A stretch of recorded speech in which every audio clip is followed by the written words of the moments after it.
Chapter 781, ES God's Suggestion. Chapter 781, ES God's Suggestion.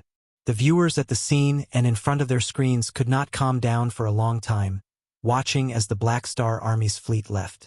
At this instant, in their hearts, the position of the Black Star Army had risen to that of the bloodshed land, deeply carved into their hearts.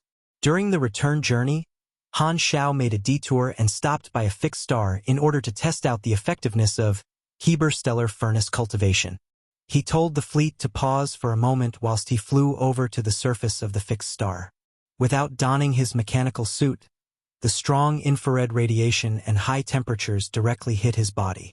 The closer the distance, the higher the intensity.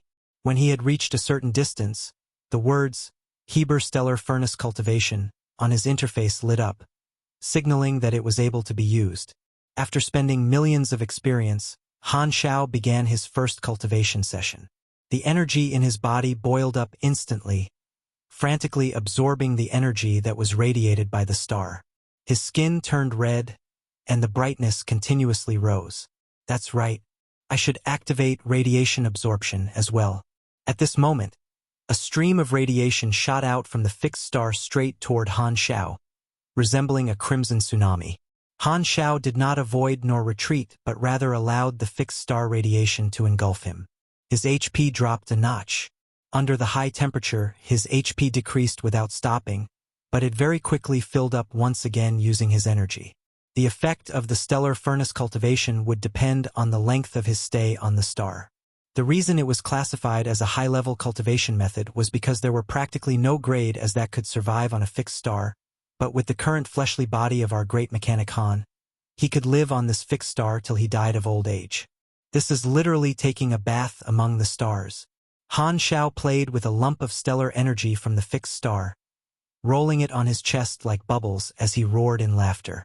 After enduring for half an hour, the interface indicated that the effect of his cultivation had reached its limit. Only then did Han Xiao leave the fixed star. The count on his Stellar Furnace Cultivation now read 1, which added an extra 25 energy to him. For every half an hour, I get 25 energy. If I practice it 650 times, which is to completion, I will receive a total of 16,000 energy, which converts to almost 80,000 HP. Han Xiao was in a good mood. Having reached beyond grade A, increasing his strength had become more difficult than before. The opportunity for him to improve so much was rare, thus making him feel that this was some peerless divine technique. After finishing his test of the Stellar Furnace Cultivation skill, Han Xiao returned to the fleet. After settling the affairs of his army, he would have the free time to practice this energy training technique. The Black Star Army has allied with the Crimson Dynasty, and the Evolution Cube is now under the ownership of the Crimson Dynasty. Forcing the Arcane Church to retreat, Black Star became famous in his battle, causing the tyrant to voluntarily retreat. Our field reporters were all unfortunately killed, and according to the incomplete statistics, the casualty rate of the spectators reached tens of millions. The dust from the battle had settled, but its impact had spread like a tornado throughout the entire Shattered Star Ring, making headlines on every major news channel. This event had attracted the attention of too many people. The 5 beyond grade as of the Shattered Star Ring had all gathered, and while the process was not long, the situation had changed again and again. For everyone, Black Star was the greatest protagonist in this event, having fought with the tyrant. The most shocking thing was that the Crimson Dynasty had gone against expectations and announced the joining of Black Star in a high-profile manner. This was something no one had expected. Everyone knew that this signified another beyond grade A gaining a solid foothold in Galaxy. With a hegemon as a backer, and that day's matters being enough to be recorded in the history of Shattered Star Ring, it was a signal that the flow of the starfield was about to change. The day after the battle, the Black Star Army issued a recruitment order to the entire starfield. For a period of time, countless people who had only been watching felt an urge to respond. With the Crimson Dynasty as a backer, the Black Star Army naturally did not lack resources, and their leader Black Star was even a beyond grade A who had proved his abilities. Such a newborn force had an immense future, and the benefits they provided would be many. The Black Star Army recruitment order was like a deep-sea mine, setting off a huge wave in the shattered star ring. Only a day after the order was issued, spaceships had already set off from the various star clusters, heading directly toward the headquarters of the Black Star Army in the Colton Star Cluster. A multitude of applicants gathered.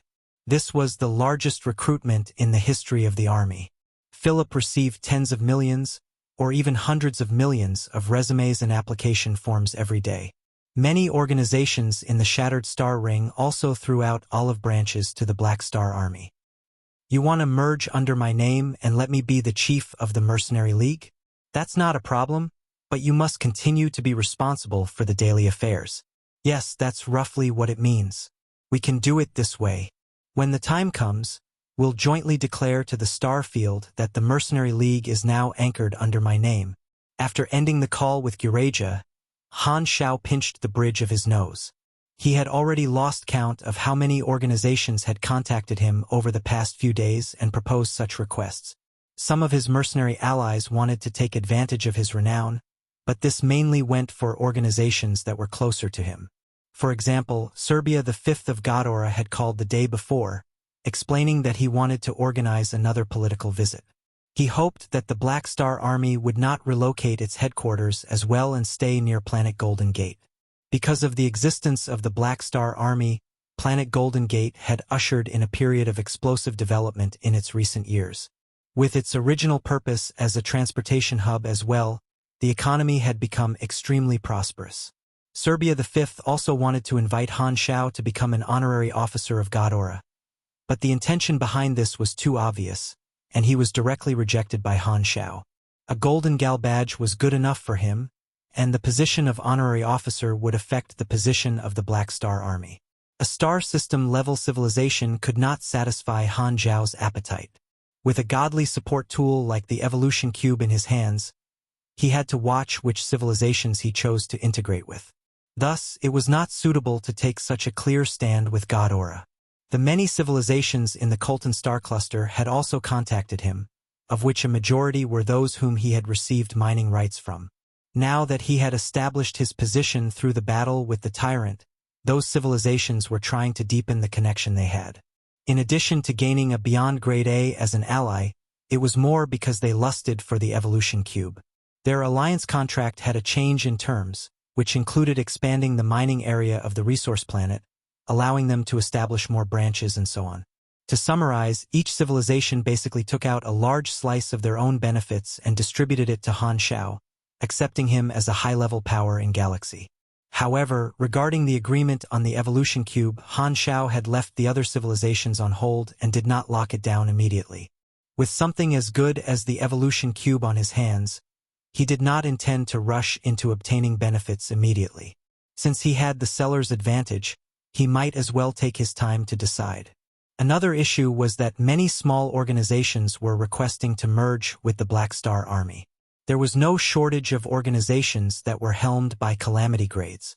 There were even several organizations in Section 0 that wished to become members of the army. After all, the temptation of the Crimson Dynasty was too great. The last group consisted of all the financial groups actively investing to cover the cost of the expansion of the organization. Money had an extraordinary strength, and the expansion of the Black Star Army could be proportionally related to how much investment they obtained from the financial group. Before he even got to rest a few minutes, his communicator rang once again. It was Zoel calling. Black Star. No, I should be addressing you as Your Excellency Black Star now. Zoel smiled. Han Xiao replied sarcastically before asking, Envoy, why have you called me today? Upon getting to the main topic, Zoel no longer bothered with the pleasantries, immediately saying, now that we've already announced our alliance, we have to plan for our future cooperation.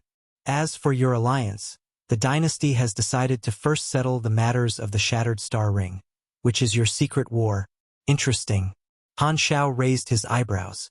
Clint is preparing to submit a proposal during the Galaxy Central Civilization Court, asking for a complete reshuffling of the Colton Star Cluster and Sol Star Clusters, which will be mediated and decided by the three universal civilizations. The Galaxy Central Civilization Court was the most formal place where the three universal civilizations had agreed to mediate disputes. It covered all star clusters, star field, and star system civilizations, with some special ethnic groups even having seats inside it, uniting the vast majority of civilizations in the universe to discuss and resolve their problems. It was an extremely formal process. Since Klent is also your ally, what do you plan to do? Han Xiao asked. We plan to talk to Klent in private, asking them to give up the idea of submitting a proposal. Zoel nodded. Because Klent was also their ally, the dynasty could not be too harsh in dealing with them. They would not sit idly by and allow Klent to submit the proposal. In fact, Klent's scheming for the territory of the Purple Crystal Civilization was not the intention of the Crimson Dynasty but something Klent had decided on themselves to satisfy their own ambitions using the banner of the dynasty. This sort of thing was too common, and as long as they did not exceed certain boundaries, the Crimson Dynasty would turn a blind eye to this matter. However, since they now had other considerations, they had the authority to put a stop to Klent's plans. Of course, the dynasty would definitely give some sort of compensation, such as giving Klent more territorial benefits in their division of the flickering world. Klent is very knowledgeable, and they know that it will be useless for them to disagree. The Arcane Church was also hit by us and will definitely obstruct Klent's proposal to get back at us. Without us opening our mouth, the proposal will not pass. Zoel waved his hands. That's true as well. Han Xiao nodded. He did not feel that the Arcane Church would be one to swallow this injustice silently. They would look for a place to vent. The political stage would be one such area. Now that your Black Star Army and Bloodshed Land are our allies, we will work together to open up the flickering world in the future. Thus, after solving the problem of the secret war, you guys have to have a good talk with each other, turning from enemies to allies, Zoel said. The Crimson Dynasty valued the development of the flickering world, and their two allies in the Shattered Star Ring were the pioneers for exploring it. Naturally, the dynasty did not wish to see its two allies affect the exploration of the new star field because of mutual misgivings. Even if it was only a superficial reconciliation, they wanted to see some effort put in by them. That's all right with me. However, I'm not sure what Tai Tai will say. Han Xiao shrugged in response. Hearing this, Zoel also helplessly smiled. The party that had lost the most this time was the Bloodshed Land, and he would definitely have quite a lot of say. After pausing for a while, Zoel said, as for the last matter, the dynasty will soon send the first batch of people to undergo the Evolution Cube transformation. When I know the exact time, I'll inform you once again. Han Xiao nodded in response. This had already been discussed in their contract. The Crimson Dynasty had the right to utilize the Evolution Cube. While he did not know who would be within the first batch of people from the Crimson Dynasty, they would naturally be elites. Maybe Han Xiao would see some familiar faces within. After exchanging a few more pleasantries, Han Xiao then ended the communication. Just as he hung up, his communicator rang once more. It was an unknown number this time. Pausing for a moment, he answered the call, and his expression changed. On the screen was the ugly face of ES God. Black Star. The corners of the ES God's mouth were curled up in a strange smile as it greeted him. Han Xiao only stared at the screen and did not talk. He did not expect ES God to actually contact him. Toward this reputedly fierce beyond grade a brute, he still had his reservations. I have a deal to discuss with you, freewebnovel.com. What is it? The ES God smiled. Rest assured, I won't snatch your evolution cube. You're different from Psyker, and you're not as stubborn as him. What are you trying to say? Now that the evolution cube is in your hands, ES God leisurely said, let's make a deal. Let me use it once, and I'll help you with one matter. Han Xiao immediately narrowed his eyes. ES God's claim that he would not snatch the evolution cube was something that Han Xiao did not believe. Furthermore, making a deal with ES God was akin to trying to scheme against a tiger for its skin. Before he could reply, ES God said, I understand that your alliance with the Crimson Dynasty has just started, and you have your reservations. However, for someone like you who is bound by the rules of order, there will be a point when you require a lawless thug to help you achieve something. You don't have to be in a hurry to answer me. When you've thought it through, you can call me again to give your answer. Smiling, ES God shut off the communication. Han Xiao furrowed his brows, his finger stopping at the option to delete the encrypted number of ES God. After pausing for a long time, his finger swiped down. God's number was placed in his blacklist. He did not delete it. Spaceship after spaceship landed on planet Aquamarine, carved with various insignias belonging to different financial groups. All of them were material transport ships carrying a large amount of resources. Bennett, together with the Aquamarine Federation, stood at the dock as they watched the mechanical workers moving the supplies one by one. As the hometown of a beyond grade A, they had received even more investment and support from the financial groups. Bennett could not help but turn his head, looking outside the door of the hangar to the huge black statue erect at the center of the city. There was a touch of relief and gratitude in his eyes. Chapter 782 Interlude, An Unexpected Goose. Chapter 782 Interlude, An Unexpected Goose.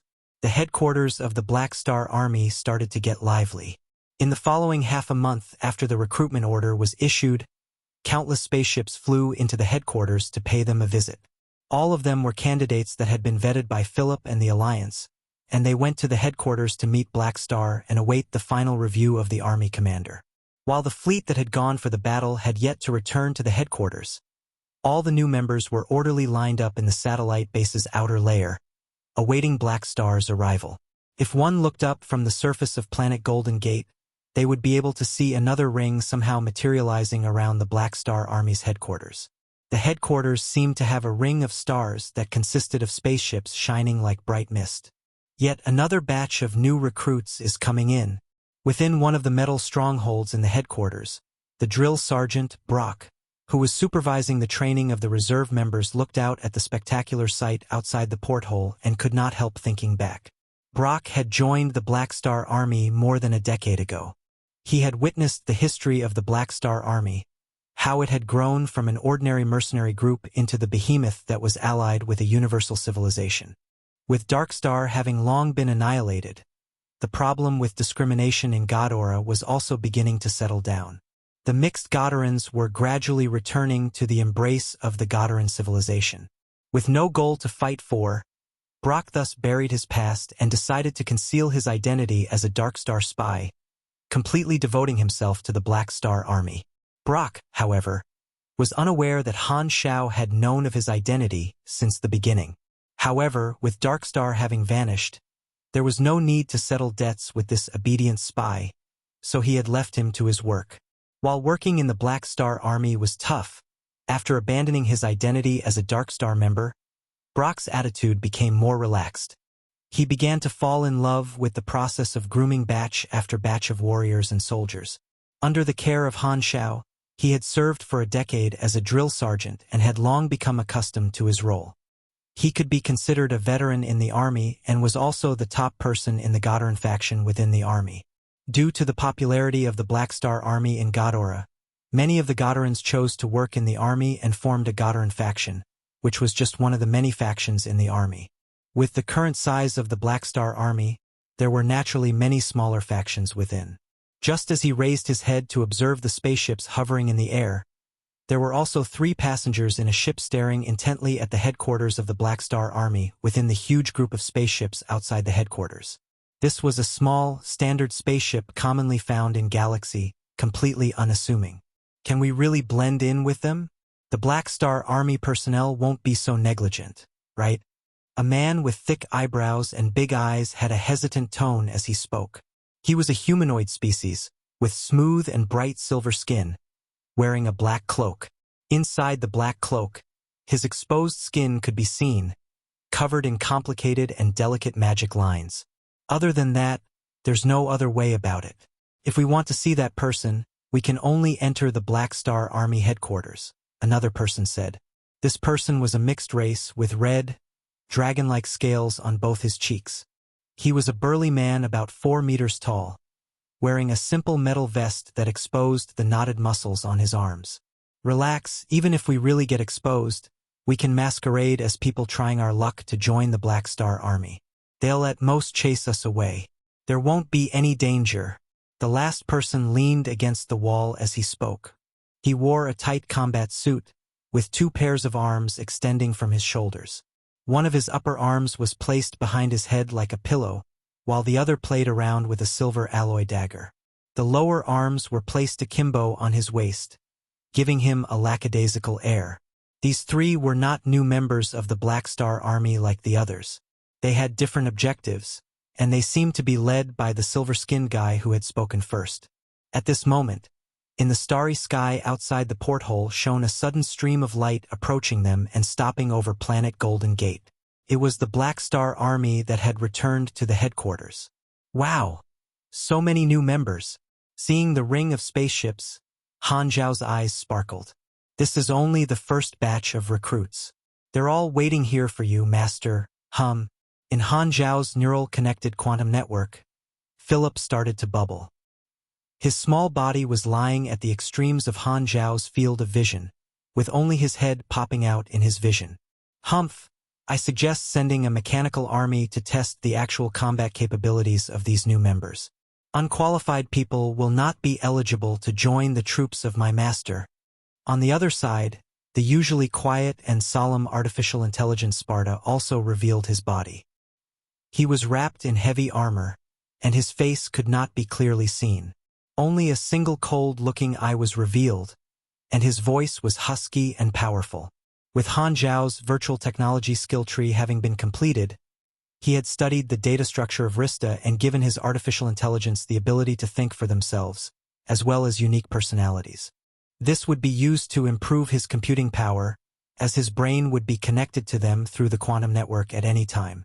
This would allow him to supervise the dynamics of the artificial intelligence without the fear of accidents happening. It was similar to taking care of a pet, just that it did not require someone to clean up their *T after them, and the AIs would not flare up, even helping in his daily life. Would there be a better pet than the one stated above? Within the quantum network, Han Xiao's thoughts turned into a stream of data, flowing into Philip's eyes. He instructed, "You can open the hangar of the headquarters now. When I dock, let all these new members come and meet me." Roger, The hangar for the headquarters opened, and the Black Star Army fleet slowly descended, sliding into the empty hangars. As for the new members who had waited for many days, they also received the notice and started to descend. The huge spaceship ring around the headquarters split into a few dozen streams, pouring into the various hangars.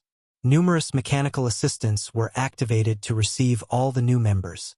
The majority of the new members would be directed to the spacious lobby of the headquarters. When everyone had gathered, they would meet up with Han Xiao together. As for the new members in the Calamity grade, they would receive special treatment and would proceed to the conference room in advance to meet with Han Xiao and his officers personally. Leading his officers, Han Xiao entered the conference room.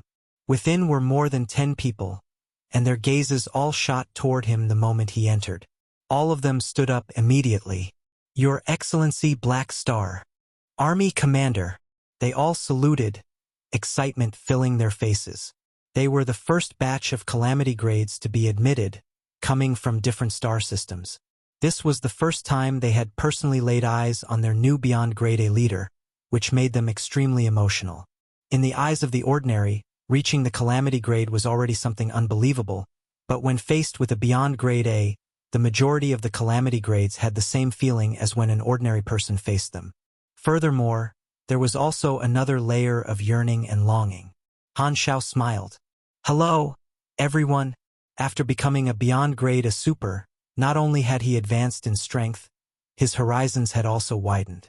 In the past, if there were over 20 Calamity grades who wished to join his army, he would have been smiling from ear to ear, but right now he was actually very calm.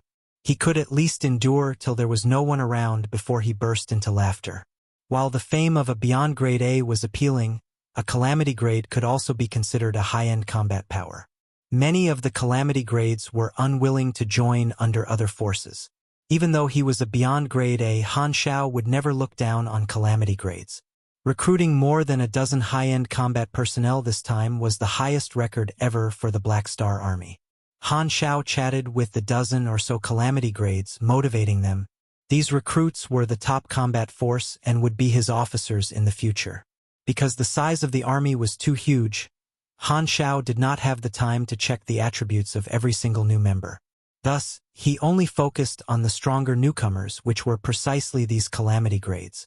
After quietly looking through the interface properties of everyone, He secretly nodded. While none of them have any molding talents, the strongest has reached the level of A+ and can be considered a mini-boss. Turning back to look at Gila, Han Xiao said, "The Black Star Guards will serve as my elite unit, with the Calamity grade as the threshold for entry. Hadavi is also a member of the Black Star Guards, and this is my guard's captain, Gila. Because the guards were only established recently, it needs to be expanded. The quota is known by Gila, and she as well as the other Black Star Guards will test your abilities and pick a few of you to enter the Black Star Guards."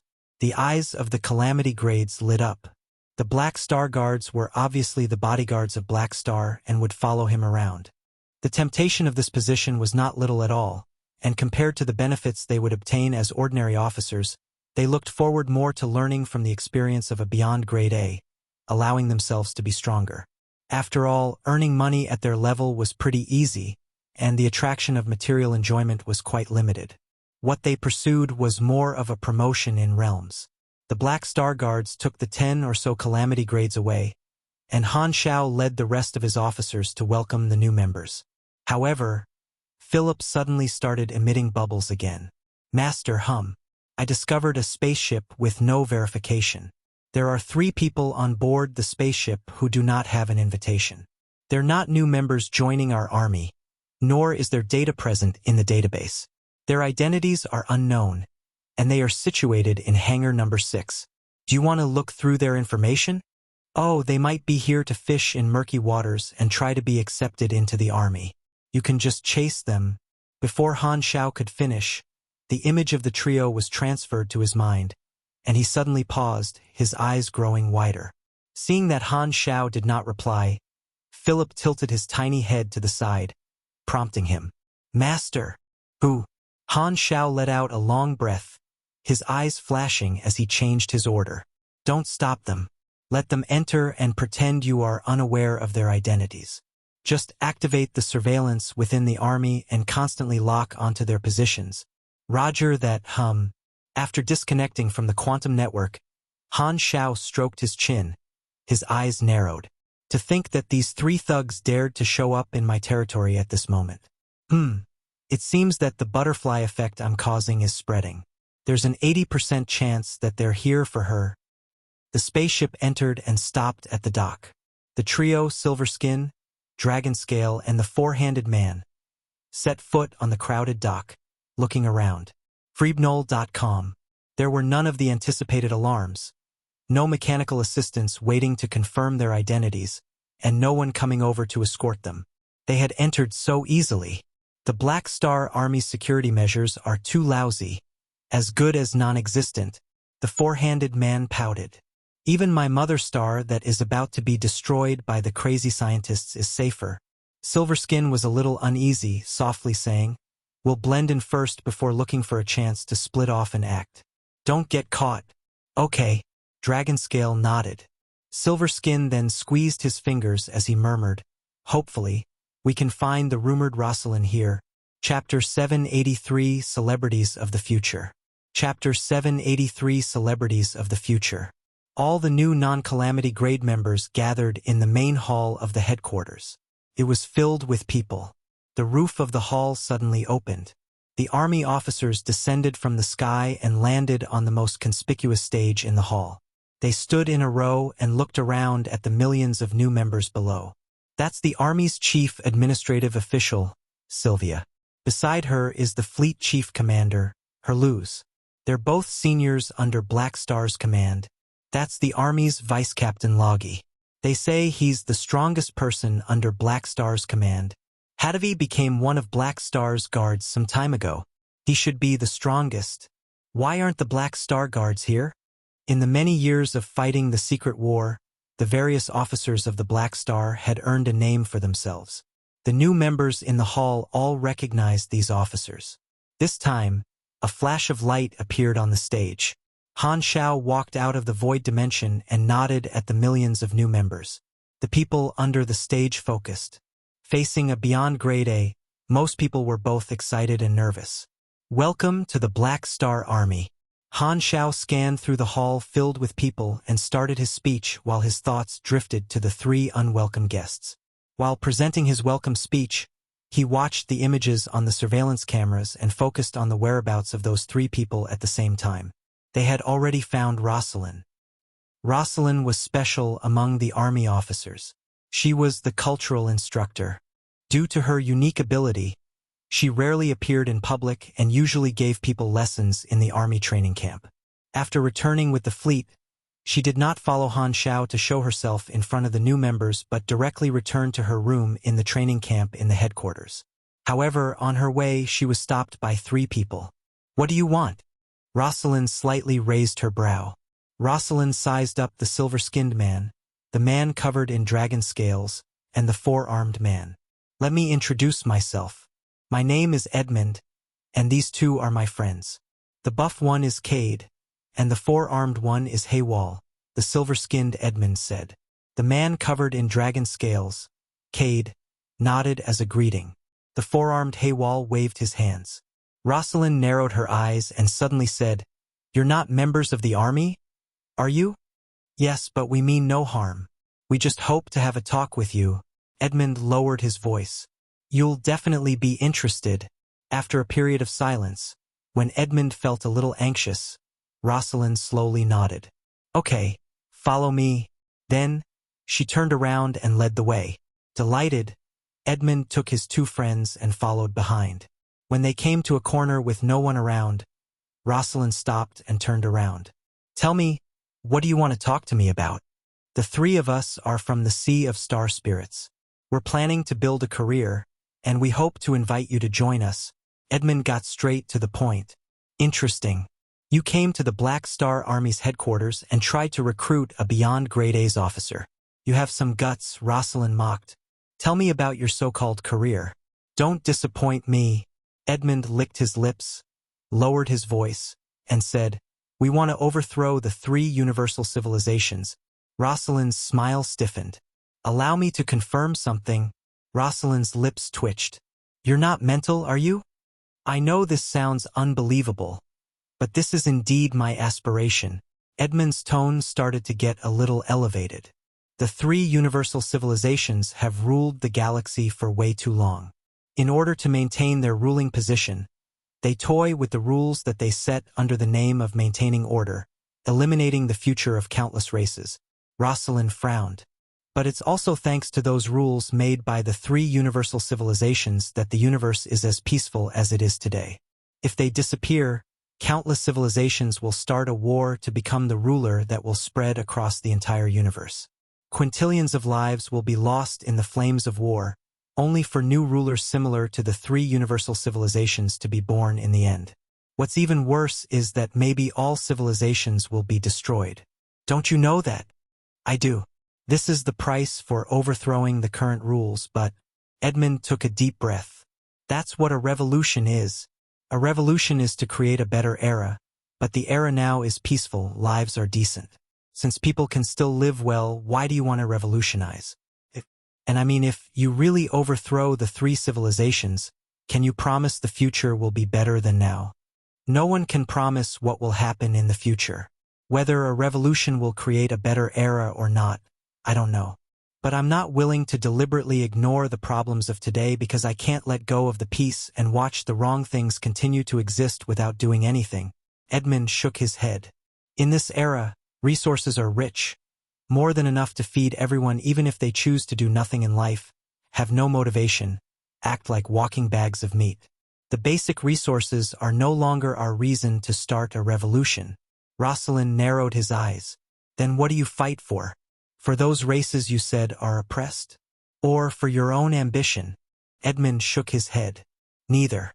Revolution itself is my aspiration." Rosalind sized up Edmund carefully again. He looked ordinary, but his guts were anything but ordinary. With the three universal civilizations' position, this was equivalent to going against the gods. "If the revolution succeeds, what will you do? Take over the three civilizations?" "I don't know," Edmund answered truthfully. "Why me?" "In order to overthrow the authority that the three civilizations have in the hearts of countless people, we need your ability. Furthermore, we heard about what you did," Edmund said softly. "You were once a reformer with great aspirations. Too, weren't you?" Rosalind closed her eyes and did not speak. After a long silence, she reopened her eyes and slowly asked, "How many of you are there now?" "Just the three of us. You haven't even built your organization, and you already want to recruit me?" Rosalind's tone was filled with disbelief. Edmund bowed and said with a sincere tone, "Yes, but my sincerity is true in every sense. I hope to gather those with the same aspirations and beliefs and create something together. Rosalind, I hope you can consider my request." This time it was as if Rosalind saw Black Star's shadow on Edmund. Both were big swindlers. "I will consider it. Give me your communicator number." After a lot of hesitation, Rosalind did not make a decision instantly. After exchanging communicator numbers, Edmund's face was filled with joy. This time Cade, who never interrupted, suddenly spoke. "Since the matter is settled, we should quickly leave the Black Star Army headquarters and not let ourselves get discovered." Edmund nodded continuously. He bade farewell to Rosalind and hastily left with the other two. Rosalind opened her mouth, but in the end, still did not tell the three of them.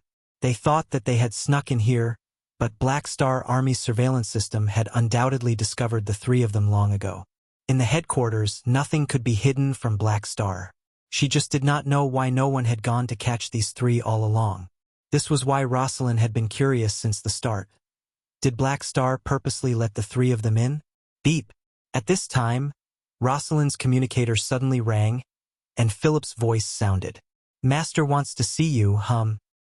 When Edmund and the other two headed to the port, the inspection in the hall had ended as well.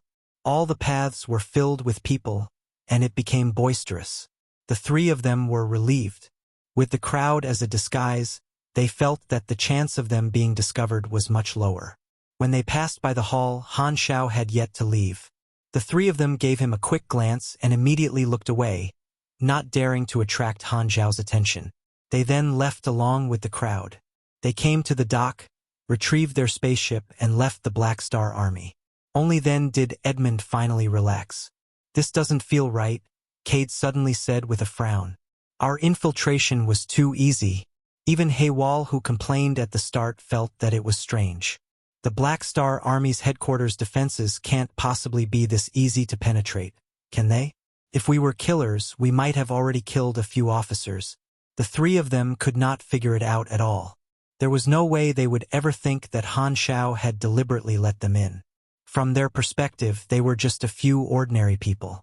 Why would a Beyond Grade A recognize them? To prevent any pursuers, Edmund hastily sped up and entered hyperdrive. The spaceship turned into a stream of light and disappeared. At the same time, in the corridor toward the officer conference room, Han Xiao smiled. In the vision of the observer's mark, Edmund's movements were clearly shown. The reason he had remained in the hall was to secretly throw an observer's mark on Edmund, as it was somewhere they had to pass. "I didn't expect to see the leaders of the Silver Revolutionary Army here." Those three were the founders of the Silver Revolutionary Army, the people that would be the main focus of an entire version in the future. These future celebrities had yet to reach their potential. They were still at the beginning of their career and had not officially created the Silver Revolutionary Army.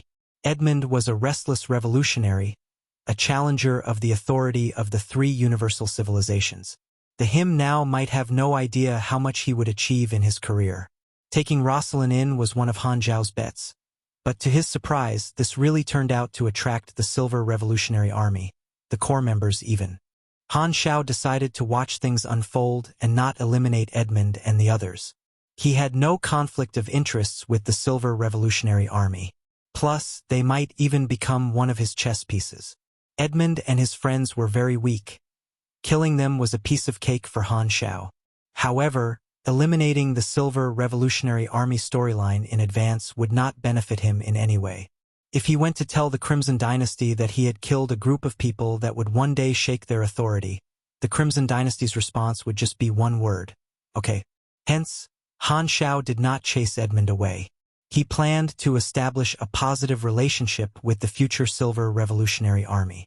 Plus, he had planted an observer's mark on Edmund unnoticed, so he had already obtained the upper hand. When he walked into the conference room, Rosalind was the only one inside. She sat on a chair and looked at Han Xiao. I knew it. You let these three in. Rosalind shook her head. Han Xiao sat down, tapped the table with his fingers, and asked, What do you think about them? In terms of what? What do you think about their proposal? Rosalind smiled and said, Are you asking if I'm going to betray the army? Han Xiao shook his head. I won't call it a betrayal. You're Reynolds' older sister. You're just staying in the army to help. I didn't say I was going to keep you here all your life. I knew you're a restless person long ago. Hearing what Han Xiao said, Rosalind truthfully said, The reason I'm staying in the army is primarily the generous salary and reward. No matter what I want to do, I will need the funds. Secondly, my history. You said that as long as I work for you, you will clean up my history. Thirdly, maybe a little bit because I want to repay you for saving me, ahem, but just a little bit. I know, don't have to emphasize it. Han Xiao laughed. He paused and asked, So, what are your thoughts? As he had saved Rosalind in advance, he did not know if she would still join the Silver Revolutionary Army like she did in the previous life. Humph, there are so few of them and there's no benefit at all. They really are ignorant for even thinking they could take me away to join their revolution. I'm not interested in those three simple-minded men. Rosalind despised them a little. However, to be honest, overthrowing the three universal civilizations seems very interesting. So you are interested. Han Xiao was speechless. It was indeed true that one's personality defined one's fate. For a restless reformer like Rosalind, even if she did appreciate what he had done for her, she would still end up walking down the same path. If you've made up your mind, come to find me anytime. I will allow you to leave. Han Xiao stood up. Although Rosalind was very useful, he was not planning to force her to stay. Rosalind would most likely be a pillar of the Silver Revolutionary Army in the future. Having a good relationship with her was equivalent to planting his chess pieces in the Silver Revolutionary Army in advance. Furthermore, through Rosalind, he could let Edmund and his friends know that they had been able to sneak in today because he had turned a blind eye. This way, he would establish a positive relationship with them. Besides, letting Rosalind go might lead to a chance to trigger missions from Reynolds in the future. The great mechanic Han still had not given up hope on perfect mechanical sense. The Silver Revolutionary Army started to grow quietly in the various star fields except for the central galaxy, only to erupt when their forces were powerful enough. They had yet to even form, so that would be very far in the future. It has only been about half a year since the start of version 3.0, Crimson Tide, and the Secret War main storyline is already coming to an end. The development of the flickering world is around the corner. It's the perfect chance to let those players explore it. The seed of the Silver Revolutionary Army has appeared as well. As the storyline of this version develops, the strength of the players will become more and more apparent. Han Xiao's eyes sparkled. Fewinvel.com. The plan to expand the leak fields had to be brought forward. He could not be limited by the Shattered Star Ring. Luckily, to respond to the Crimson Dynasty summon, he would have to visit the Central Galaxy later. This would be an opportunity. At the same time, in the Crimson Dynasty diplomatic building on the Klent Mother planet, a secret meeting had already lasted a very long time. Bang! Klent diplomatic ambassador slammed the table and stood up in a rage. Zoel, you're crossing the line. Why is the Crimson Dynasty demanding that we give up submitting the proposal to reclassify the ownership of the star cluster? You're telling us to give up everything we've done in the secret war for the past decade. Whose side are you on? Zoel wiped off the saliva that had splashed on his face and narrowed his eyes. I'm always on the Crimson Dynasty's side. Chapter 784 Voluntary Retreat. Chapter 784 Voluntary Retreat. The Klent diplomatic ambassador glared at Zoel and had no words. I've already told you the details, Zoel said slowly. The dynasty has decided not to take a stand regarding this issue. You can insist on submitting the proposal, but the chance of it being approved is very low. The Arcane Church will oppose your request. On behalf of the dynasty, I'm just suggesting that you guys give up on this proposal, not interfering with your choice. If you insist, we won't stop you. I don't understand, the Klent diplomatic ambassador said furiously. Why is the dynasty helping Purple Crystal? The dynasty's upper echelons have their considerations. Is it because of the evolution queue? Is that why you people suddenly changed your stand? Let me emphasize again. The dynasty's upper echelons have their considerations, Zoel said with a heavier tone. Plus, you're wrong. The dynasty only upholds its own position, and this rule has never changed. The dynasty has never shown any support for your plan all along. The Klent diplomatic ambassador clenched his teeth. They did not think much when the tyrant's duel went south, but they had never expected it to be their turn so soon. Klent had invested a ton of resources into the secret war. Initially, the Crimson Dynasty approved of this with silence, but now that the Crimson Dynasty had suddenly opposed it, this meant that Klent's investments for the last decade might all go down the drain. Of course, they were displeased with this. No matter how the Klent diplomatic ambassador thought about it, he felt that this was because of the Black Star Army. Although Zoel did not explain why the Crimson Dynasty had decided to do this, it was painfully clear that this was certainly because of Black Star. This time, Zoel changed the topic and said, "The development of the flickering world is about to start. We hope you can dispatch your troops and make preparations as soon as possible. The exploration tasks will be rather complicated and difficult." The Klent diplomatic ambassador understood that this was most likely the Crimson Dynasty's indirect compensation for them, allowing them to obtain more profit in the flickering world. After some pondering, he finally said, "Since this is what the dynasty has decided on, we will reconsider the proposal. As for the exploring of the flickering world, we will definitely send our very best." Zoel smiled faintly. After they were done with the business, they chatted for a while before the Klent diplomatic ambassador hastily left. The Klent diplomatic ambassador walked out of the Crimson Dynasty diplomatic building, boarded a carrier, turned on his communicator, and contacted his superiors to report what had happened. This stirred up intense arguments. In the end, the upper echelons came to a conclusion. There was nothing they could do to the Crimson Dynasty. No matter how displeased they were, they could only swallow it. Every Klent upper echelon felt wronged. As a civilization ruled by a universal civilization, they had no choice but to obey. The person they hated most was their new ally, Black Star. It could be said that Black Star had single-handedly shattered that decade-long plan. More than 7 years ago, Han Xiao had already vastly expanded his army using his fame as a beyond grade A seed, which had built the fundamentals for him for the years to come. Since he had experience this time, he used his influence as a beyond grade A to its fullest. Furthermore, with the Crimson Dynasty and the Purple Crystal Civilization backing him, most of his opposing forces did not dare make any moves. The expansion of the army met almost no obstacles at all and went extremely smoothly. Countless free supers in the Shattered Star Ring responded to the Black Star Army's recruitment, and new members joined the army batch by batch.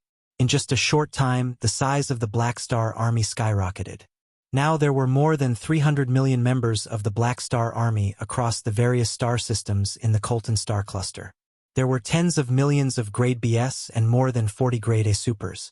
Just in terms of high-level combatants, the Black Star Army had already surpassed most of the star system civilizations.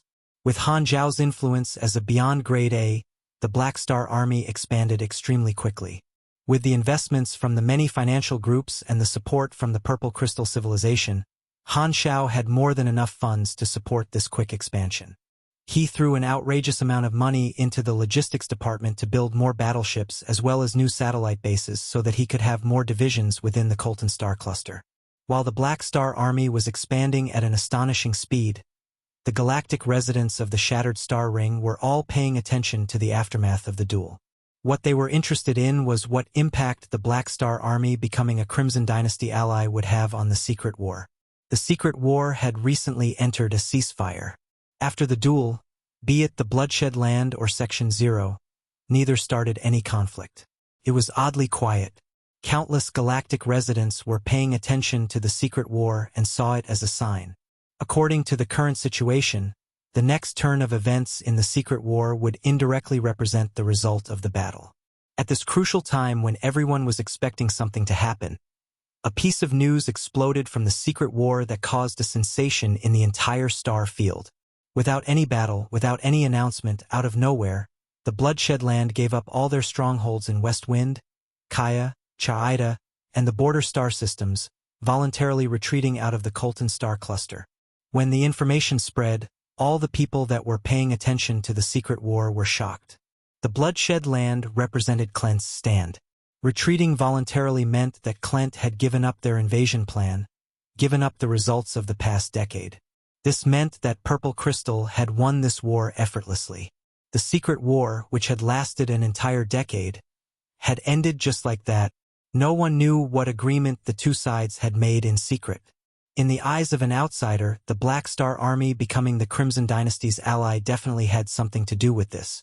The most likely situation was that through becoming the Crimson Dynasty's ally, the Black Star Army had somehow forced Clent to give up on the invasion, helping Purple Crystal win the secret war. At its core, the merit all went to Black Star himself. Advancing into beyond Grade A, snatching the Evolution Cube away, forcing the Tyrant to retreat, becoming the Crimson Dynasty's ally. This chain of events had flipped the entire situation.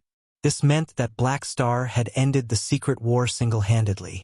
This was the truth in the eyes of the people of the Star Field. Before the aftermath of the Grand Duel even dissipated, the ending of the secret war stirred up a storm in the Shattered Star Ring once again.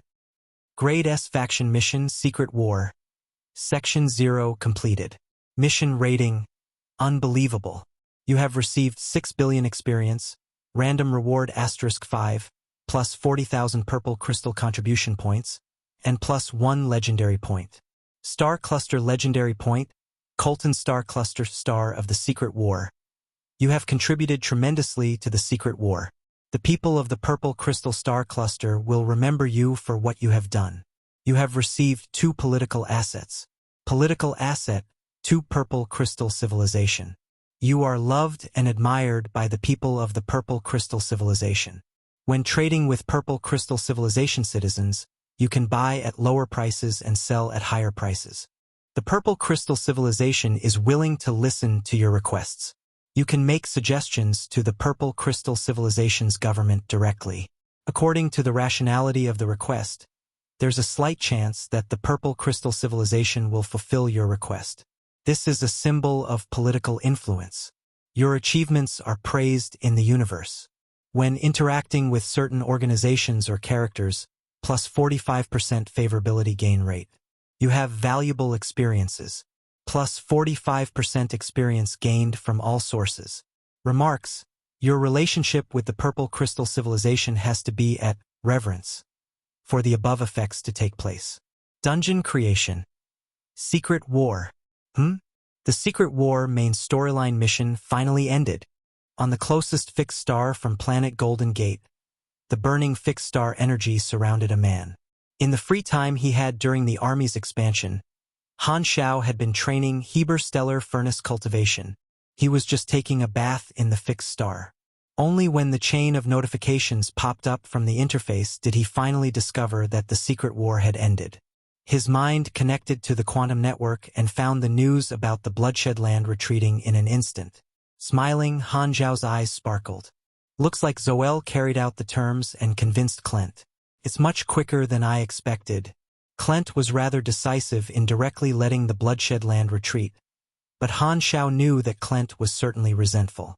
They would not dare be displeased with the Crimson Dynasty, so their hatred would most likely be directed toward him. This was unavoidable. To heal Clent's tiny little heart, the Crimson Dynasty would definitely have made a deal with them secretly, which he would have no way of knowing the details of. Han Xiao did not care about offending Clent. Despite them being allies on paper, the hatred between them would not just disappear after they had fought for an entire decade. Clent hated him, and he did not forget about Clent's never-ending assassinations in the past decade. Scanning through the mission reward, Han Xiao was delighted. A Grade S mission's rewards were impressive. This was worth his decade of hard work. Even to a leek farmer like him, 6 billion experience was still rather considerable. The 5 random rewards were also more than the 3 rewarded by Bloodline in the past. 1 star cluster legendary point was not bad either. Including the 3 star field legendary points that he had obtained through his battle with the Tyrant, his experience reward quota for the players had almost doubled. The 2 political assets were the most valuable reward. Political assets were extremely rare and only appeared in outrageously difficult missions. His experience gain increased by 45% again. With this and the 30% given by the god or a political asset, he basically had a 1.75x experience card activated at all times. After becoming a beyond grade as super, the experience needed to level up was on an entirely different level. With the bonuses provided by political assets, his efficiency in harvesting leaks would be tremendously increased. After the 10 or so months experience penalty period was over, he should have a ton of experience ready for him to level up. The Secret War Dungeon was a subproduct of large main storyline missions, just like the Six Nations and Germinal Organization Dungeon. He could cut out some battle that he had experienced during the decade-long Secret War and create dungeon crystals. Han Xiao immediately thought of another use for this. The players only joined the Secret War toward the end. The earlier part of the war was just a background introduction to them. Maybe I can show them what the Black Star Army experienced in the decade-long war through the dungeon. They can personally experience how the army rose and learn more about the army's history. This is beneficial to strengthening the player's sense of belonging to the faction. After pondering for a while, Han Xiao felt that this could work and had many thoughts along with it. I can even give them internal honorable titles within the army, just to those players that participated in the Secret War, signifying that they witnessed the rise of the army and let the new members know they're senior members. They can even enjoy a permanent discount in the army in the future. This will be good in keeping the players here. Having thought of that, Han Xiao could not help but open the player forums.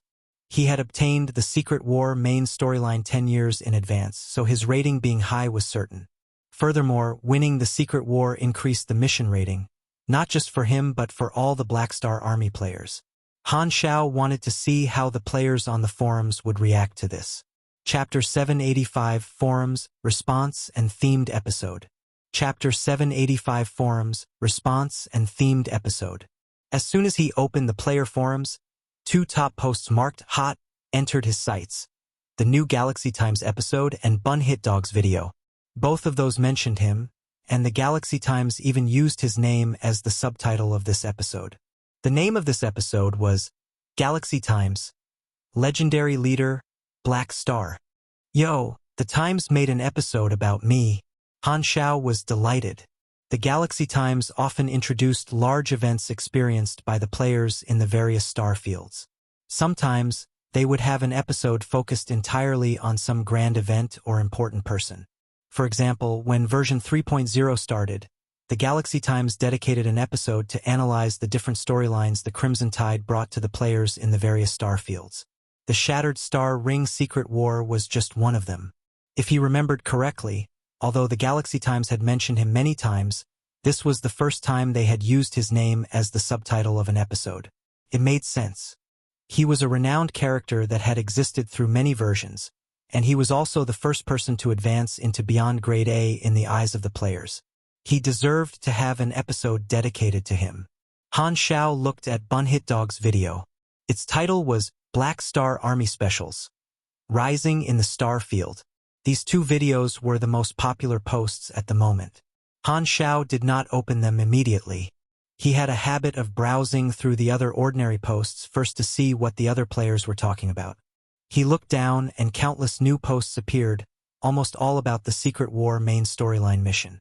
The other players' Secret War main storyline mission had ended as well, which made a lot of players create posts out of surprise. Everyone was talking about this new topic. Damn! The main storyline mission ended? A notification suddenly popped out of the interface. I was not prepared for it at all. I just saw the news. The Bloodshed Land retreated. The news said that Purple Crystal initially had very slim chances, and that it was the captain that turned the tables this time single-handedly, making Clint give up on the invasion. Wow! The mission rating is so high. Is it because we won the Secret War? Definitely. The mission rating details said that winning the war would increase the mission rating by an entire grade. That's amazing. Captain is the best. I'm crying over here. I went to do the storyline of the Mercenary League. If I'd known about this, I would have joined the Secret War too. Regret +1. On the forums, most of the Black Star Army players were overjoyed. This was a grade S main storyline mission. Increasing its rating and entire grade should have been extremely difficult, but this time it basically fell right down from the sky. Only the army players had this benefit. The players were over the moon and liked Han Xiao even more. As everyone was getting excited, some people thought about Summer Night Flower again and brought his post encouraging the army players to betray the army up to the front page. At Summer Night Flower, come out. At Summer Night Flower, how are you feeling? Surprised? Shocked? Overjoyed? Yo, why aren't you teaching us about the right way to play the secret war, now? Didn't you say the bloodshed land would win? How did this happen? Very few can understand the truth? Ha! Summer Night Flower speculation had 3 key points. Today, the truth had proved all of them wrong. He felt that the Black Star Army had no way up. Suddenly, the Black Star Army became the Crimson Dynasty's ally, and the faction leader, Black Star, became a beyond grade A. He felt that the bloodshed land would win the secret war. The Black Star Army won. He said that the Black Star Army had too many members, and the privileges given to each member were limited, which was even more ridiculous. The current army players made a killing, while those traitors that joined the bloodshed land were almost going mad from being chased by the army players. The players kept mentioning Summer Night Flower. Summer Night Flower basically acted as if he was dead and did not appear at all, afraid of exploding from the mockery from the players. After scanning through the posts for a while, Han Xiao returned to the top posts. He opened the new Galaxy Times episode and watched it. The opening was still those never-changing male and female hosts, as well as the same old opening speech that even the audience had memorized. Hello players, the female host said, "This is Galaxy Times, dedicated to sharing first-hand game information. Your gaming career is our top priority. We have only one topic to talk about in today's episode, the renowned character who's caused a sensation in Galaxy recently, Black Star." The male host said. The image changed. It was a screenshot from a certain player, and the background was the duel scene from not long ago. The perspective of the screenshot was from the Black Star Army formation, which was behind Han Xiao. In the image, Han Xiao's back was facing the player, and before him were countless enemy battleships. As if he was facing countless enemies alone, it looked very cool.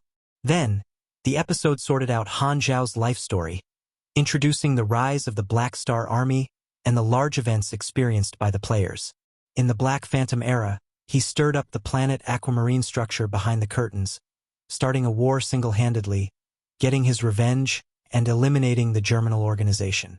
In the Black Star mercenary group, he led the first group of professional players to battles in the universe, joined Floating Dragon, grew at an astonishing speed, and built the fundamentals of the future army. In the Mutation Disaster era, for the promise he made, he led the Black Star mercenary group back to planet Aquamarine, helping his mother planet fight against the disaster. He then guided the players into the galaxy, officially creating the Black Star Army, helping Ghidorah eliminate the notorious Dark Star, becoming the rare example of an outsider receiving Ghidorah's Golden Gal badge. In the Secret War era, he expanded and made the Black Star Army grow in the 10 years unknown to the players, became a beyond grade A, single-handedly turned the tables, and helped Purple Crystal to win the war. He then made the army an ally of a universal civilization, the Crimson Dynasty.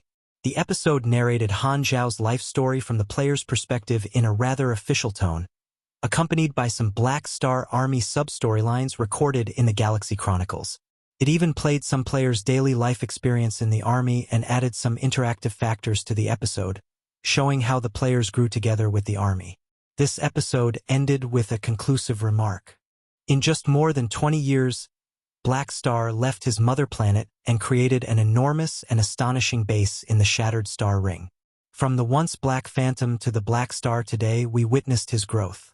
He's the first character we have seen advance to become a beyond grade A. As a leader, he is undoubtedly legendary. His ambitions, abilities, and intelligence are extraordinary, and he's still active today. However, it's as if he always wore a mysterious mask. We never fully understood his beliefs and personality. No one knows how much the Black Star Army can achieve under his leadership, but what's certain is that we're witnessing the birth of a legend. The video ended there. The Galaxy Times used this episode to summarize what he had done. It was a rather official positive report. Han Xiao felt that this was quite beneficial. To the old players from version 1.0 and version 2.0 he was an old friend, but to the new players in version 3.0 there were still quite many people that had limited knowledge about him. This Galaxy Times episode basically introduced him to more new players and brought him some fame. Not bad. Seeing that he was on TV again, Han Xiao was glad. He then opened Bun Hit Dog's video. Compared to the Galaxy Times' official tone, Bun Hit Dog's video had a strong personal bias, an almost fawning tone. At the start of the video, the image was pitch black, and a narrative sounded. Han Xiao's brow suddenly twitched. Bun Hit Dog's narrative used the first-person perspective and spoke as if he was him. The black image coated the deep voice with a layer of mystery. When I first stared at the night sky, it was filled with countless stars, bright and beautiful like diamonds. But at the edge of the sky, there were two overlapping stars. The front star blocked the starlight of the back star, making it a pitch-black star. At that moment, I thought that maybe, one day, I can also block the light of other stars, so that everyone only sees me. Chapter 786. Everything comes at the end of fawning. Chapter 786. Everything comes at the end of fawning.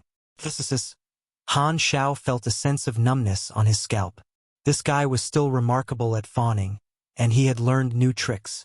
Han Xiao could guess what this video would be like just by watching the start. As expected, Bun Hit Dog used self-narration at the start to create a mysterious atmosphere. Then, the image changed as he began to describe his history since Black Phantom era. Although the Galaxy Times episode was similar, Bun Hit Dog had a completely different style. He used first-person narration most of the time, using material from many older episodes to create a strong sense of storytelling. The first-person narration made the video strongly immersive. Bun Hit Dog described Han Xiao's past using his perspective, creating a sense of personal experience, making the audience feel as if they were there. Another specialty of the first-person narration was that through speaking his thoughts as Black Star, the audiences would have an even stronger impression of him. Han Xiao always kept his distance when interacting with the players. He only expressed his surface thoughts. Therefore, the players could never understand his true thoughts. Bun Hit Dog wanted to use this episode to give realness to the players' impression of Black Star. His goal was to strengthen his position as the official and authentic Black Star Army video series creator, making this episode a must-watch for anyone that wanted to know about Black Star in the future. Through deduction, analysis, imagination, and the strongly immersive narration, he created a lively image for Black Star, making this character more real in the eyes of the players.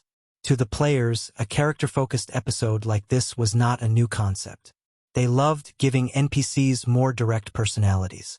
After all, they could portray the NPCs any way they wanted, and the NPCs would never see it. The basis of Bun Hit Dog's analysis was what Han Xiao had done throughout the years. He deduced the reasons and motives for Black Star to do those things through his own perspective, beautifying Black Star's image. A larger portion of the personality was based on speculation and guessing, but the players loved this. From the Black Phantom era until now, it was as if the players experienced Black Star's thoughts from the first-person perspective. Bun Hit Dog used Han Xiao's very few public speeches, giving him a ton of positive personality traits, such as ambitious, loving his mother planet, wise, loyal to his friends, a man of his word, decisive, daring but careful, and many more. Damn, that's way too much fawning. Bun Hit Dog made him sound like he was the essence of all virtues. Even Han Xiao himself was embarrassed. But it felt good indeed. The image that Bun Hit Dog had built was far off from him, but the benefits were obvious. Only players themselves could create a clear image of him this way. With such loyal paparazzi, it was beneficial in increasing his personal charm to the players. There were clearly more comments on this video than on the Galaxy Times video. Tons of people were praising their captain. In the later part of the video, Bun Hit Dog emphasized on the future of the Black Star Army and made a new speculation. The secret war is the main storyline in our eyes, but the way I see it, this might just be the surface. The true hidden storyline is the rise of the Black Star Army. The secret war is actually the background of Black Star's journey to becoming a beyond grade A super and the rise of the army within the starfield. This speculation gained approval from most of the army players. They remembered when the Black Star Army was far smaller than what it was today. When version 3.0 started, the Black Star Army became completely different after the war and grew at an astounding speed. Now that Black Star had ended the Secret War, the rise of the Black Star Army felt more like the real main storyline that had snatched the attention from the Secret War. Seeing that most of the army players agreed with this, Han Xiao's eyes sparkled. This was an opportunity to carry out his plan to make the history of the Secret War into dungeons. Freewabove.com. The next day, the army players received a surprise gift. For the players that had participated in the Secret War, their army assistant in the communicator notified them that due to their involvement in the Secret War, they had received the honorable title Secret Warrior. This was a title that was displayed on the army resume. It was a form of recognition from the army. This was a title that was linked to the faction and had nothing to do with their interface. However, all players with this title would forever enjoy a 10% discount when spending in the army. The players that participated in the war were overjoyed, not just because of the discount but also because of the honor this title represented. There would only be one Secret War, so this title would only be granted once, which meant that it was a faction title that would never be awarded again. This represented that they had witnessed the rise of the army. It was an honor that proved their position as seniors in the army. At the same time, the faction store put up a ton of Secret War dungeon crystals that included many wars that spread across the 10 years that the players did not experience. The dungeons had always been one of the players' favorite activities, and this had piqued their interest. These Secret War dungeons clearly belonged to the same series. Just like the Six Nations and Germinal organization, it was suitable for their current level. The players considered this as one of the specialties of a growing faction. After every main storyline, the Black Star Army would create a corresponding dungeon series. The players were used to it. Other than farming rewards in dungeons, the Secret War dungeons could help the players learn about the Black Star Army's journey during the 10-year version update period. Personally experiencing it in the dungeons was much more enjoyable than words recording the story. Han Xiao had another motive for doing this. The Secret War had ended, so the players had entered the free exploration stage.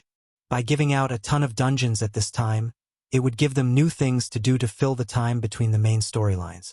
When the Crimson Dynasty's order to develop the Flickering World arrived, he would take the Black Star Army to explore the Flickering World. Then, there would be more than enough things to do. The Flickering World was the storyline of the next version. After the Crimson Dynasty finished their early-stage development, only then would they let the various organizations of the Starfields take part in the exploration. To players, this would be like a world server. They would gather there, explore the unknown, and fight for resources. For him, however, he could take the army players into it in advance in version 3.0. Currently, all Han Xiao could do was wait and focus on expanding his army, grabbing as much profit from his sudden increase in influence. He kept the Evolution Cube exclusive for the time being, filling the various civilizations of the Colton Star Cluster with temptation. With the ton of new members joining in, the matters within the army became complicated and more numerous.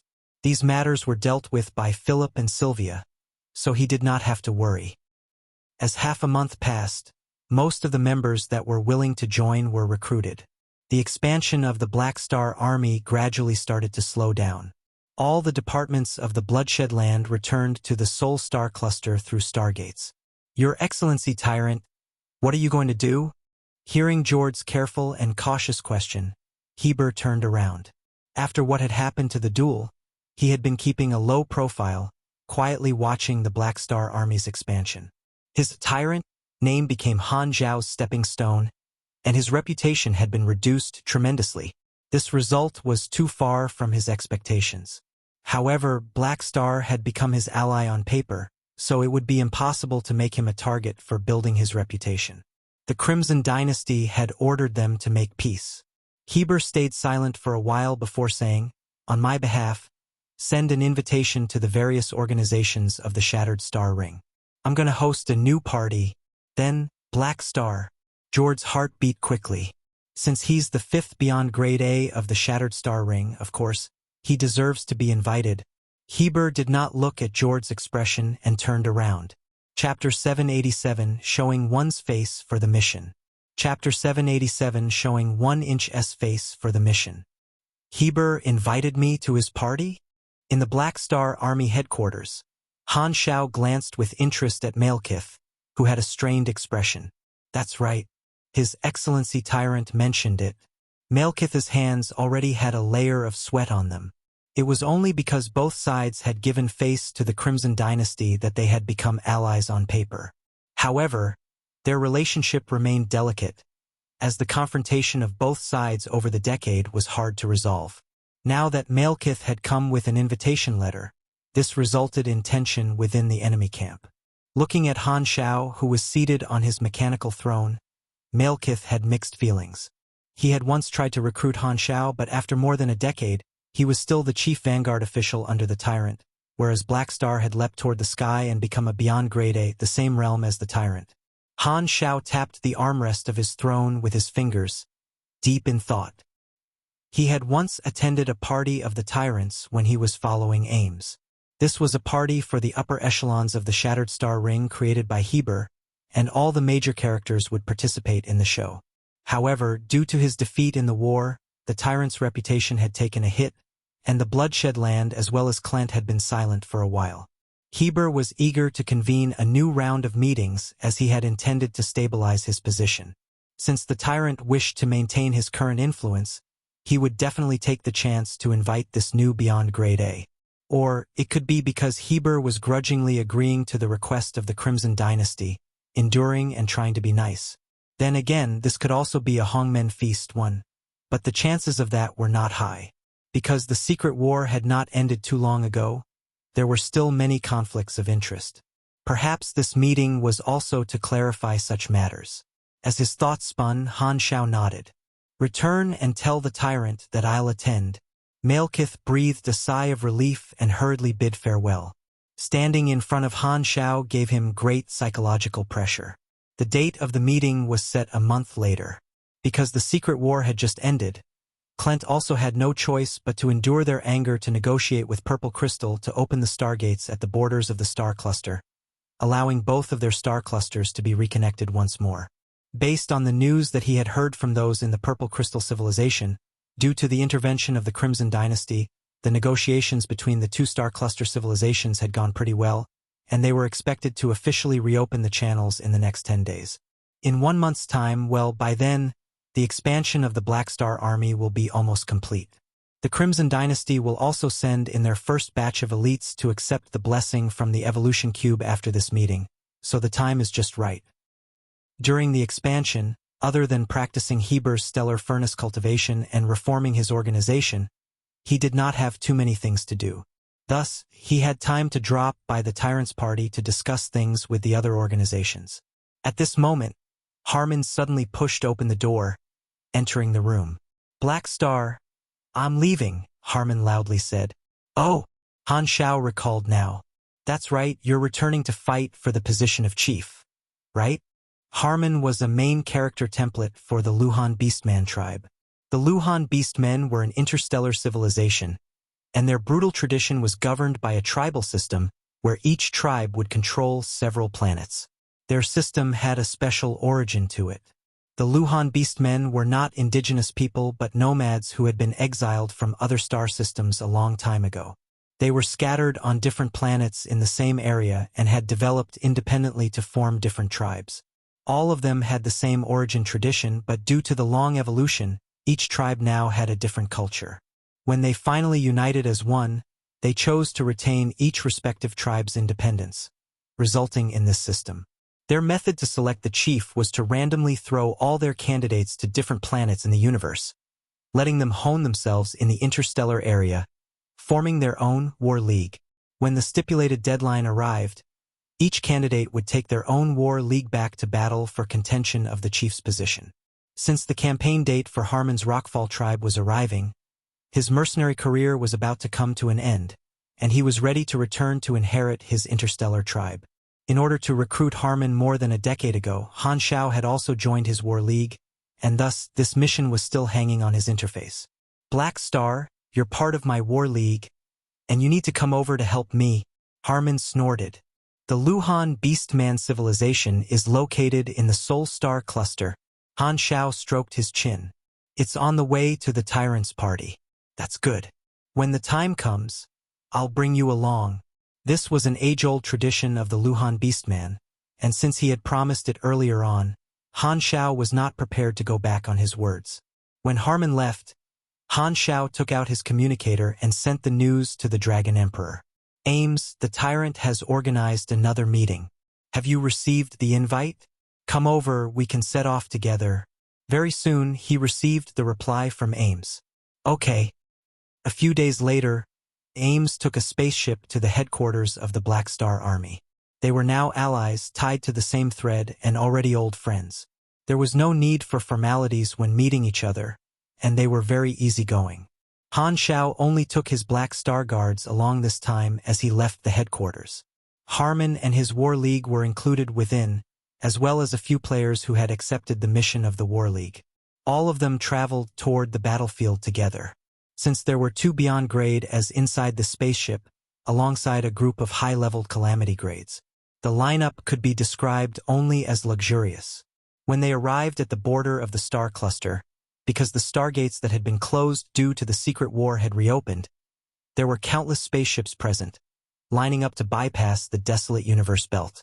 From afar, they resembled a winding dragon. During wartime, the population from the two star clusters were unable to access each other's areas due to the traffic restriction. This had just been restored.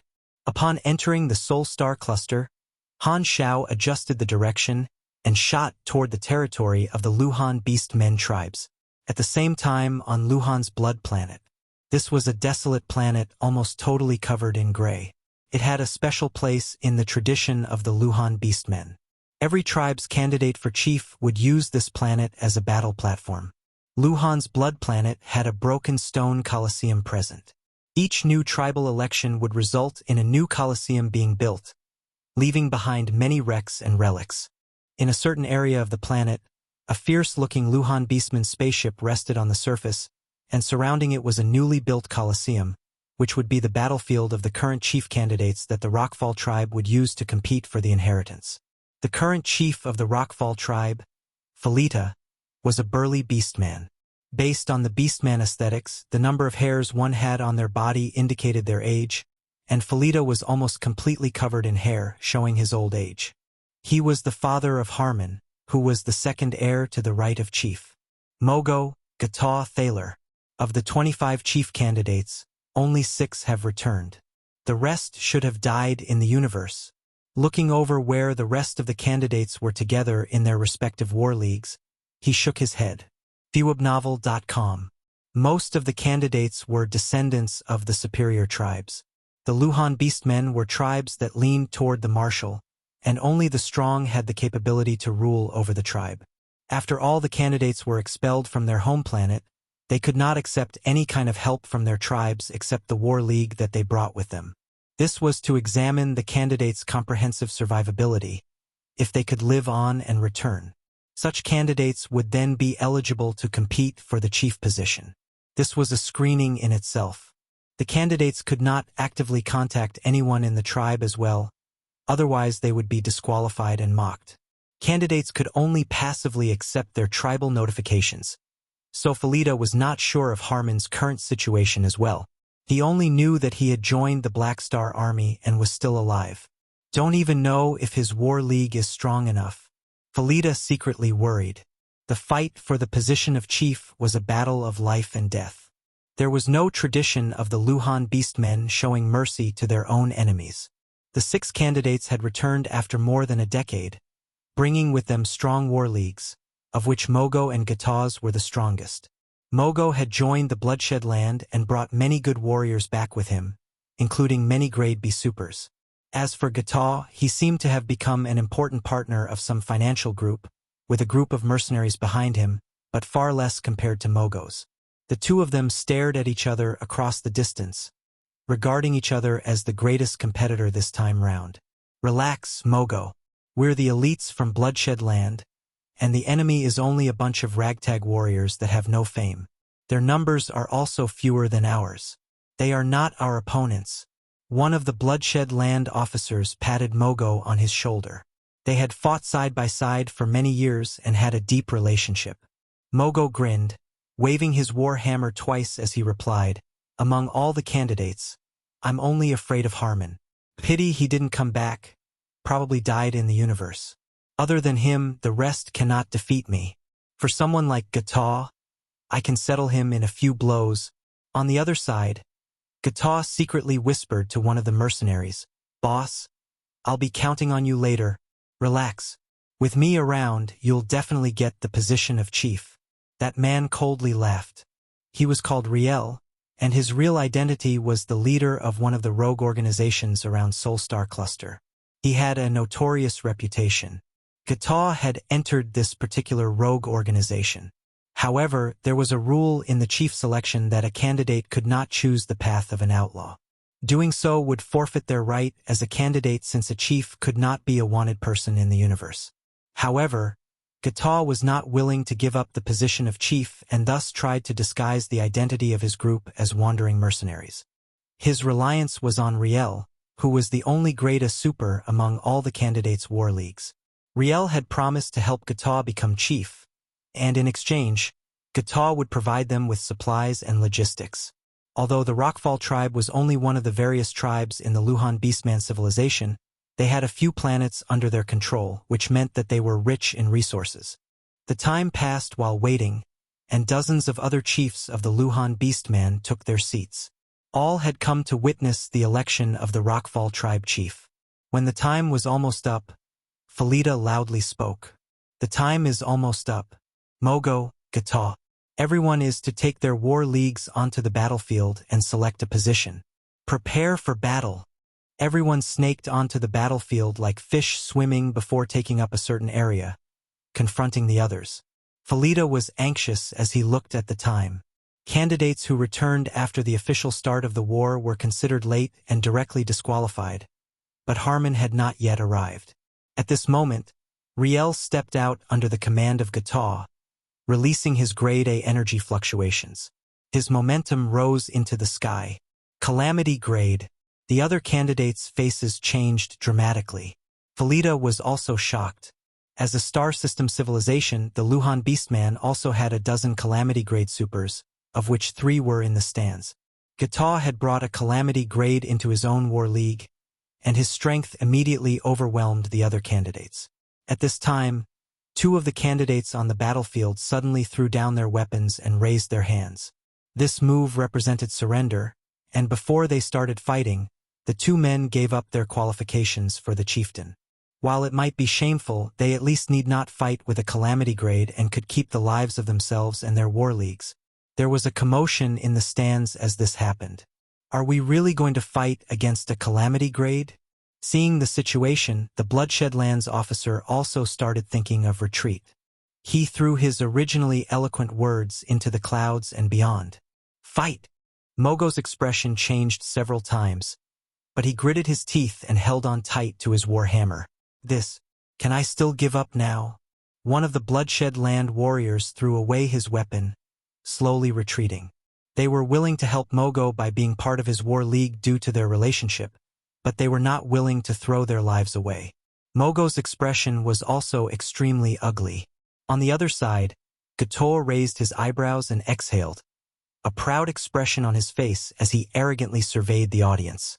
Standing beside Riel, he had the feeling of being a false sense of dominance. Felida, who was in the stands, was astounded and conflicted. At this moment, Gataw's father, who was at the side, opened his mouth. "Chief, don't try to stall for time. Let us start now."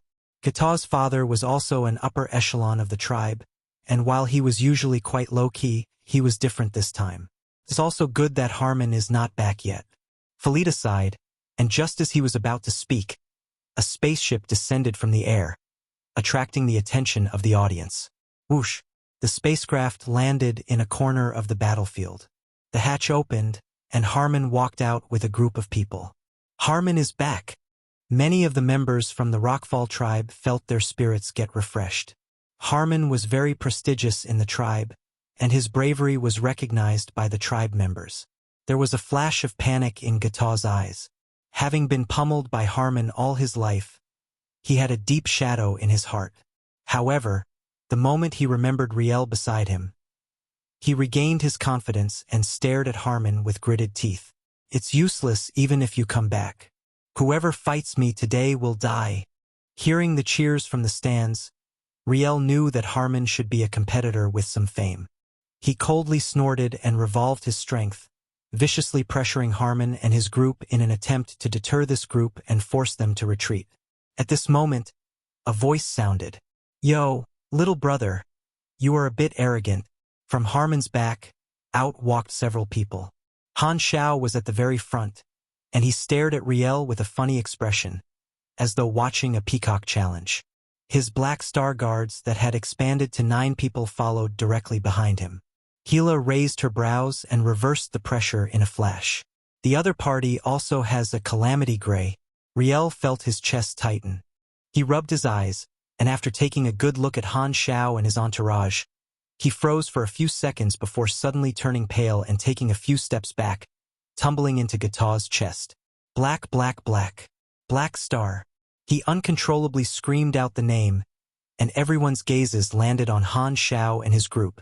Their expressions changed as well. An uproar rose up in the stands. Everyone stared in shock, unable to believe their eyes.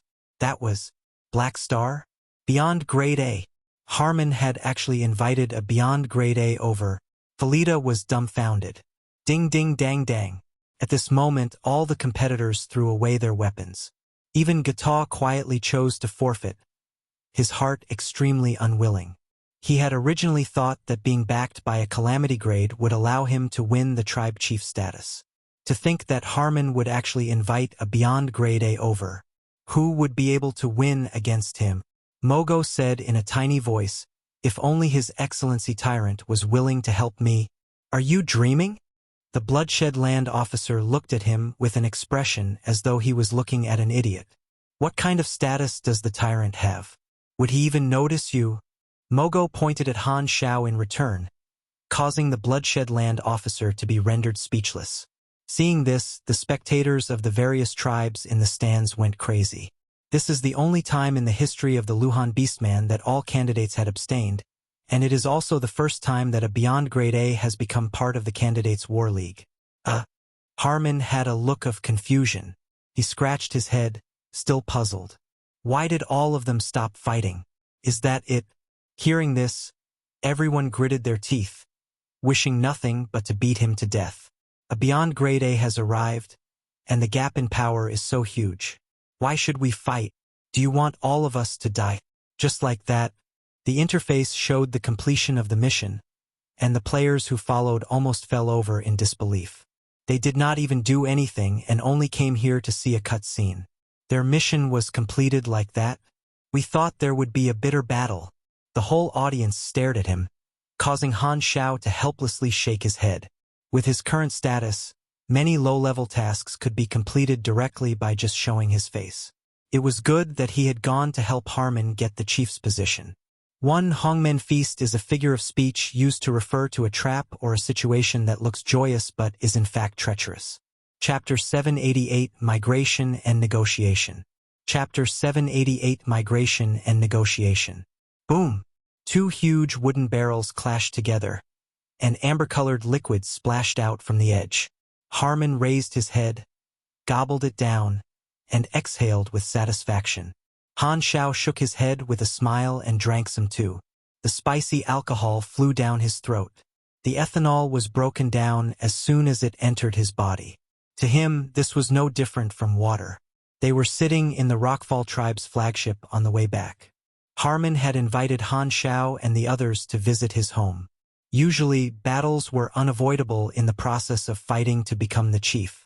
However, because of Han Xiao's appearance, the other candidates had given up in despair. The chief position had gone to Harmon without question. Overjoyed, Harmon hosted a party on the ship. They were old friends, so Han Xiao, of course, gave him face. Congratulations to the next Rockfall chief. The other chiefs of the Luhan Beastman civilization came to congratulate Harmon one after another, all looking at Han Xiao with envy. They had no idea how Harmon had such a good relationship with a beyond grade A. The War League of the tribe's chief signified his network. With a beyond grade A friend, those chiefs knew very well that the Rockfall tribe would rise after Harmon took on the position. Watching Harmon be congratulated by his people, Han Xiao pondered. In his previous life, this storyline mission had been simple and rough, fighting from the start till the end. Harmon would then obtain the chief position through battle. Now, due to his interference, there was no battle. Therefore, he did not think any dungeon crystal would be created. However, this did not matter to Han Xiao. He was not interested in such a little mission reward. He had gone to help because of his more than a decade-long friendship with Harmon. Harmon had joined him when the Black Star Army was still the Black Star mercenary group. Han Xiao was never petty in helping an old friend such as Harmon, just like how he had treated Herluz. On the table beside them, as Hadavi stuffed a huge chunk of Beastman-style burnt meat into his mouth, his eyes kept drifting toward Harmon. He moved his butt over to beside Gila and said softly, "Black Star has quite a good relationship with that Beastman. Is he always so caring about his officers?" Gila was frowning and staring at the object that looked somewhat like an eyeball of a beast at the bottom of her cup. Hearing Hadavi's question, she glanced at him. Her eyes seemed to be saying, "Get away from me." Ignored, Hadavi moved his butt to beside Phaidon and softly said, "Brother Phaidon, is Black Star always this good to his subordinates?" Phaidon rolled his eyes. "Go away. I'm Chun Xing." Not far away, a group of players gathered and chatted while looking around at the many famous Black Star guards. "I heard Black Star is heading to the Bloodshed Lands headquarters this time. Could he be going there to make trouble?" "No idea. But Black Star is going to meet the tyrant again. There'll definitely be a good show." After Harmon's War League mission was completed, Han Xiao gave these players new missions through the faction interface to make them follow him. Although he initially did not plan to take players along to the tyrant's party, leaving these people halfway in the Soul Star cluster was not suitable. He did not want to lose this stack of leaks. Therefore, he gave them a following mission with a rich reward so that they would not run around. Bunhit Dog was not there, but there were still people posting his whereabouts on the forums. Now all the players knew that Ames and he were going to the Bloodshed Land headquarters together. Some even said that they were on a honeymoon trip to fight with Heber, which was very beyond grade A-like. Ever since Han Xiao and Ames formed an alliance, there had always been discussions about them being a couple on the forums. The players felt they were perfect for each other, and there was definitely something going on between them. Someone even wrote an adult novel about Black Star rising in position to conquer this capable woman, and it was rather popular. "Your Excellency Black Star." While drinking, Han Xiao heard someone call his name at the side. Han Xiao looked over. It was Felita, who looked like he had something to say. "What is it?" Han Xiao smiled. He was Harmon's elderly father, after all, so Han Xiao's tone was very friendly. Felita coughed and said, "Can we talk in private?" Han Xiao nodded, put down the cup, and walked out of the party hall with Felita. They came to an empty corridor on the flagship. "What is it?" "Your Excellency Black Star, I'm wondering, what's the exact relationship between you and Harmon?" Felita asked cautiously. "He joined under my command more than a decade ago and has given me a lot of help. When my mother planet faced a disaster, he was there to help me. I agreed to join his War League before I was even a Calamity grade. Therefore, you don't have to worry. I don't have any ulterior motive." Han Xiao smiled. He knew very well of Felita's worries. After all, a beyond grade, personally helping someone fight for the chief position of a branch force within a star system civilization looked suspicious in every way. Felita looked hesitant. Suddenly, he clenched his teeth and asked, "Your Excellency Black Star, I have a request. Does the Black Star Army accept race migration jobs?" Han Xiao blinked, signaling for him to go on. "The origin of us Luhan Beastmen is a stray civilization. Today, although we formed a star system civilization, every tribe is still an individual nation. In terms of the development direction of the civilization, we have a lot of disagreements. I hope to migrate the Rockfall tribe out of the Soul Star cluster." "Why?" Han Xiao was curious. The Sol Star Cluster is Klent Kingdom's territory. They have a very strong desire to control everyone. There are a few star system civilizations in their star system. Us Luhan Beastmen are just one of them. The other few civilizations are more or less connected to Klent. They have been marginalizing us, squeezing our resources to force us to become Klent's vassal too. Our territory was 3 star zones wide more than 100 years ago. Now we only have 1.5.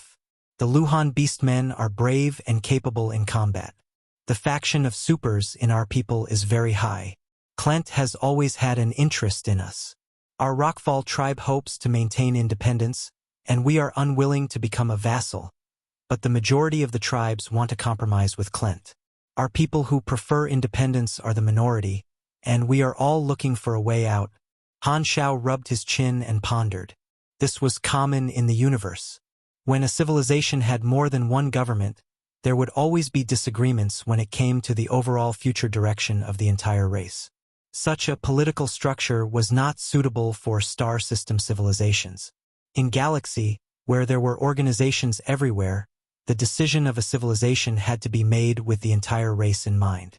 However, having multiple governments meant they would have different interests, so conflict would occur very easily. Sadly, due to the Luhan Beastmen's past, they were forced to use this structure. It would be very difficult to change it even though they knew what the problem was. No tribe was willing to voluntarily give up their power.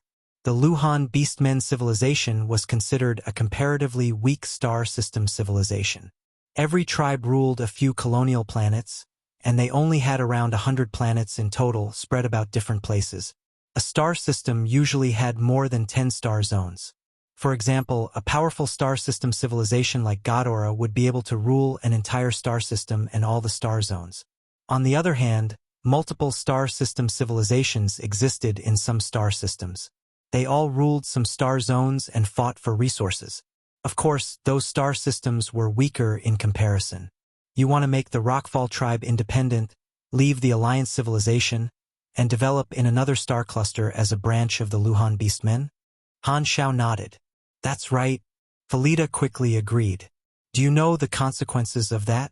If you do that, a lot of your people will choose to stay and not migrate with you. Han Xiao raised his brows. I will settle that.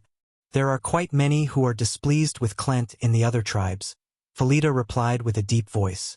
Han Xiao then stopped asking questions and slowly said, Okay. When you've made up your mind, contact me anytime. He only cared about carrying out the job in exchange for money. Someone else's tribe would be someone else's responsibility. With the Black Star Army's ability, taking care of a tribe's migration was no difficult task.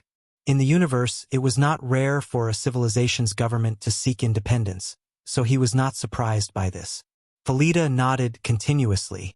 The migration process would be very dangerous, so they needed guards. Initially, he had been hesitant.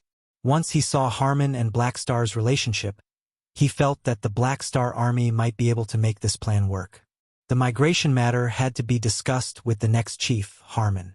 However, with Harmon's personality and experience, he would most likely refuse to be Klent's vassal as well. They arrived at the Rockfall tribe's planet and stayed as guests for 3 days.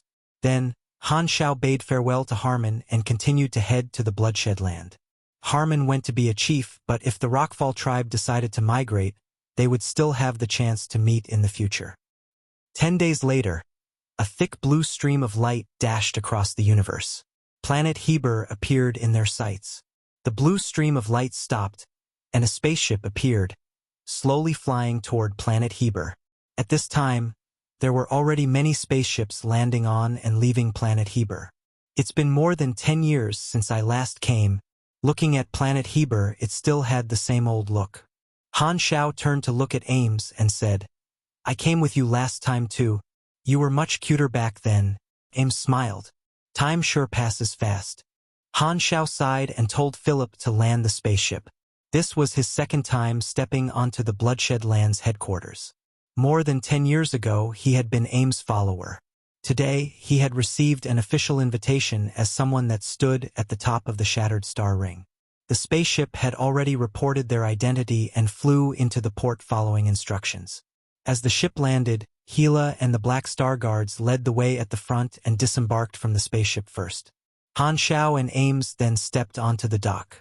Both of them were wearing black. Han Xiao wore his black windbreaker, as usual, and a few mechanical hovering guards swam around him mischievously. Ames wore her high-cut black dress as always. The dress complemented her long and beautiful legs, making her look royal and gorgeous. Your Excellency Black Star, Your Excellency Dragon Emperor, the Vanguard official captain, Fosters, was waiting at the dock to welcome the two of them. He greeted them with a stiff tone. Yo, isn't this an old opponent? Han Xiao chuckled. I remember you were saying you're going to kill me during the war. Why aren't you saying that now? Fosters clenched his teeth tightly and glared at Han Xiao, but he did not dare to respond. It was clear that the tyrant intended to make peace with Black Star by inviting him this time, which actually made the Bloodshed Land officer feel quite resentful. However, this was Heber's order, and they could not disobey it. They had no choice but to swallow their rage. Please, follow me. Foster squeezed out one word after another between his teeth, turned around, and led the way, making up his mind about not responding to Han Xiao. Seeing this, Han Xiao did not want to make fun of him anymore. He walked beside Ames and followed Fosters into the guest castle. He attended a tyrant party before, so he knew the procedure. They would usually stay a few days in the guest castle, communicate with the representatives of the other organizations, and expand their network while waiting for all the guests to arrive. The party would then start officially. The players who followed behind were filled with curiosity. This was their first time in the Bloodshed Land headquarters, so it felt refreshing. They secretly wondered what Han Xiao's intentions were. The Tyrant Party was an activity for those in high positions, so the players did not know about this at all. After a peaceful walk, they arrived at the guest castle. There were already many representatives of large organizations inside. They were surprised to see Han Xiao and Ames, and the atmosphere became strange. Many people looked like they could not wait to talk to them.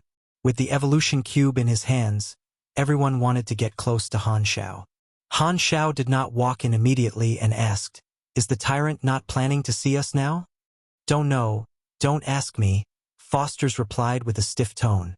Just as he was about to turn around and leave, he suddenly stopped and looked at Hadavi. "You're now a member of the Black Star Army, huh?" Hadavi realized that Fosters was talking to him and nodded. "Yes, I'm now a Black Star Guard. The treatment's quite good. Do you want to come too?" Fosters felt as if he was being ridiculed and was furious. Hadavi had once worked with the Bloodshed Land, but it had ended after Jord used him. He had then joined Han Xiao. Formidable.com. However, in Foster's eyes, this felt like Hadavi had walked into the light from the darkness.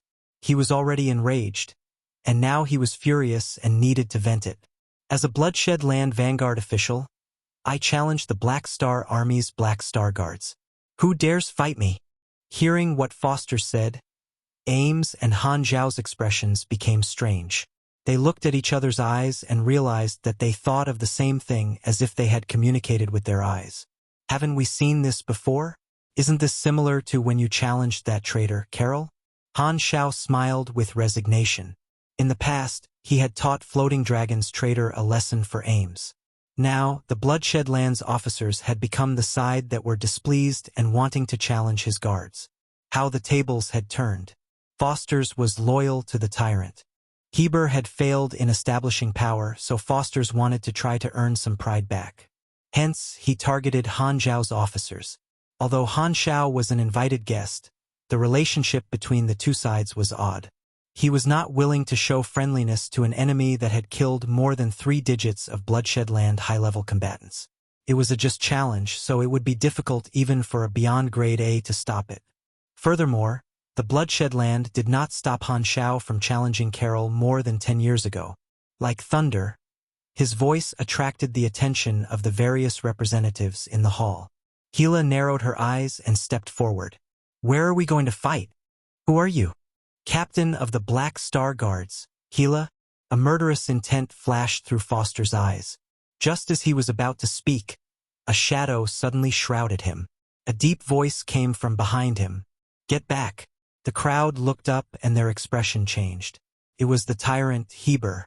Hearing Heber ordering him to stop the challenge, Foster's clenched his teeth and turned around and left, quickly disappearing from everyone's sight. Hila took a few steps, too. Han Xiao narrowed his eyes and looked up at the tiny mountain-tall Heber. Heber looked down at him with an expressionless face. The atmosphere around seemed to become heavy. Other than Ames, everyone in the hall felt that it was difficult to breathe. As the atmosphere kept getting tenser, Heber suddenly spoke and shattered the uptight atmosphere.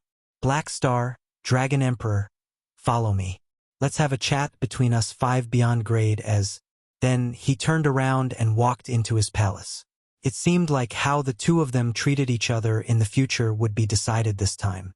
Without hesitation, Han Xiao told Hila and the others to rest in the guest room while he followed Heber into the palace. All 5, with a faint smile on her face, Ames followed him into the palace as well. Chapter 789 Meeting and Goal. Chapter 789 Meeting and Goal. The two of them walked into Heber's palace and arrived at an enormous circular hall with 5 hovering thrones. Heber sat on one of them.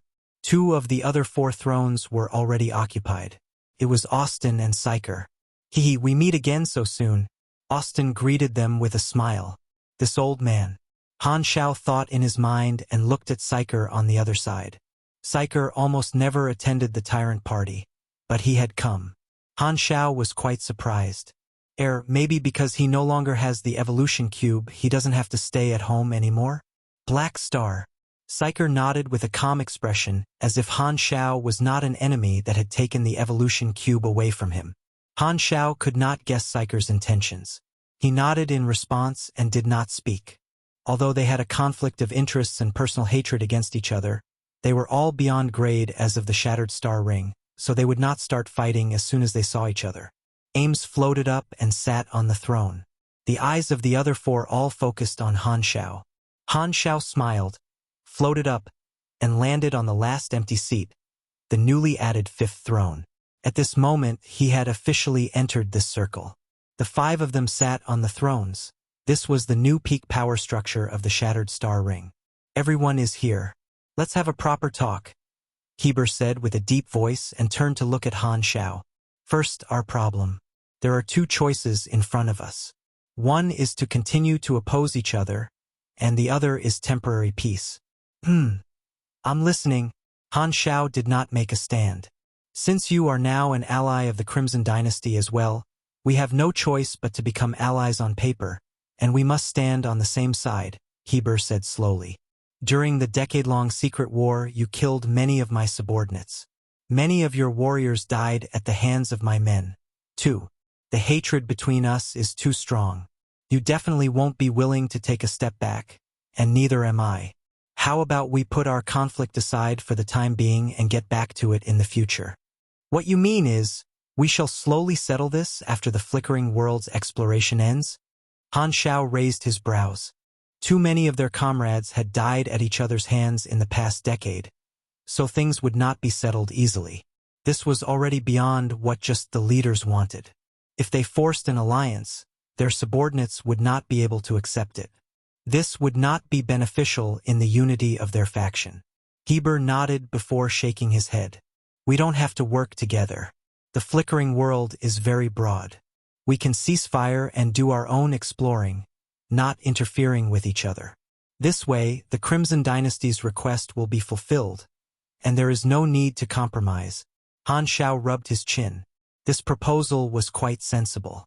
The 2 sides would not form an alliance but explore the Flickering World separately. To the Crimson Dynasty, as long as the 2 of them did not drag each other down, it would be acceptable. Even the Crimson Dynasty would not be able to force a beyond grade A to let go of his hatred and shake hands with his enemy. He roughly understood what the tyrant meant. Exploring the Flickering World was very important to the Crimson Dynasty. As a completely unexplored new star field, there were too many areas that could be developed in the Flickering World. The results of their exploration would not just be the fundamentals of their own organization's future development. The Crimson Dynasty would also reward them for the results of their exploration.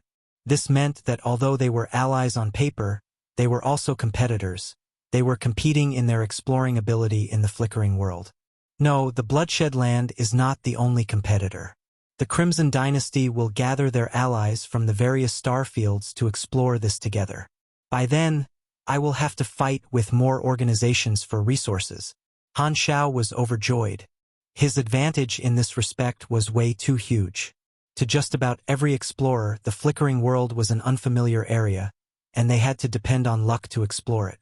To him, however, the map of the flickering world was crystal clear. He knew about the resources in the various areas. There was no way the other competitors would surpass him. Okay, I agree with this plan. We shall have a temporary ceasefire and mind our own business. When exploring the flickering world, do what we can and don't drag each other down. Han Xiao nodded. The flickering world was the most important. At this crucial time, there was no need to drag each other down. The tyrant felt this way too. After the Crimson Dynasty completed their initial exploration and obtained a large amount of resources, only then would they open the flickering world to the entire star field. Only then would the non-ally organizations enter the new star field, shuffle the organizations in chaos, fight for territory and resources, and form the structure of the flickering world. The players all over Galaxy would then enter the flickering world. In his previous life, the update between version 3.0 and version 4.0 had been when the Crimson Dynasty carried out their initial exploration. However, because of his actions, the majority of the Shattered Star Ring players would be able to enter the flickering world in advance. This was a rather significant advantage. As the world server to the players, many guilds had occupied desolate planets in the flickering world in his previous life and built their own strongholds. During that version, guild wars had been very frequent, and the players had been more active. As the players of the Shattered Star Ring would enter before others, they would have more time to operate their strongholds. However, the players now did not know that the flickering world would become the world server in the future. Okay, Heber slowly replied. As Han Xiao had become an ally of the dynasty, he put the thought of using Han Xiao to build his reputation away, knowing that he could not do that. Therefore, he treated Han Xiao differently and saw him as someone on his level. Having decided on the ceasefire agreement, Han Xiao nodded in his mind. The main goal of attending this tyrant party had finally been achieved. Although true peace would not be achieved, it was enough for now. This time, Psyker slowly said, "Now, it's time for us to talk."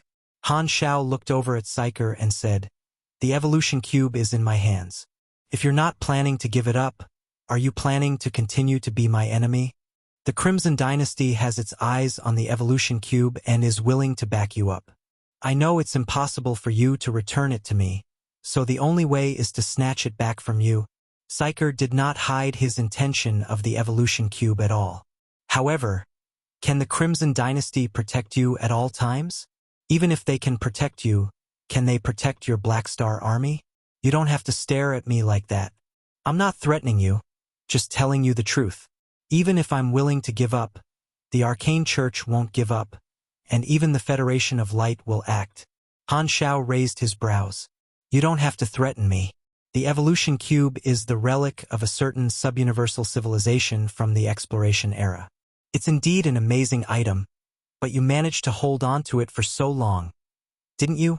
Our situations are different. Psyker glanced at Heber and suddenly said, "You'd better be careful about the Crimson Dynasty's allies." Han Xiao frowned. Those organizations going to explore the flickering world are all allies of the Crimson Dynasty from various star fields. The dynasty can block the exterior pressure for you, but internal hostility. Psyker narrowed his eyes. What's important to the Crimson Dynasty is the evolution cube itself. The person that possesses it might not be so important. The evolution cube has immeasurable value to an organization. Some people might take the risk and target you. Once you die, what do you think the Crimson Dynasty will do?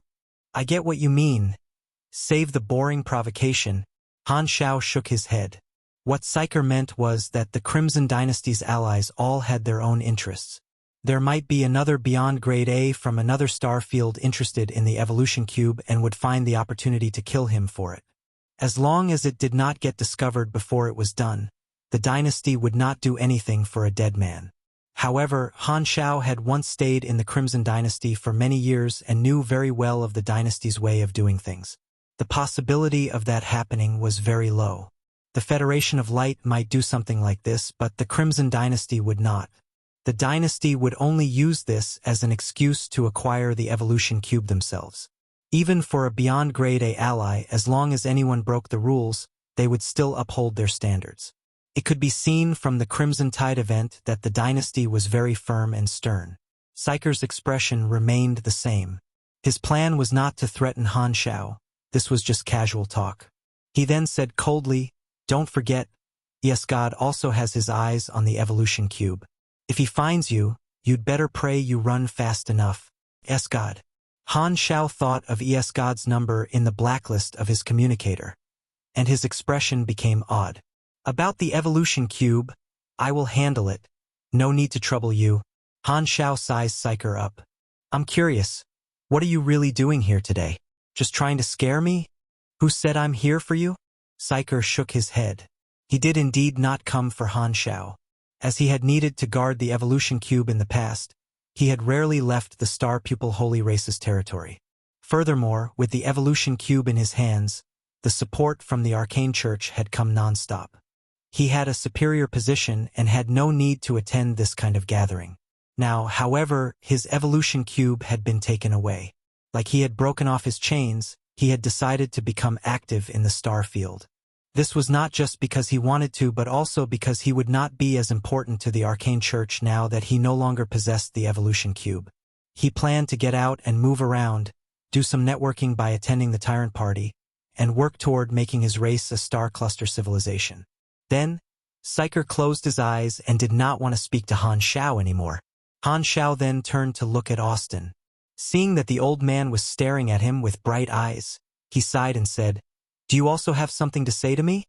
Austin extended his tiny finger and pointed at the evolution cube on Han Xiao's neck, chuckled, and said, "Let's make a deal. Let me use it once. I will fulfill one request for you." Hee. Han Xiao did not smile at all. When he was troubled in the past, Austin did not help him. Now that things had settled down, this guy finally came to make a deal with him, thinking that there would be more than enough chances to exchange a chance to use the evolution cube given Han Xiao's personality. "You damn old man." Han Xiao was filled with resignation. His goal of obtaining the evolution cube was to gain favor all along. Using it to exchange for a beyond grade A's promise was worth it no matter how he looked at it. There was no reason for him to refuse. "Any request?" Han Xiao snorted. He pointed at Psyker and said, "Then fight with me now and kill this guy." Psyker was unaffected and continued to rest with his eyes closed. "Stop messing around. You know I can't agree to that request." Austin shook his head with a bitter smile. With a luring tone like he was tricking a little girl, he said, "Request something else. How about you play with my palace of hidden spells?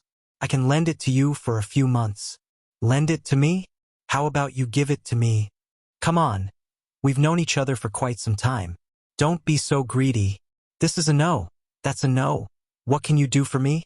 Austin contemplated, then shrugged, and said, "Don't know, but you won't make a loss." Veins popped up on Han Xiao's forehead. "You don't say. There's no cost to let you use the evolution cube. Of course I won't make a loss, but you will make a huge profit." Suddenly, he had a flash of inspiration. "How about you help me to deal with Es God? Let's talk about killing Psyker." Psyker's eyelids twitched uncontrollably. The two of them negotiated back and forth for so long Ames started to yawn. Then Han Xiao and Austin finally came to an agreement.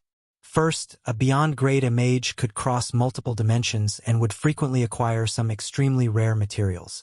Austin had to provide some materials consisting of the genes of high-grade void beings for free every year. Second, the Hidden Red Robe Abbey would form a half-alliance with the Black Star Army. The Hidden Red Robe Abbey had to send high-level mages to the army every year to train some mages as well as teach some rare spells. Last, Austin had to do something within his ability and not against his morals. And the final definition of morals depended on Austin. There was nothing Han Xiao could do about him. The two of them had quite a good relationship, and Austin even helped him a few times in the past. Thus, he was not willing to let that all go to waste over the evolution cube. By the way, Han Xiao suddenly thought of something and threw an observer's mark over to Austin. "What are you doing?" Austin was confused and casually shattered the observer's mark. As a beyond grade A mage, breaking such a simple void energy application method was a piece of cake, even though Han Xiao was also a beyond grade A. After all, he was a mage that could control energies of multiple dimensions. Han Xiao did not give up and threw another observer's mark, and Austin shattered it with his eyes opened wide again. The two of them stared at each other and repeated the process more than a dozen times. In the end, Austin gave up resisting and allowed the observer's mark to land on his forehead with resignation. Only then did Han Xiao nod with satisfaction. He felt much better.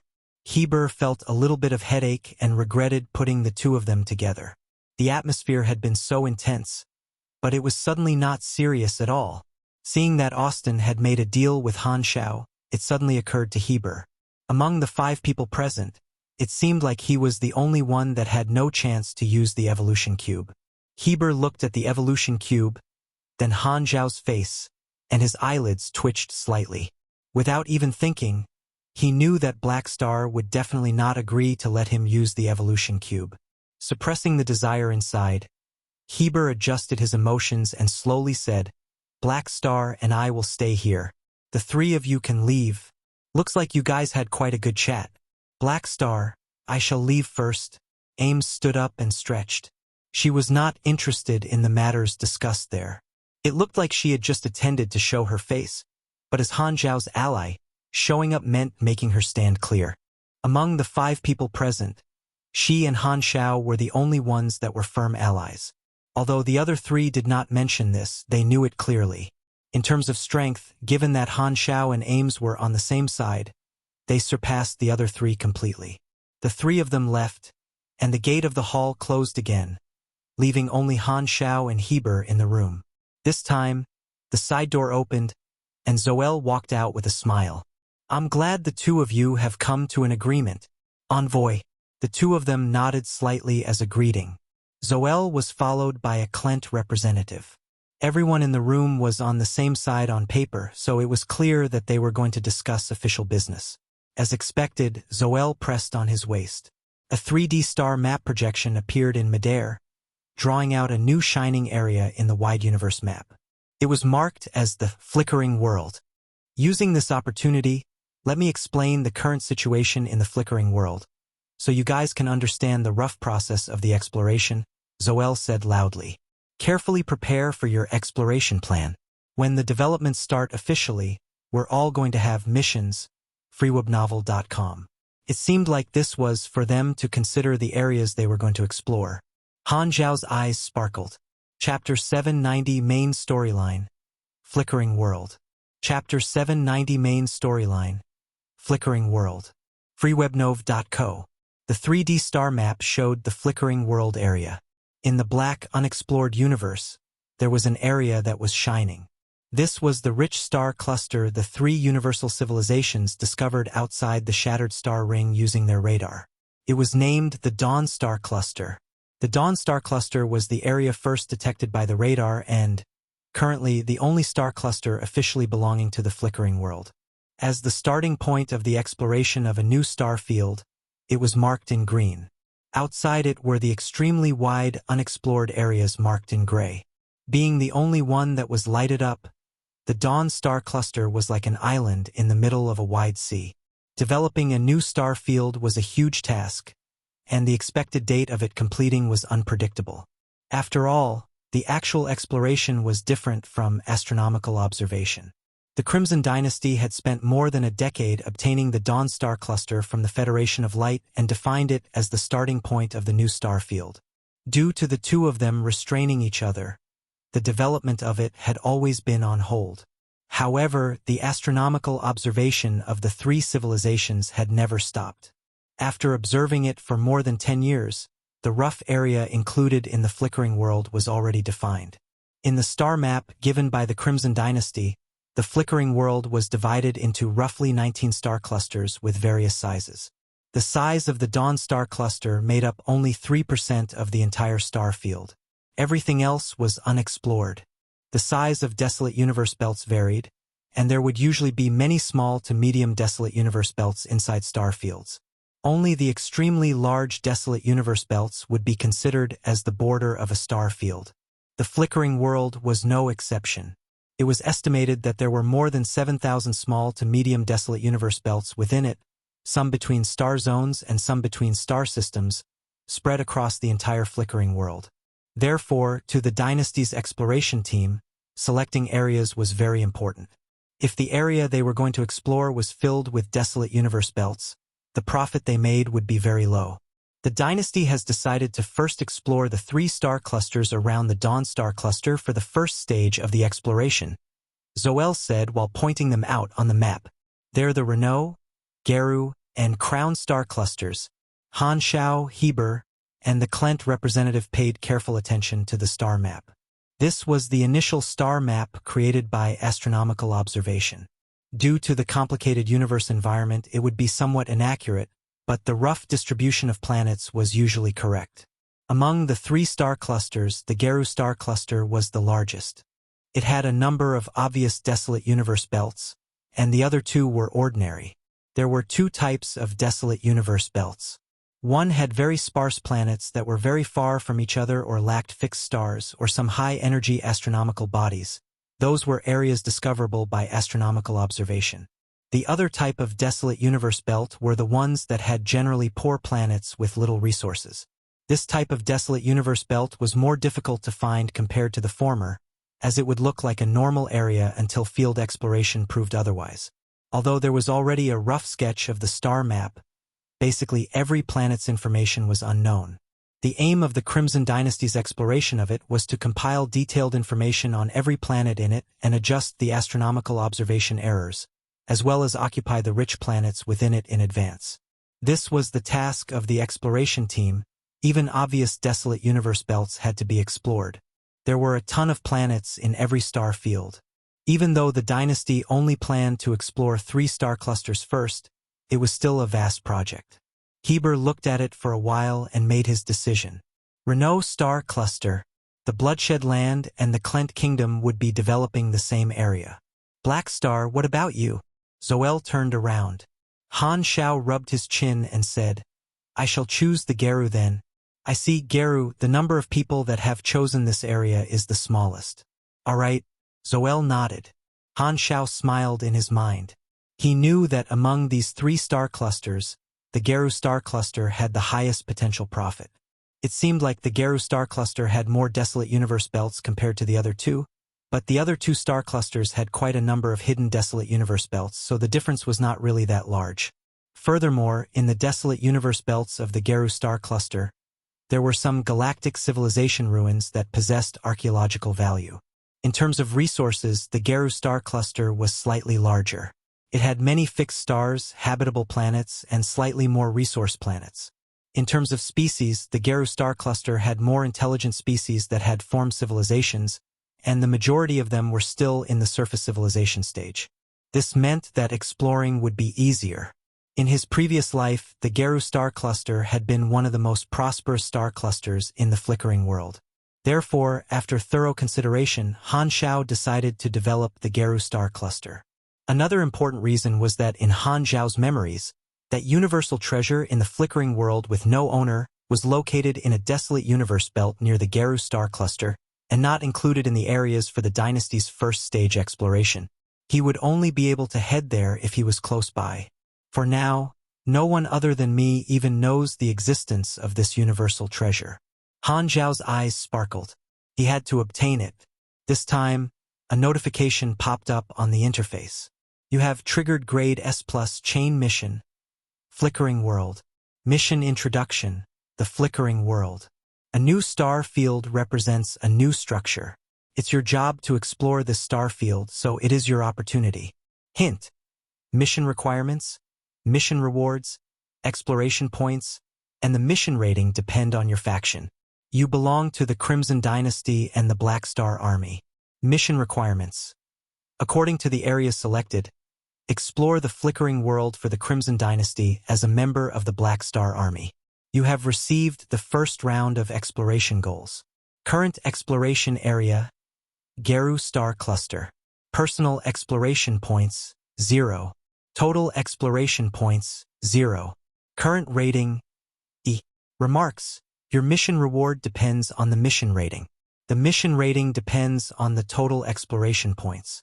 Exploration points are earned from the results of the exploration, such as completing the field exploration of a planet, improving the planet information, adjusting the star map error, discovering a civilization's ruins, contacting an intelligent species, operating a stronghold, discovering habitable and resource planets, discovering rare resources, and so on.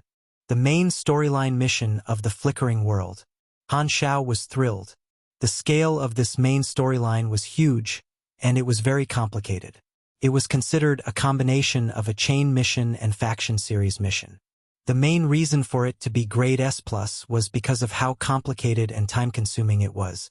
Firstly, the details of this mission changed depending on one's side. Not every player was a member of the Crimson Dynasty. After the Flickering World opened to the world, the players of the various starfields would represent different organizations and have different areas to explore, hence the different ways in calculating their reward. For example, for the Crimson Dynasty, the area they explored was broad, meaning it would be more difficult. The personal exploration points were one's own achievements, which would grant rewards when it reached a certain number. Compared to the other factions, the exploration points needed to trigger the reward under the Crimson Dynasty faction were higher, but the rewards were richer. The total exploration points were the total of all the personal exploration points of the players in the same faction. This required the players of the same faction to work together. It also gave rewards once it reached a certain stage. The total exploration points were also associated with the mission rating. When the total exploration points were more than enough to increase the rating, all the players of the same faction would receive rewards distributed according to the player's personal exploration points ranking. Every exploration area meant one round of the chain mission. Once done, the reward would be given based on the rating. When going to a new exploration area, both the personal exploration points and the total exploration points would be reset to 0. The Grade S+ overall mission Flickering World would only be completed after the entire starfield was explored, which would then give rewards based on the exploration points and mission rating of every area. Han Xiao pondered. The exploration had yet to officially start. Now that he had this mission, he could distribute it to the army players and make preparations in advance. At the same time, he could let the players know that they had a new main storyline after the Secret War. After the business was settled, the star map shrank back to the device on Zol's waist. Zoel smiled and said, "I will report your choices to the dynasty. There most likely won't be a problem." The Shattered Star Ring was the nearest to the Flickering World, so the allies in this area would be at the front line of the exploration. The areas they chose would mostly remain unchanged. One more thing. Zoel looked at Han Xiao. The first batch of elite personnel to accept transformation from the Evolution Cube have already entered the Shattered Star Ring, following the Dynasty's transport team. They will arrive at the Colton Star Cluster in some time. Black Star, don't forget about this. The first batch of resources for you are with them. I'll head over after the meeting. Han Xiao nodded before asking, "Who are the first batch of people?" "I have a list here, take a look." Zoel transmitted a document to him. Looking through the list, Han Xiao was surprised. There was a total of 30,000 people, all elite soldiers from the army selected by the dynasty. At the top of the list, he really did see familiar names and more than one. Among them, he had a very deep impression of one name. One of the future dynasty marshals. Tenny Aminos? Han Xiao's eyes widened slightly. After this group of elite completes the transformation, Zoel said, a small group of them will stay to take part in the Flickering World while the rest will return to the dynasty. You can go along with them to the central galaxy and meet the dynasty upper echelons. Black Star, Black Star. Oh, Han Xiao regained focus. I heard you, let's do that. Okay. Zoel did not suspect anything. He nodded and said, that'll be all. The others nodded, and Han Xiao left Heber's palace directly. Once returning to the suite, before Han Xiao sat down for long, someone suddenly knocked on his door. Gila opened the door, and a few people stood outside. They were the representatives of a few other star clusters in the Shattered Star Ring. Seeing that Han Xiao had returned, they chased right after him and went to knock on his door almost immediately after he entered. "Your Excellency Black Star, we hope to chat with you," one of them said with a smile. "Please come in." Han Xiao invited them in and knew exactly why they were there. As expected, they chatted for only a little bit before the topic became the evolution cube. However, this was just a start. Right after, the various representatives attending the tyrant party all came to his doorstep. Very soon, about 95% of the people in the guest castle had come. The enormous suite suddenly became cramped. Everyone wanted a piece of the evolution cube. The tyrant party was initially an activity for Heber to toughen his influence, so the guests were all someone important in the Shattered Star Ring. This gave Han Xiao the opportunity to spread his network. Using this, Han Xiao also started to talk about terms with the various organizations. As for the evolution cube, the Crimson Dynasty did not restrict my use of it. "If you want to borrow it, it is possible if you can fulfill my terms," Han Xiao said with a smile. Everyone in the room kept quiet and listened. Han Xiao's voice was the only sound in the room. Ames looked at this from outside the room. "You really are good at operating an organization." Chapter 791 Star Field Profit Blueprint. Chapter 791 Star Field Profit Blueprint. "I can give you guys opportunities to undergo a transformation, and the terms are very simple." Han Xiao looked around at the others and said, "First, of course, money. You will have to pay me anas every year in exchange for the fixed allocation of using the evolution cube. It doesn't have to be money. Minerals, materials, and other resources can be used as well." "How much every year?" a star cluster civilization representative asked. "That depends on your needs. The lending fee every year will depend on the basic allocation number you want to purchase every year.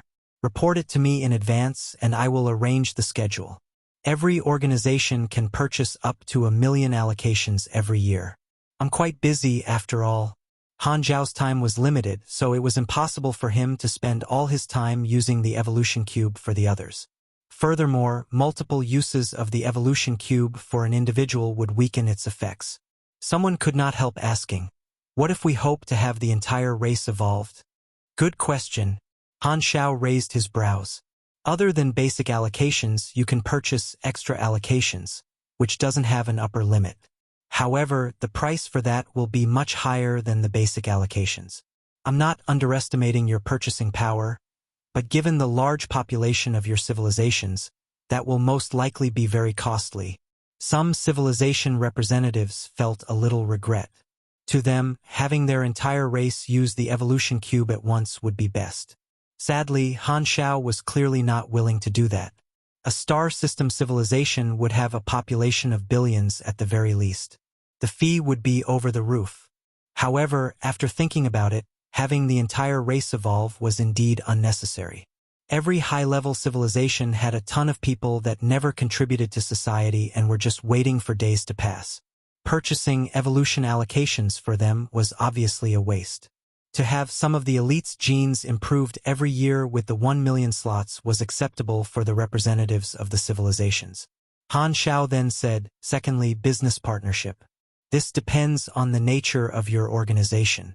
Civilizations can provide the rights to mining planets, transport channels, and military factory usage. Armed forces will have to form an alliance with the Black Star Army and share intelligence. Financial groups can provide more partnerships on the business side. These are the prerequisites of buying allocations from me. The people there came from different organizations." Han Xiao did this to expand the Black Star Army's business to the various industries, hoping to bloom in all fields. At the same time, through business partnerships, he could form a deeper partnership relationship with these organizations. This was within their expectations, so they were not surprised. Through the analysis of various information, they knew that Black Star was ambitious. Since there was a chance for his organization to become a beyond grade A organization, he would of course not be satisfied with it just being a pure armed force. Last, I hope to have a seat in the Shattered Star Ring Civilization Conference, Han Xiao said with a deep voice.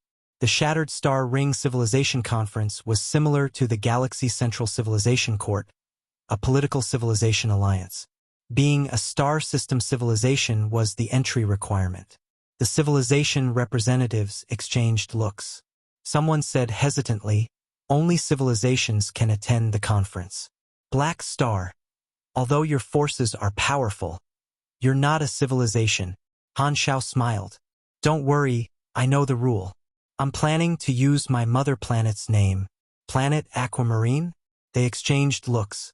If I remember correctly, the civilization on your mother planet has yet to reach the star system level. Han Xiao shrugged. Hence this term. He would only have official political influence after he obtained a seat at the civilization conference. This way, even if planet Aquamarine did not reach the star system level, it would also be protected by the peace treaty. He would benefit from it too. Not only would his personal position be higher, the Black Star Army under his command would also be a semi-government. The army members would be protected by all kinds of laws.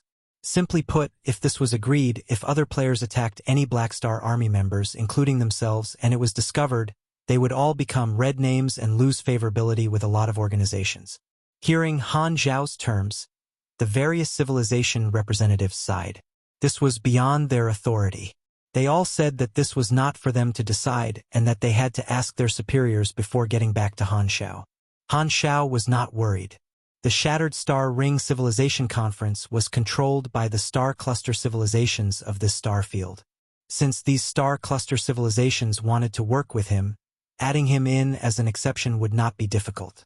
They just needed an excuse. During the Secret War times, quite a number of star cluster civilizations had secretly done things because they did not want to see Black Star rise. However, there was nothing they could do anymore. With resignation, they could only lower their heads and seek cooperation. The Shattered Star Ring had been affected by the Crimson Tide for a decade. Its structure had changed in subtle ways.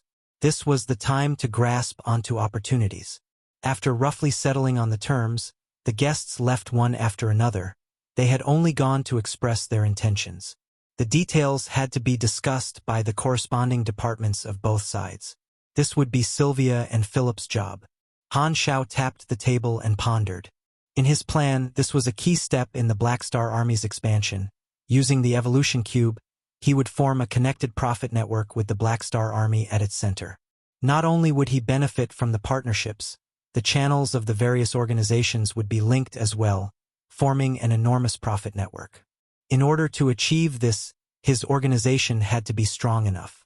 Of course, as a beyond Grade A organization, the Black Star Army was qualified. With this opportunity, the Black Star Army would be able to become stronger very quickly. Maintaining this profit network would indirectly turn the entire Shattered Star Ring into the Black Star Army's base, providing continuous resources.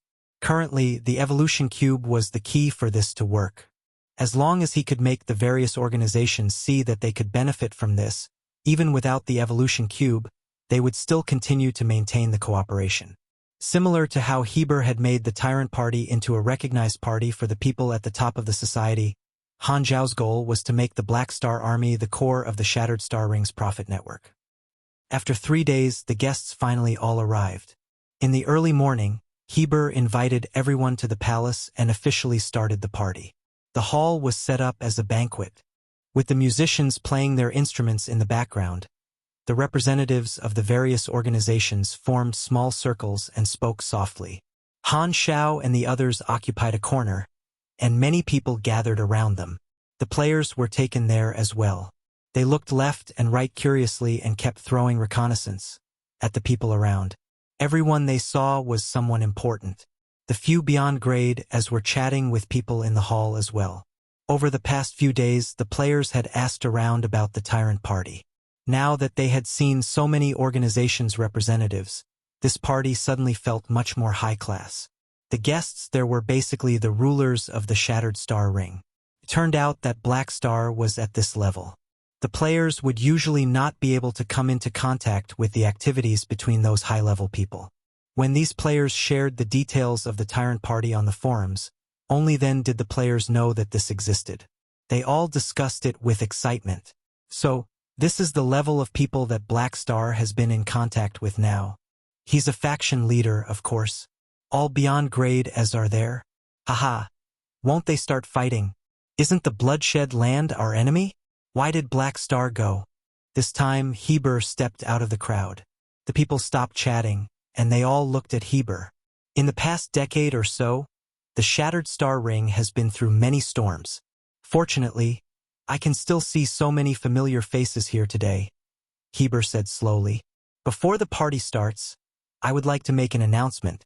Then, he turned to look at Han Xiao and said, after private negotiations, Black Star and I have agreed to a temporary ceasefire, and we will take part in the Crimson Dynasty's development of the flickering world together.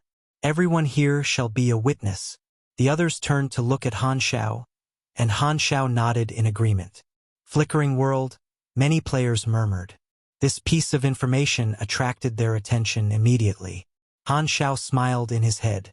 He had known for sure that Heber would announce this during the party. He immediately distributed the mission that he had prepared on the faction interface. At the same time, on the list of acceptable missions on the many players faction interface, the Grade S+ main storyline mission, Flickering World, was instantly pinned at the top. Oi, a new main storyline mission. What, Grade S+? That's higher than the Secret War. This should be the next main storyline of version 3.0. Develop the Flickering World. Looks like this will be the next big operation for the Black Star Army. The army players were surprised, and many instantly accepted the mission. A main storyline with such a high grade was clearly a huge event. After the Secret War ended, many players had entered the free exploration stage with no clear goal, but now they had a new goal. Due to the recent chain of events, the players had an overflowing sense of belonging to the army. In their eyes, the Black Star Army storyline was basically the main storyline. The players did not know much about the Flickering World. Countless posts appeared on the forums to discuss it immediately. Han Xiao scanned them and was satisfied with the impact.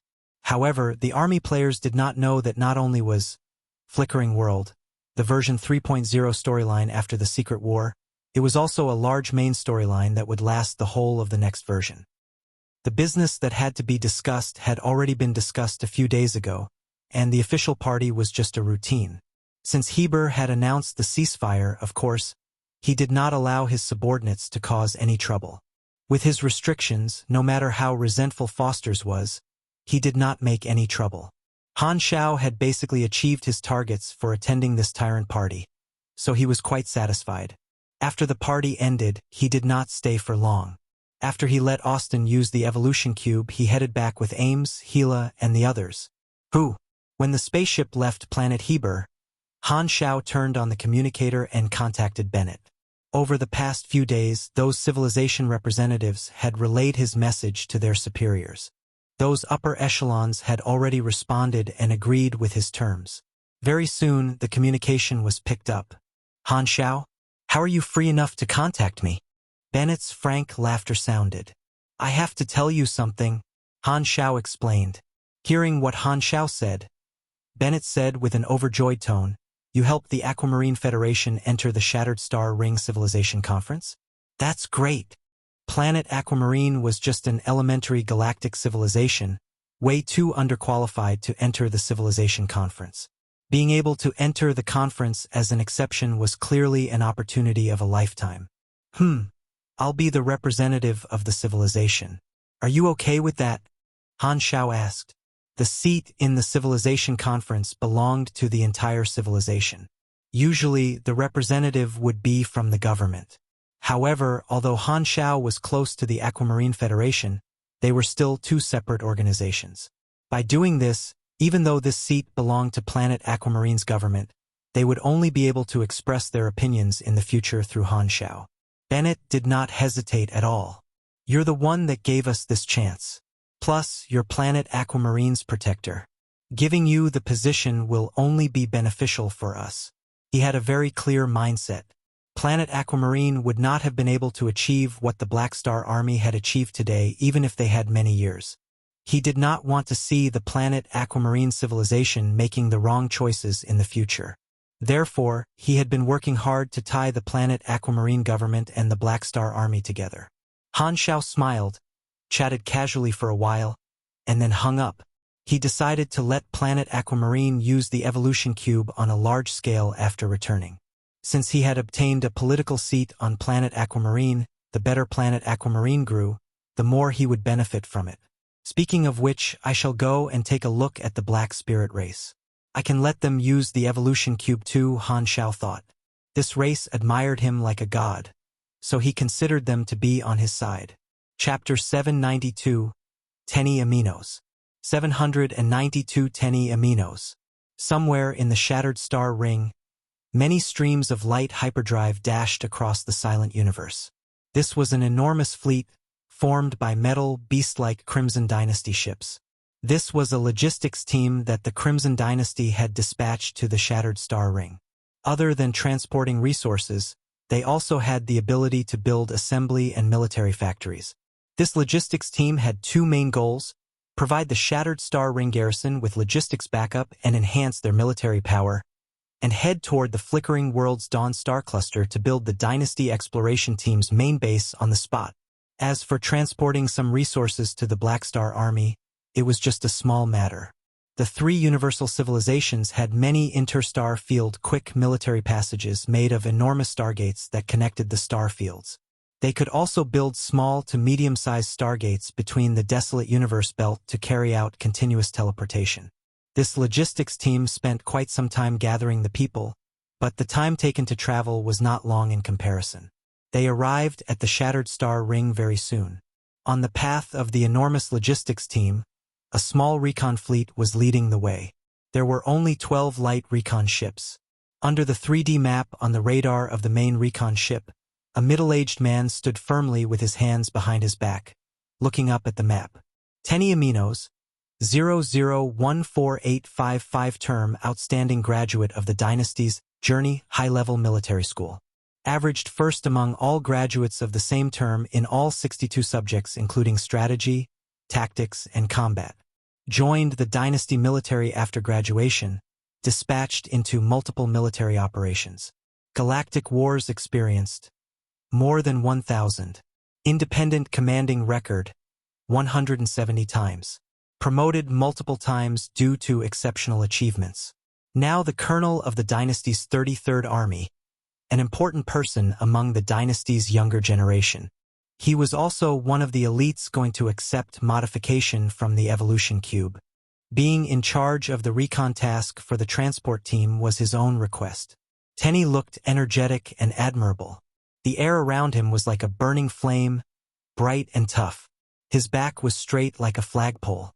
He had one semi-arc-shaped alloy ring on each of his two ears. This was an advanced multifunctional analysis device built by the Dynasty. It had functions such as communication, detection, analysis, tactical imaging, and so on. He wore a high-grade officer uniform of the Crimson Dynasty. It was black and decorated with red and gold patterns, and it had the Dynasty's national emblem on the chest. All the high-grade officer uniforms of the Crimson Dynasty were made from nanocloth. They were light, tough, and had excellent defense capabilities. It was also equipped with many combat and survival functions. Colonel Tenny, the radar has received a distress signal. The coordinates are T406, B1, 89.K22, right on our path. According to long-range observation, a group of galactic travelers is being attacked by a galactic pirate group. The pirates have 30 low-grade battleships. The exclusive deputy, Corbouz, bowed and reported the situation. Send an area announcement. Warn them and tell them to leave our route immediately, Tenny quickly said. The announcement has been made. They have not responded. Corbouz looked at the image detected and said, they have strengthened their attacks. Intending to quickly finish the galactic traveling group, report the situation to the main team. The rest of you, switch to combat formation. Level 2 alert. Initiate the long-range kiting strategy, Tenny ordered calmly. His mission was to scout the route and eliminate unstable factors. As an elite officer of the Dynasty, he did not like to be involved in matters of the others. The galactic traveling group's rescue request was not within his consideration. However, these people happened to be blocking the hyperdrive route of the main team, which was why he commanded the fleet to engage. The 12 recon battleships formed a fan shape and headed toward the galactic pirate. They started to fire as soon as they were in range. Those galactic pirates attempted to fight back but to no avail. They could hardly land any attacks on the recon team. Under Tenny's command, the recon team maintained their maximum attack range, which was far superior to the galactic pirates. Destroying a few enemy ships with ease, Tenny switched strategy. He commanded the recon fleet to swiftly surround them while maintaining their distance. Although he had fewer than half of the battleships the enemies had, Tenny could always create opportunities where they outnumbered the enemy in partial battles. Under his command, it was as if these galactic pirates were slowly being chipped away despite having the advantage in numbers. Tenny was used to fighting in large armies. Commanding a small group in combat was not his strength, but he was still amazing at it. His strategic style was as firm as a mountain, calm and slow like an adult toying with a child. No matter what those galactic pirates did, he countered them with ease. The galactic pirate could not even find the opportunity to escape with hyperdrive. They were overwhelmingly beaten. With the immeasurable difference in strategic capabilities and the large difference in spaceship performance, this battle lasted barely a moment before the galactic pirates were wiped out without surprise. Tenny suffered basically zero damage, only some energy used to maintain shields. "Tell the main team that the problem is solved," Tenny said with a calm tone. Having witnessed so many large galactic battles, the battle earlier was not even a warm-up. "Colonel, the spaceships of this galactic traveling group are heavily damaged and can't support long-range travel. They have asked to board our ship." Corbu's voice was thunderous. "Refuse them," Tenny said without changing his expression. "Activate scanning probe and detect the individual energy level of the people inside this traveling group. If no abnormalities are found, release small cabins for them as carriers." Tenny was experienced in this. There were way too many examples of using distress signals as a trap in history. He was used to being alert against traps. Even if no abnormality was found, he would not let outsiders board his battleship but would give the unoccupied small cabins to throw these stranded passengers to the nearest colonial planet. He would not waste time guarding and giving them a ride. Corbu suddenly received a message. "Colonel, a person in these passengers wishes to speak to you. There's information about him in the database. He's the leader of a small financial group in the Shattered Star Ring. His history is clean. He said he knows Black Star. How does he know that we're going to meet with Black Star? This feels like a poorly planned trap." Tenny raised his brows. "That might be easily explainable." Corbu looked at the data, shaking his head. "The news about the dynasty forming an alliance with Black Star has spread widely in the Shattered Star Ring." Tenny thought for a moment and said, "Pick up the communication. I'll speak with him." Usually, he would not bother about a request from an irrelevant person like this. However, that person had mentioned Black Star, which was a topic he had recently been very curious about. Black Star was the dynasty's new ally, and Tenny knew that he was on this trip to meet Black Star and accept modification from the evolution cube. Be it friend or foe, he always would find out as much as he could about the person he would come in contact with. This came from his military habit. He had already finished reading through Black Star's data on paper. More information about Han Xiao was exactly what he needed. The communication connected. This leader of the financial group's face was filled with excitement and nervousness. When attacked by the galactic pirate, he had thought that misfortune was about to fall. To his surprise, they were saved by the Crimson Dynasty. Having seen an opportunity to contact a universal civilization, he tried his luck to attract their attention and mentioned Black Star's name. "How do you know Black Star?" This person could not wait to reply. "More than 10 years ago, I hired Black Star's mercenary group and had close contact with Black Star. This is all recorded." "Okay. Tell me from the start." Tenny narrowed his eyes. Even over there in the central galaxy, there was no example of such a quick rise. It could be said that Black Star had broken the record for the shortest time an ordinary person had become a beyond grade a super. Tenny was very curious about this legendary person. Furthermore, Black Star was a mechanic just like him. Tenny even had some thoughts about seeking guidance. As Han Xiao returned from planet Heber, he brought back the partnership intention of a ton of organizations. Sylvia became busy, negotiating and dealing with different organizations every day. Luckily, she had the physique of a calamity grade. If it were an ordinary person, that person would probably pass away from overworking. Sylvia was exceptionally hardworking, which Han Xiao was glad about. If his managing director was Jenny, she would probably sacrifice her own life to kill him by running into him carrying a psionic bomb. Ames did not return to Floating Dragon but actively looked to walk along with Han Xiao. It did not matter where they were going. It was mainly because she would have an old friend who was on her level to chat with. Furthermore, she felt that interesting things would always happen around Han Xiao. The dynasty's elites were still on the way. Han Xiao decided to complete the evolution for Planet Aquamarine and the Black Spirit race first. Planet Aquamarine would need time to gather its citizens, which he had Bennett take care of. Han Xiao went to the Black Spirit race first. The Black Spirit race had their mind network, so they would be easier to gather. Ever since the Black Spirit race planted their roots on this unpopulated planet, the planet's name on the star map had officially changed to Planet Black Spirit. A spaceship penetrated the atmosphere and slowly landed.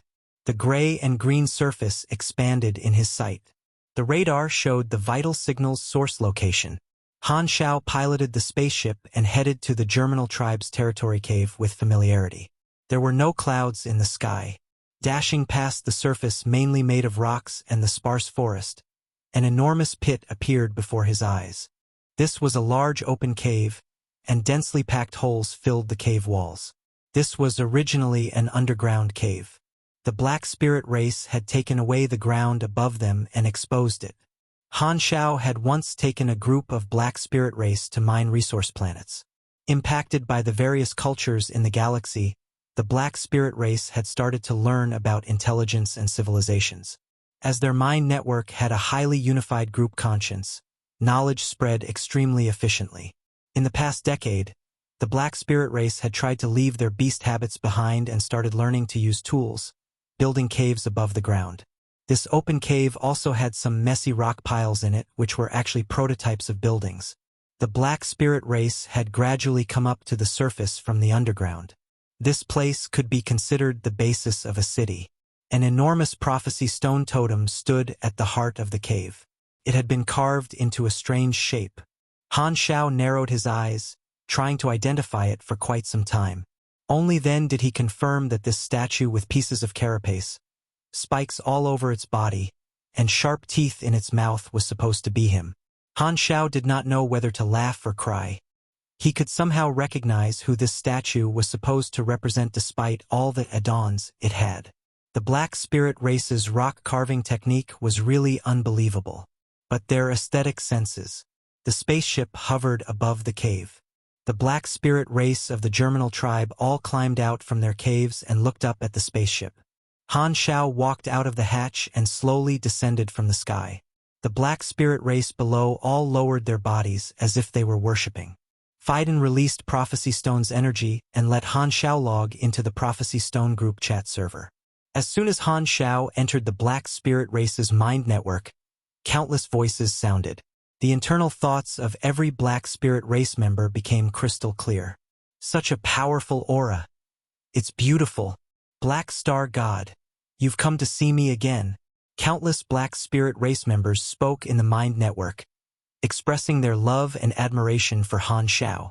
The Black Spirit race referred to him as God. His relationship with them had always been reverence. Freewenville.com. The voice of the Germinal tribe's leader sounded.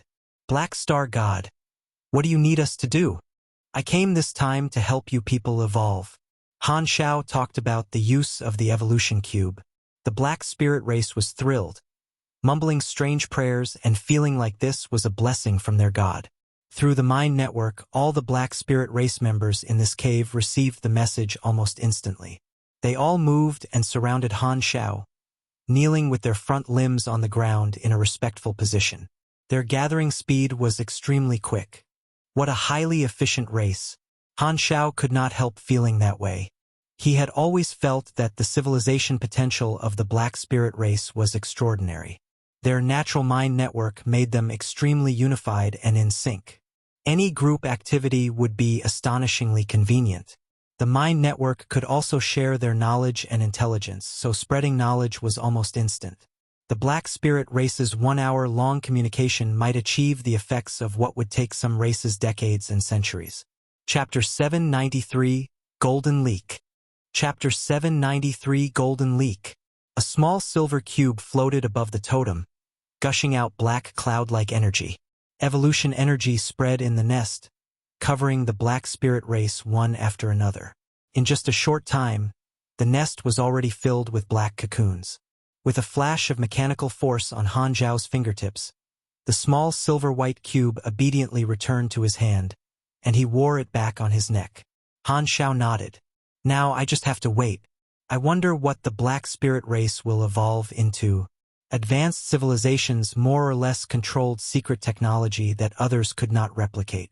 The evolution cube was a relic of a civilization very close to becoming a universal civilization. The technological essence within it had long been lost. Even when it was in Psyker's hands, the arcane church could not understand it.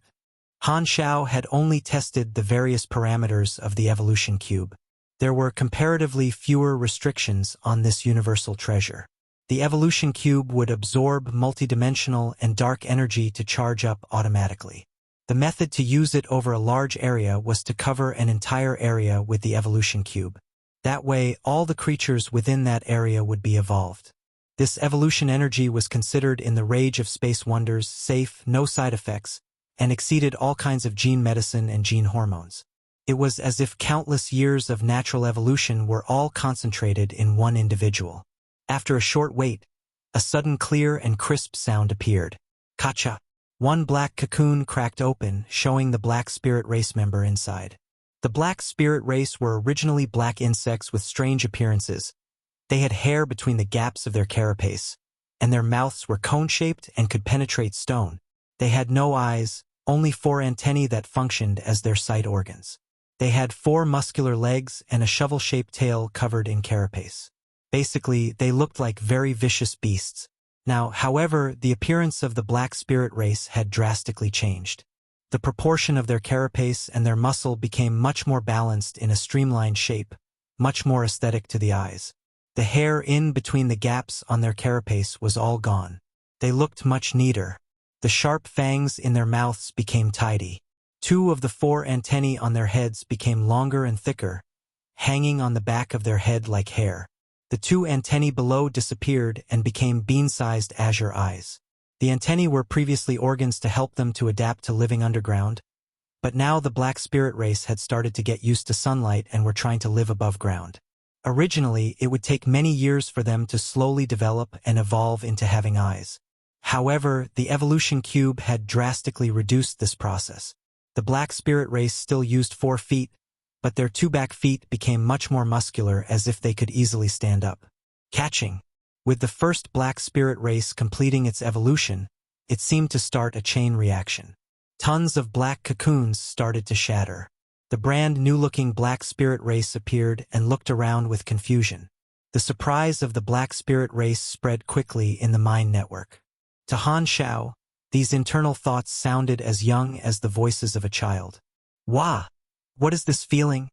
I can see so clearly. Is this what sight is? The sun is so blinding.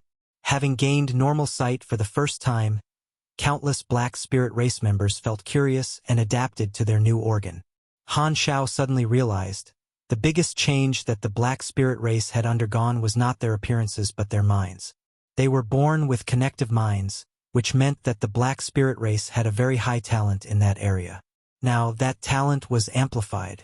The most direct impact was that the brains of the Black Spirit race became much more developed.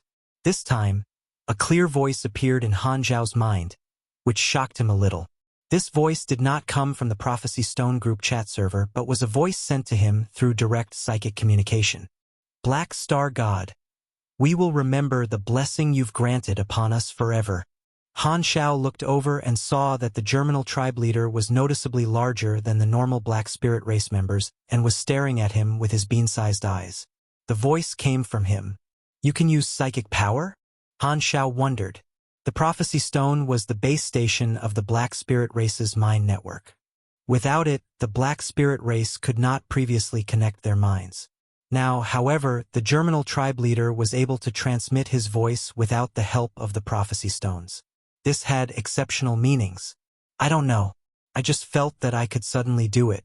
I seemed to be able to do this too.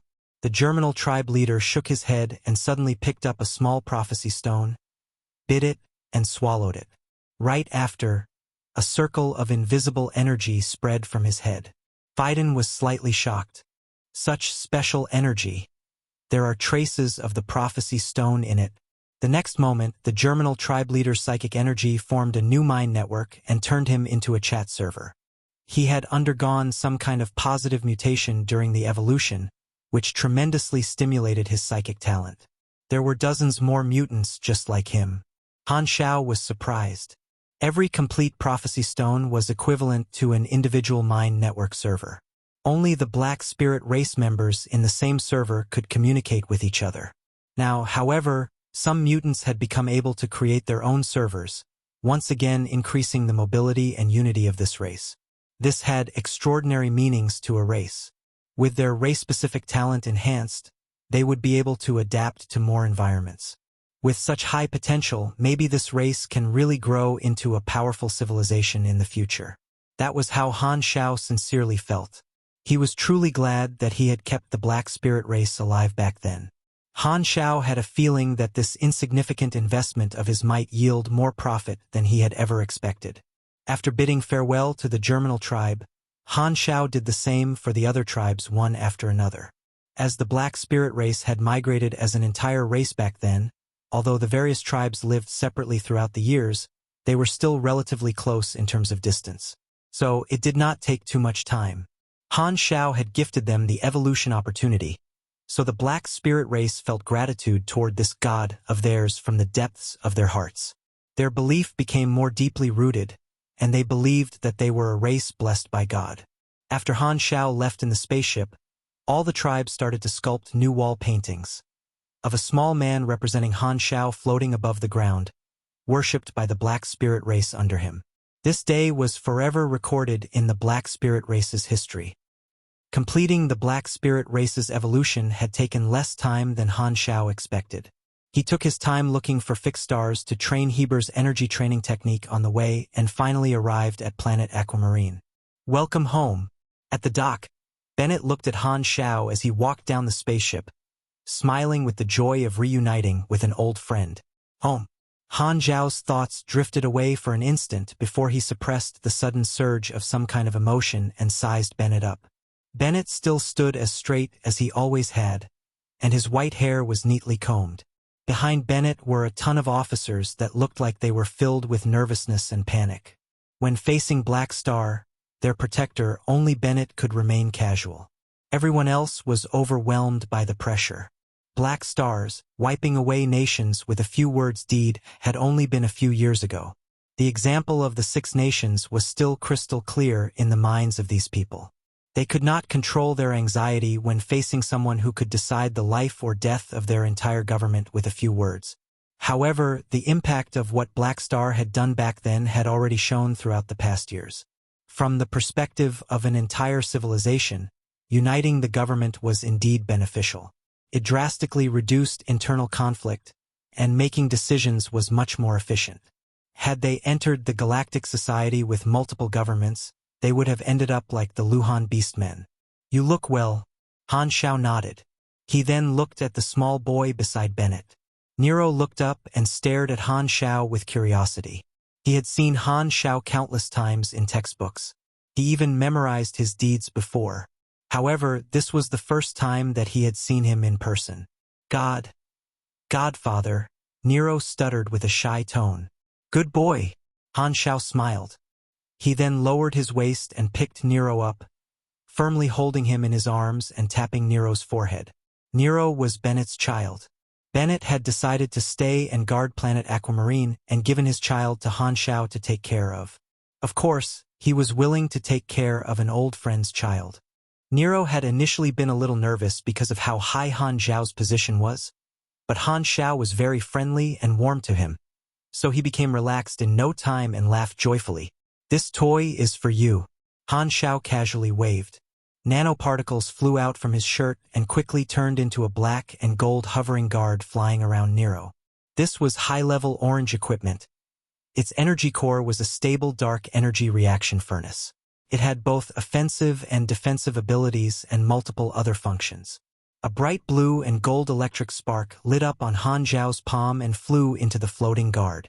He gave this machine permanent Emperor's gift and machinery fusion blessings, giving it increased capability. This hovering guard is a gift for you to protect yourself. You can give it a name. Then, with a snap of Han Xiao's finger, he created a nano-level nerves connection device and planted it into the back of Nero's head without him feeling any pain. He added, "It can move with your thoughts. However, this thing is very powerful. You'd better not use it recklessly, especially not to hit your father." An orange equipment made by a beyond grade A super was extremely powerful. Even without his mechanical force bonuses, this hovering guard alone would be able to easily defeat any grade C supers. This type of machine had no level limit. It was basically god-tier equipment to low-level supers. He did not even sell this to the players. Nero tried to control the hovering guard. With a thought, the hovering guard followed his commands and moved around smoothly as if it was his own body. Nero's eyes sparkled immediately as if he had discovered a new continent. "Thanks, Godfather." With a face full of surprise, Nero hugged Han Xiao's neck and expressed his excitement. "Go play." Han Xiao chuckled, put Nero down, and turned around to head to the political building with Bennett. On the way, Bennett started to report the situation.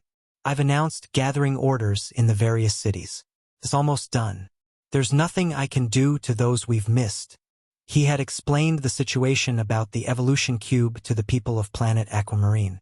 Those who wanted to evolve would gather on their own. This would save a lot of time.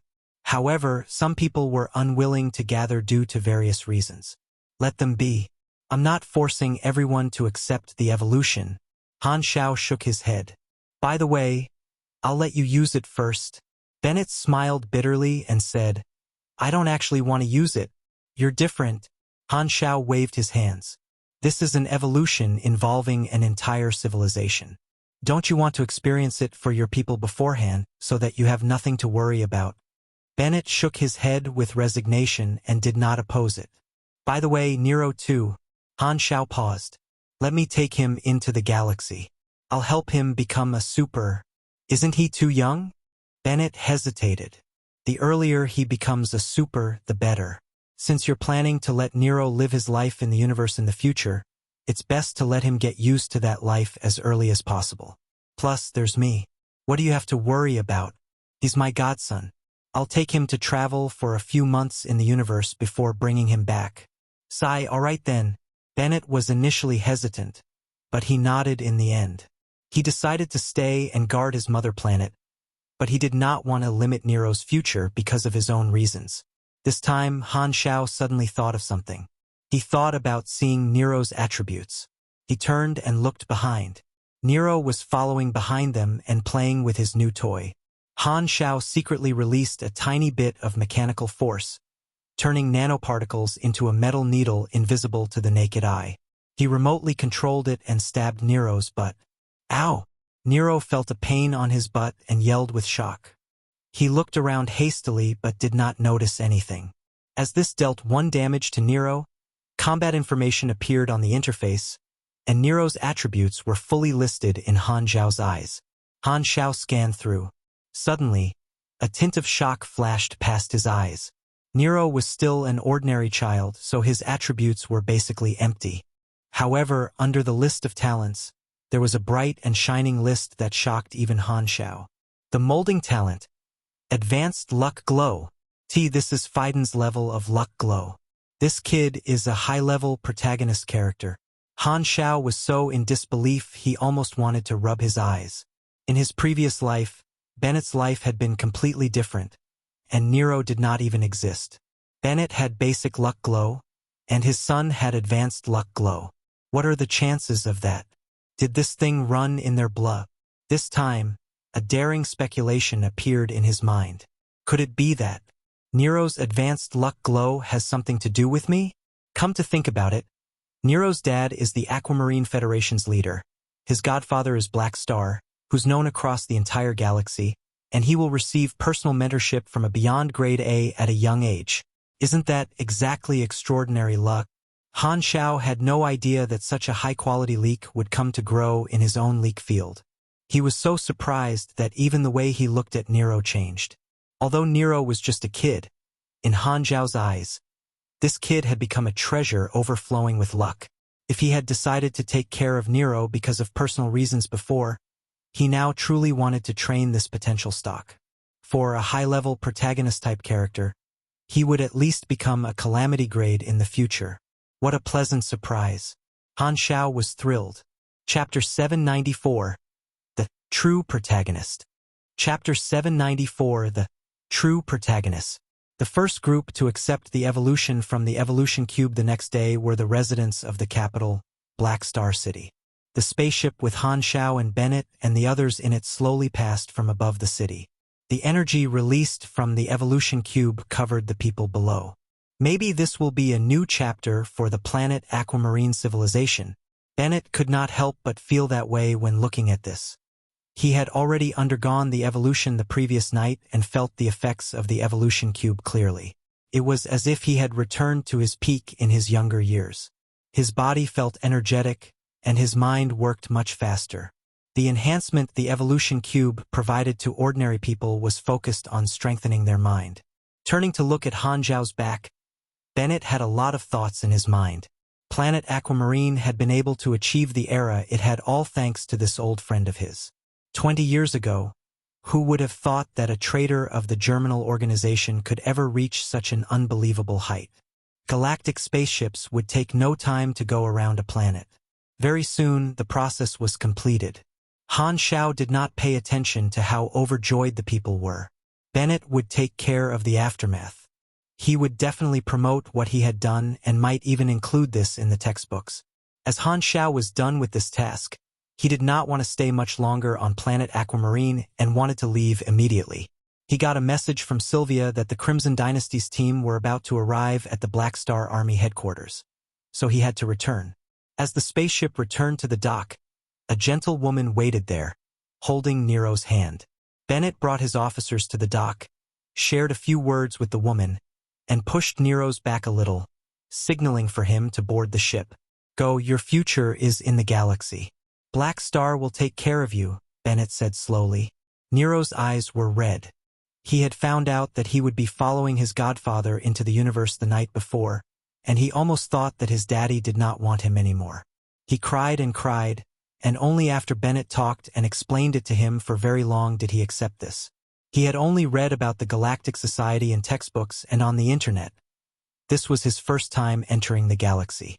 Thinking about those weird-looking aliens that existed in the universe, he was both afraid and secretly looking forward to it.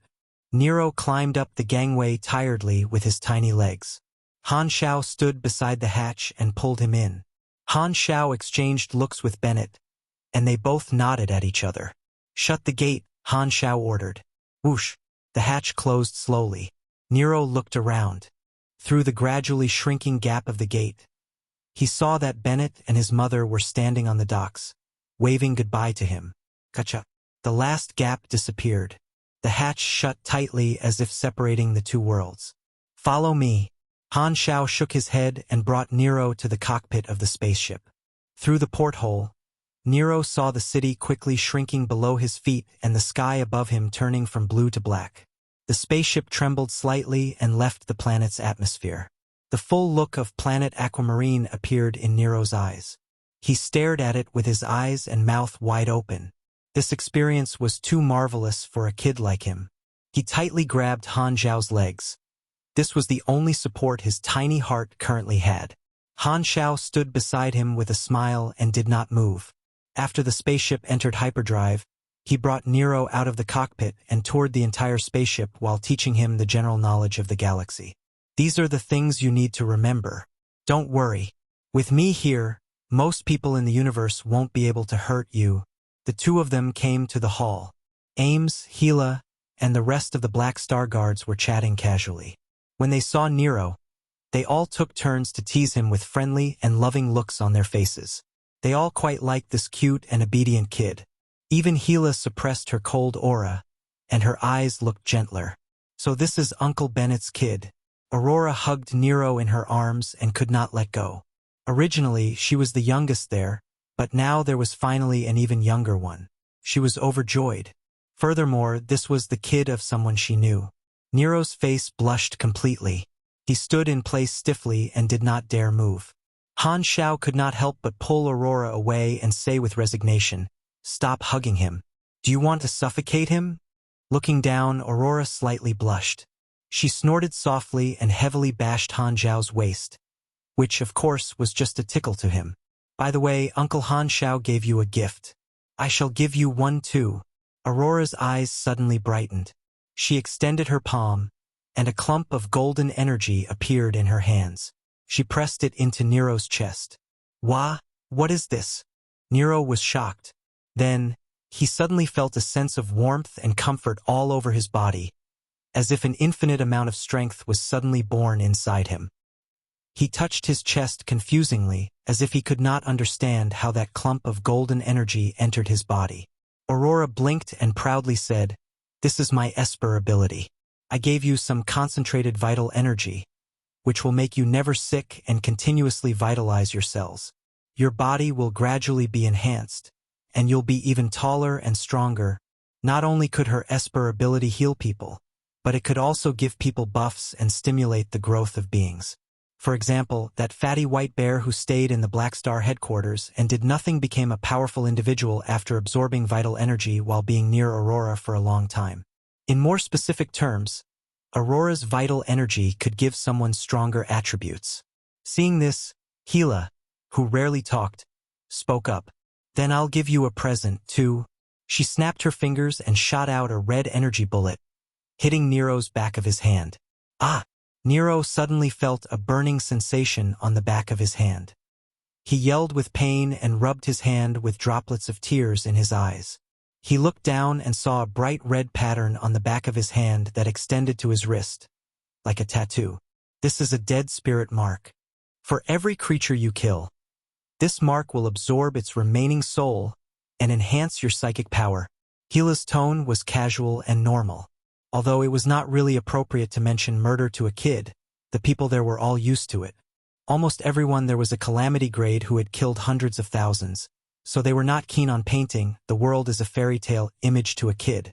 Furthermore, since Nero would be guided by Black Star, he would definitely not be ordinary in the future. Therefore, they did not avoid this topic. Nero was a little scared. He carefully pulled his sleeve and tried to cover the tattoo. "Then I'll give you something too." Biden smiled. His overflowing friendliness made Nero feel relaxed immediately. Phaidon released a wave of invisible psychic energy into Nero's mind, forming a calamity-grade psychic barrier, preventing others from hurting him through psychic means. The various other Black Star guards were not petty and took out things to gift to Nero one after another. Although they were not worth much in the eyes of calamity grades, every single one of them could be considered a treasure in the eyes of lower-level supers. Looking at this, Han Xiao felt a sense of familiarity. Why does this look so familiar? Isn't Nero exactly one of those types of blessed protagonist-type characters who is loved by a bunch of old men from a young age? So, it's this type of advanced luck glow. Han Xiao thought it was funny.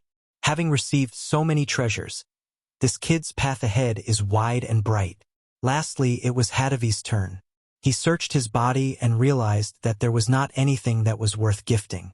Seeing that everyone was staring at him, he thought for a moment and took out a set of Wayne cards from his pocket with a chuckle. "How about I teach you to play cards?" "Piss off." Bang! Han Xiao moved like lightning and instantly kicked Hadavi onto the ground. Nanoparticles turned into cuffs and tied him up tightly. Nero was startled and backed off hastily, while the other Black Star guards looked around as if the environment outside was marvelous. Hadavi's mouth was sealed by alloy. Not a single muscle on his body could move, leaving only his eyes moving around frantically. "Stay on the ground and reflect." Han Xiao was furious. Teaching someone Wayne cards is an unforgivable sin. Never mind the fact that you're not giving my golden leak fertilizer. How dare you poisoning it? Do you want my golden leak to walk her loose path and fall deep into the abyss of achieving nothing? Ames caressed her chin and looked at this with a light smile on her face. Suddenly, she waved and signaled Nero to come over. Nero obediently walked over to Ames. He was a little nervous. Although Ames looked just as friendly as everyone else, she felt very different from the other Black Star guards to him. It was as if she possessed a unique sense of nobility. In front of her, Nero subconsciously felt restrained. "Don't be nervous. I'll give you something too." Ames smiled lightly. Suddenly, she took off the obsidian necklace on her neck and placed it into Nero's hands. Han Xiao was a little surprised. This necklace did not have any special functions. It was just an ordinary accessory. However, Ames always wore it. Han Xiao wondered what story it had. "Take care of it," Ames said with a light smile, not planning to explain the meaning of it. Then she faintly glanced at Han Xiao.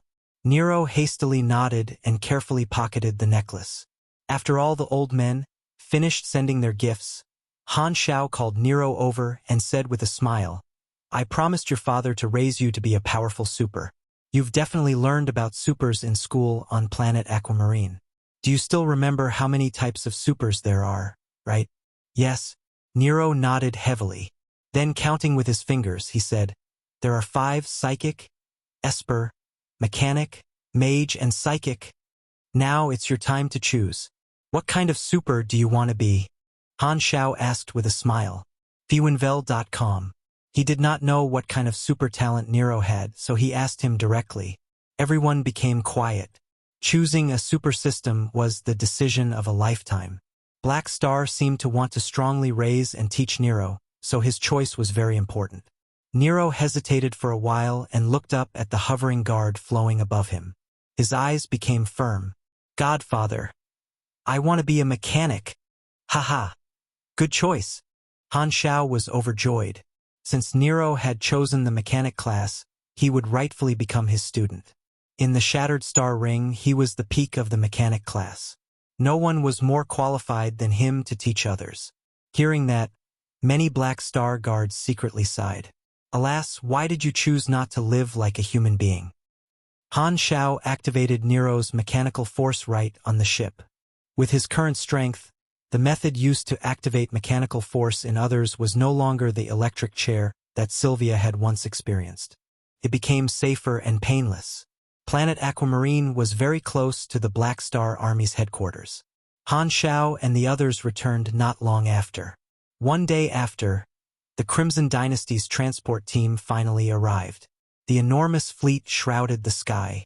It was as if an eclipse was happening on planet Golden Gate. The Army's headquarters became more boisterous. The first batch of resources given by the Crimson Dynasty was unloaded and transported into the Army's warehouse.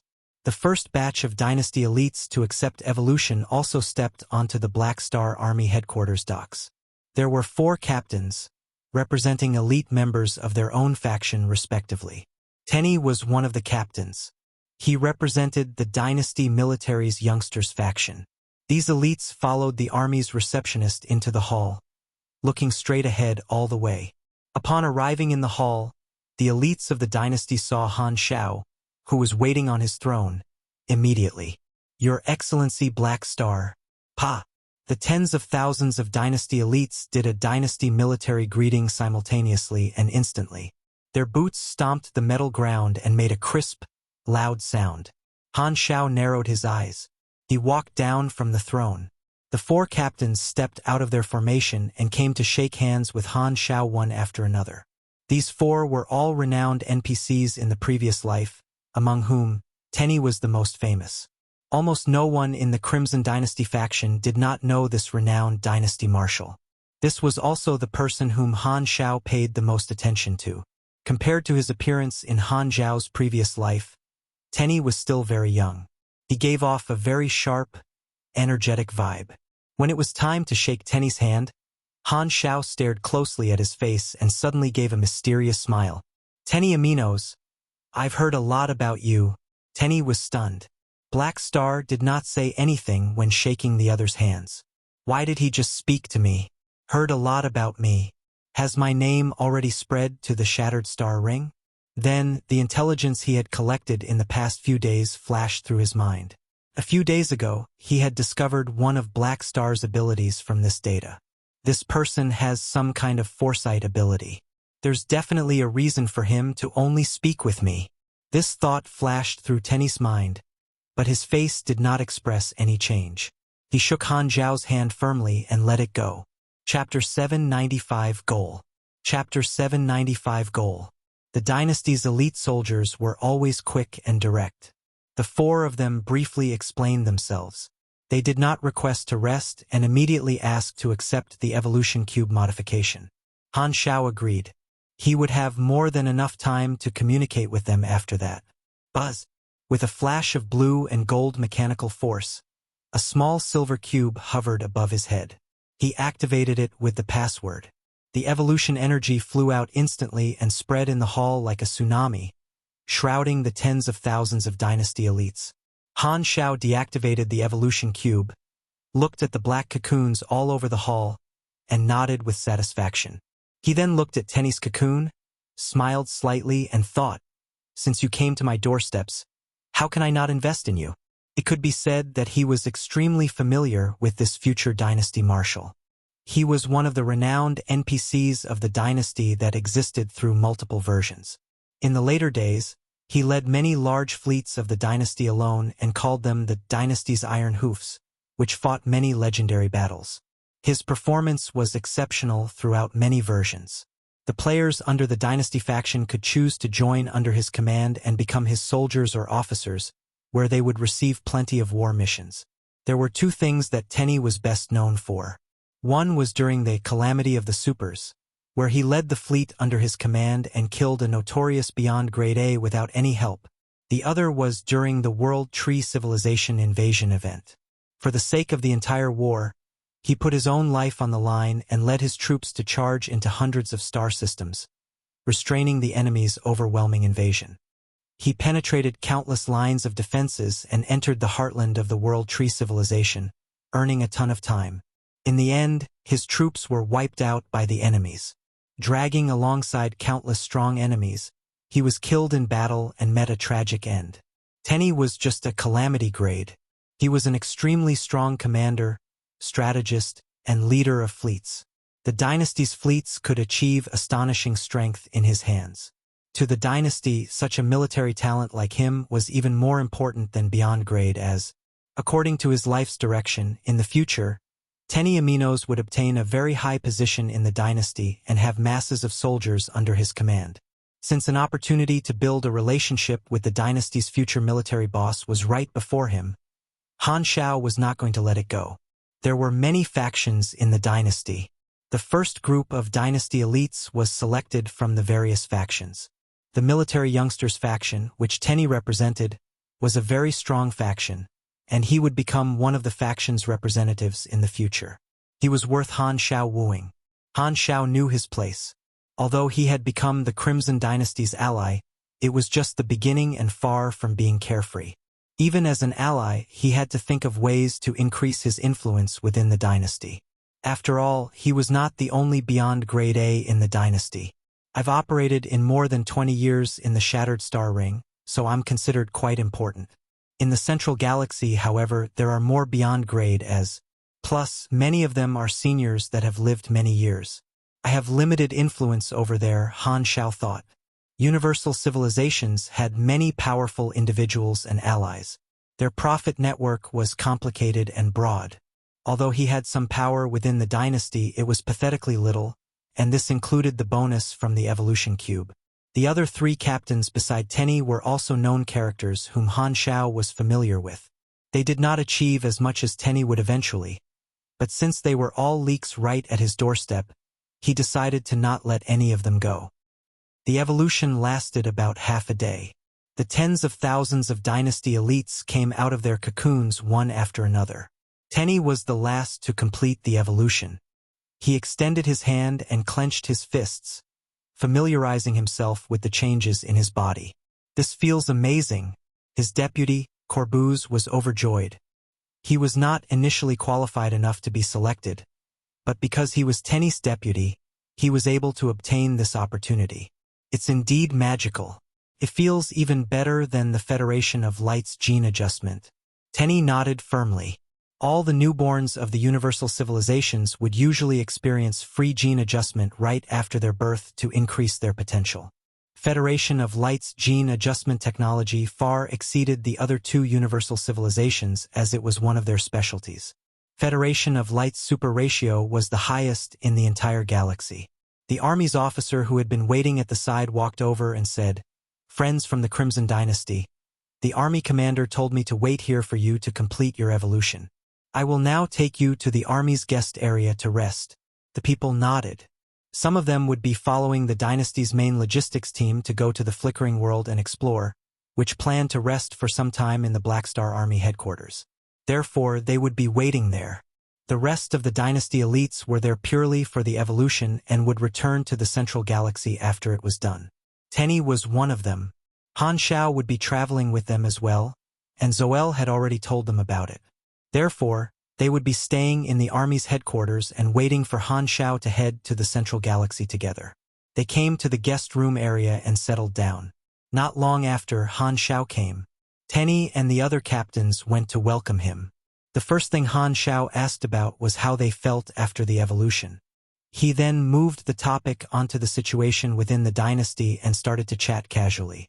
The elites from the Crimson Dynasty were indeed different. Maybe because they had met many beyond grade, as since they were officers of a universal civilization, their attitudes were very natural. They were neither nervous nor arrogant, just chatting with Han Xiao normally. Han Xiao's goal was to improve his relationship with these people who would have high positions in the dynasty in the future, so that it would be easier to become friends with them later. He knew a lot about the people present. The chat was going very pleasantly.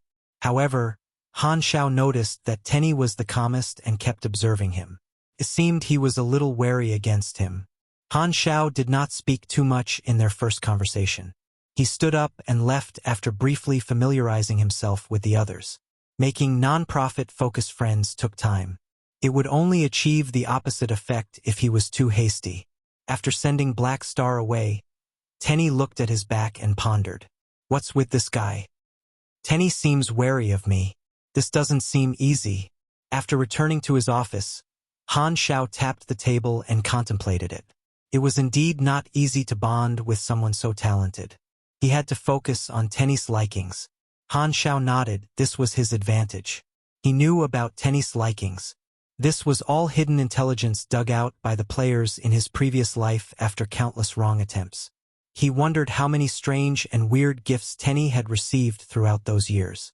He doesn't have much fondness for many material possessions. He only likes special types of gifts. I think he has a hobby to collect star core samples. If I remember correctly, he also likes reading mechanical theory books written by high-level mechanics. Even the hobbies of outstanding people are high class. Han Xiao shook his head. Since Tenny had such a specific preference, even if he wanted to give him any gifts, it had to be subtle. Otherwise, it would expose the fact that he had a motive and would make Tenny think that he had researched him, which would only achieve the opposite effect. Mechanical theory books, Han Xiao murmured. I'm a beyond grade A mechanic, so he might even ask about it. He put this at the back of his mind for the time being and called the Gila sisters, who were taking Nero around headquarters. He then called Reynold there as well. Not long after, Reynold opened the door. "Army Commander, were you looking for me?" Freebnovel.cm. "I have a mission for you." Then, he turned to look at Nero, whose face was filled with curiosity about the alien, smiled, and said, "Nero, you will be learning mechanical theories from Reynold for the time being. I have some business to do outside. I'll teach you myself after it's done." Nero was suddenly worried and said with an indignant tone, "But you promised to bring me to travel the universe." The universe was a completely unknown environment to him. The only person he could rely on was Han Xiao. When he heard that he was going to be left in the army's headquarters, he instantly panicked. This reminded him of his father, Bennett. He promised to take him to playtime after time, but he always used work as an excuse to disappoint him again and again. In his limited view of the world, adults never kept their promises. He was afraid that Han Xiao would do the same. "Don't worry, after I come back, I will definitely take you to somewhere fun," Han Xiao comforted him. There were many strong people in the central galaxy. Even he did not know what he would face. Nero was way too weak. It would be dangerous for him to follow Han Xiao. With so many officers and allies, Nero would be safer in the army headquarters. Furthermore, Nero had just awoken his mechanical force and needed to learn a ton of theories. He would have to do homework anyway, so where he did that homework made no difference. Giving Nero to Reynold to teach temporarily was also a decision made after thorough consideration. In the time that Nero spent learning the basics from Reynold, his advanced luck glow might give him this guy's perfect mechanical sense. After all, Nero was a high-level protagonist character, so everything was possible. No problem. Leave it to me. Reynold nodded. Han Xiao paused and suddenly thought of something. By the way, is your sister still in the army? Reynold was confused for a moment. She is? Why? It seemed that Rosalind had yet to leave with those three guys. Han Xiao caressed his chin. Rosalind and he were the only ones that knew about that. Even Reynold did not. Then what has she been doing recently? Has she done anything abnormal? Abnormal. It seems so. Reynold thought about it.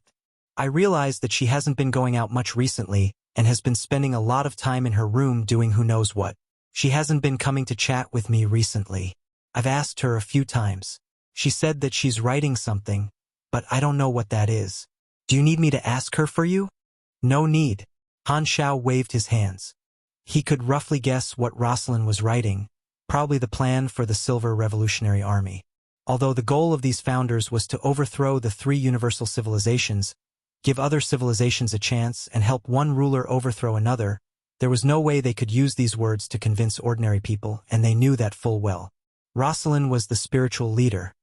She wrote most of their slogans and beliefs and used her Esper ability on those ideas. He was not intending to interfere with the birth of the Silver Revolutionary Army because this would be a choice of the era. He alone would never be able to stop the windmill of an entire era. In conclusion, this storyline would be the first time that various advanced civilizations would work together to challenge the ruling position of the three universal civilizations, ever since the start of the exploration era and the countless years of peace. No civilization was willing to be ruled forever. When ambition and strength reached a certain threshold at the same time, the new and the old would clash. It was unavoidable. Therefore, he might as well watch it happen and let the people he knew about climb up in position. This way, he would at least have an advantage, and it would be easier than dealing with the people he was unfamiliar with. Han Xiao casually grabbed the aggrieved Nero and put him onto his knees. He then called Sylvia and her Luz. I'll be going to the Central Galaxy in a few days. Are the manpower, battleships, and resources I've asked you to prepare ready? They nodded. Good. Han Xiao exhaled. This trip to the Central Galaxy was not sightseeing. He had many things to do. Speaking of which, this was his first time leaving the Shattered Star Ring and heading to another star field in this life. Chapter 796 Plan. Chapter 796 Plan. The main goal of heading to the Central Galaxy this time was to meet the upper echelons of the dynasty and enter the dynasty ally circle. Then, he would officially step into the Central Galaxy stage and be known in the heart of the universe. Other than that, Han Xiao had two more important goals. One was to try to obtain ultimate knowledge from the dynasty during this trip. The dynasty had generously given him all the mechanic class cutting-edge knowledges, but ultimate knowledges were much more valuable. Even beyond grade A allies would have to make some contributions before getting rewarded with it. The dynasty was generous to give him all the cutting-edge knowledge at once, but keeping the ultimate knowledges back was a rule. Resources were not given completely free to the beyond grade A allies of universal civilizations. Han Xiao estimated that he would only be able to request ultimate knowledge after he finished exploring the flickering world. However, he wanted to go to the Central Galaxy and see if he could get it in advance. Due to the EXP penalty he received from the Evolution Cube, his strength growth was paused. Han Xiao planned to look for other ways to become stronger like the other beyond grade as, other than talents, blueprints, and abilities, there was only class knowledge left. Ultimate knowledges could make anyone from any class tremendously stronger. Currently, the highest level knowledge he had was only cutting-edge knowledges. His King's Mentor required ultimate knowledge to be activated. Freebnol.com. Another goal was to grow new leak fields. Only some of the players were in the Shattered Star Ring, there were a lot of players in the other star fields. In the past, due to how far the distance was and how the army was not strong enough, Han Xiao could not reach them. Now that there was a chance to borrow the Crimson Dynasty's military interstar field channel, he could bring some people to the dynasty's territory to grow new leak fields. This way, the fame within the players he had been accumulating throughout the last 3 versions would be of use. The name of the Black Star Army was attractive to the players of the other star fields too, and the players of the Shattered Star Ring were the best examples. He might be able to bring some of the Central Galaxy players back. Han Xiao smirked. This trip might take about 2 to 3 months, but I will return in time for the official exploration of the flickering world. During this time, I will leave the matters of the army to you guys. It's thanks to you bringing back so many Shattered Star Ring allies that our partners are spread all across the star field, Sylvia said with a serious face. The expansion of the army is almost complete. We will be able to stabilize as long as we follow the plan. You don't have to worry. I'm not worried when you guys are taking care of it. Han Xiao nodded with a smile. The Black Star Army had officially become a beyond Grade A organization and was now a giant in the Shattered Star Ring. According to the plan blueprint, it would continuously build more than 10,000 bases that would be spread across the various star clusters and star systems in the Shattered Star Ring. The expansion of business was going very smoothly too. Through the channels provided by the partners from various industries, the Black Star Army had officially stepped into the various business industries. They were now involved in financial group trading, intelligence dealing, tourism transportation, mercenary production, and many more. Of course, most core businesses were still mercenary requests, resources mining, and armed alliance businesses. These 3 were the pillars of the army. Among all the business models, the only one that was not replicable was the profits brought by the evolution cube. There was only one evolution cube, so it rightfully became the specialty of the Black Star Army. This was also the reason that the Black Star Army's expansion was going so smoothly. The evolution cube was accessible for the army members as well. They just had to exchange for the right to use it with contribution points. This was also how the army was able to attract many more newcomers than it had estimated, building the fundamentals for the army's large-scale expansion. As the tyrant had ceased fire and Psyker had admitted his loss, no organization in this area could threaten the army's position. It could be said that the Shattered Star Ring had become the Black Star Army's headquarters. The army had built a strong and firm base there. The next step was to open new markets. I will bring some Black Star Guards with me. Vice Commander Loggy will be responsible for the high-level combatants here. Don't let him slack. Han Xiao suddenly thought of something and added, also, announce to the entire army that I've been invited to the Crimson Dynasty. No problem. Sylvia did not ask why. Since he was going to open new leak fields, Han Xiao did not plan to not use the players' information channel. He wanted to spread this news through the forums and let the players over there in the Central Galaxy be mentally prepared beforehand. Han Xiao was not worried about someone messing with his headquarters after he left. The tyrant had become his ally on paper, and they had agreed to a ceasefire, so causing trouble would not be beneficial to Heber at all. Psyker was temporarily lying low as well. Through getting a seat for the planet Aquamarine in the Civilization Conference, Han Xiao had given planet Aquamarine political protection. If Psyker did something to the army while he was not present, it would be a law-breaking act. Furthermore, Psyker still had his race behind him, so he would not do anything rash. The evolution cube was on Han Xiao at all times. If someone wanted to get it, they could only snatch it from him. Therefore, attacking the Black Star Army was meaningless. This applied to ES-God as well. Han Xiao was even less worried about enemies below beyond grade A causing trouble.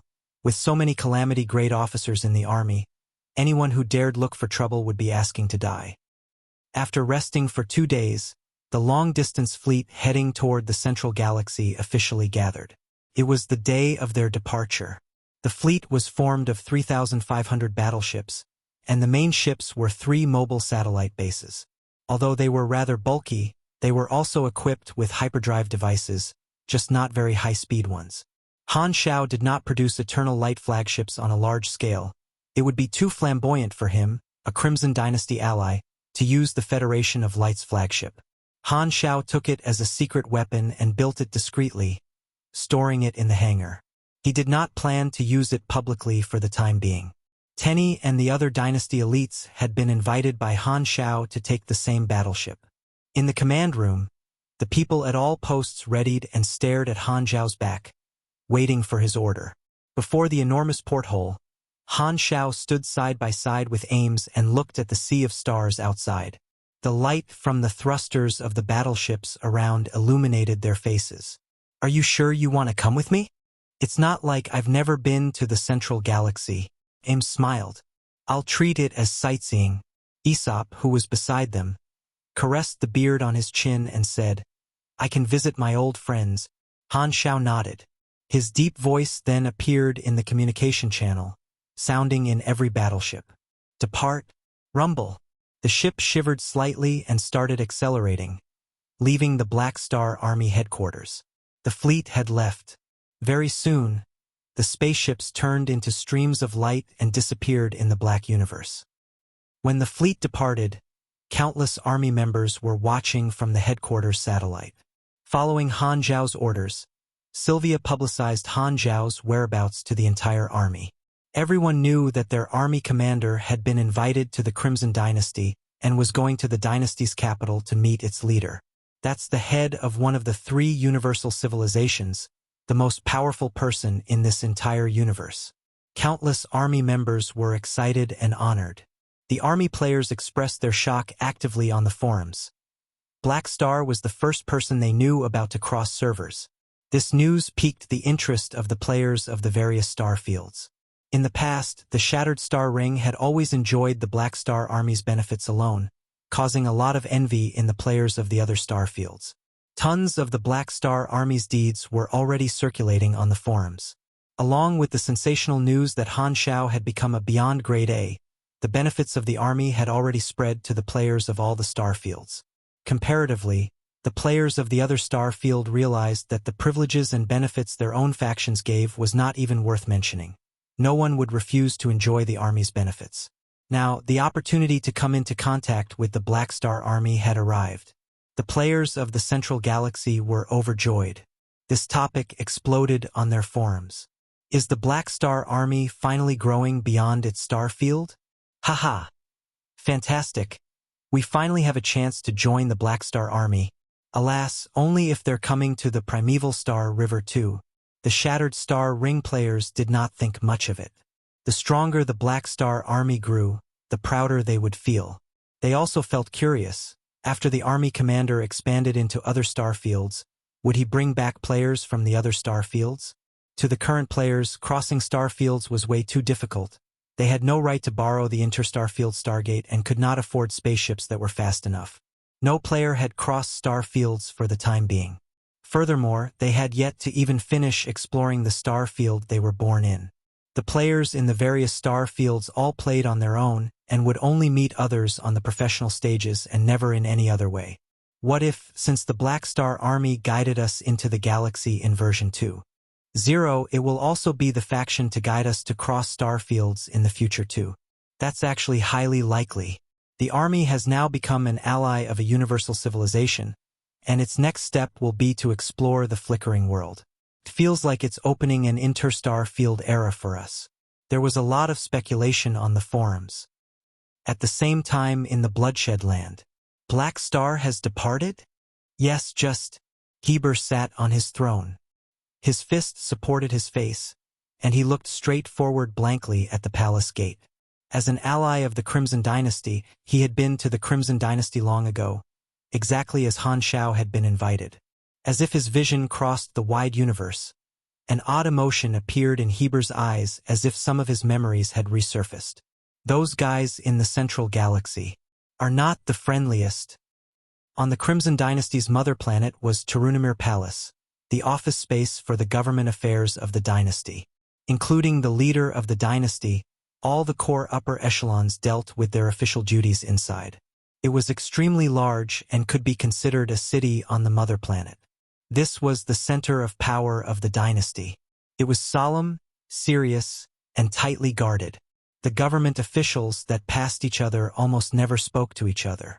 A short person and a tall person walked side by side down a long corridor in Turunimir Palace.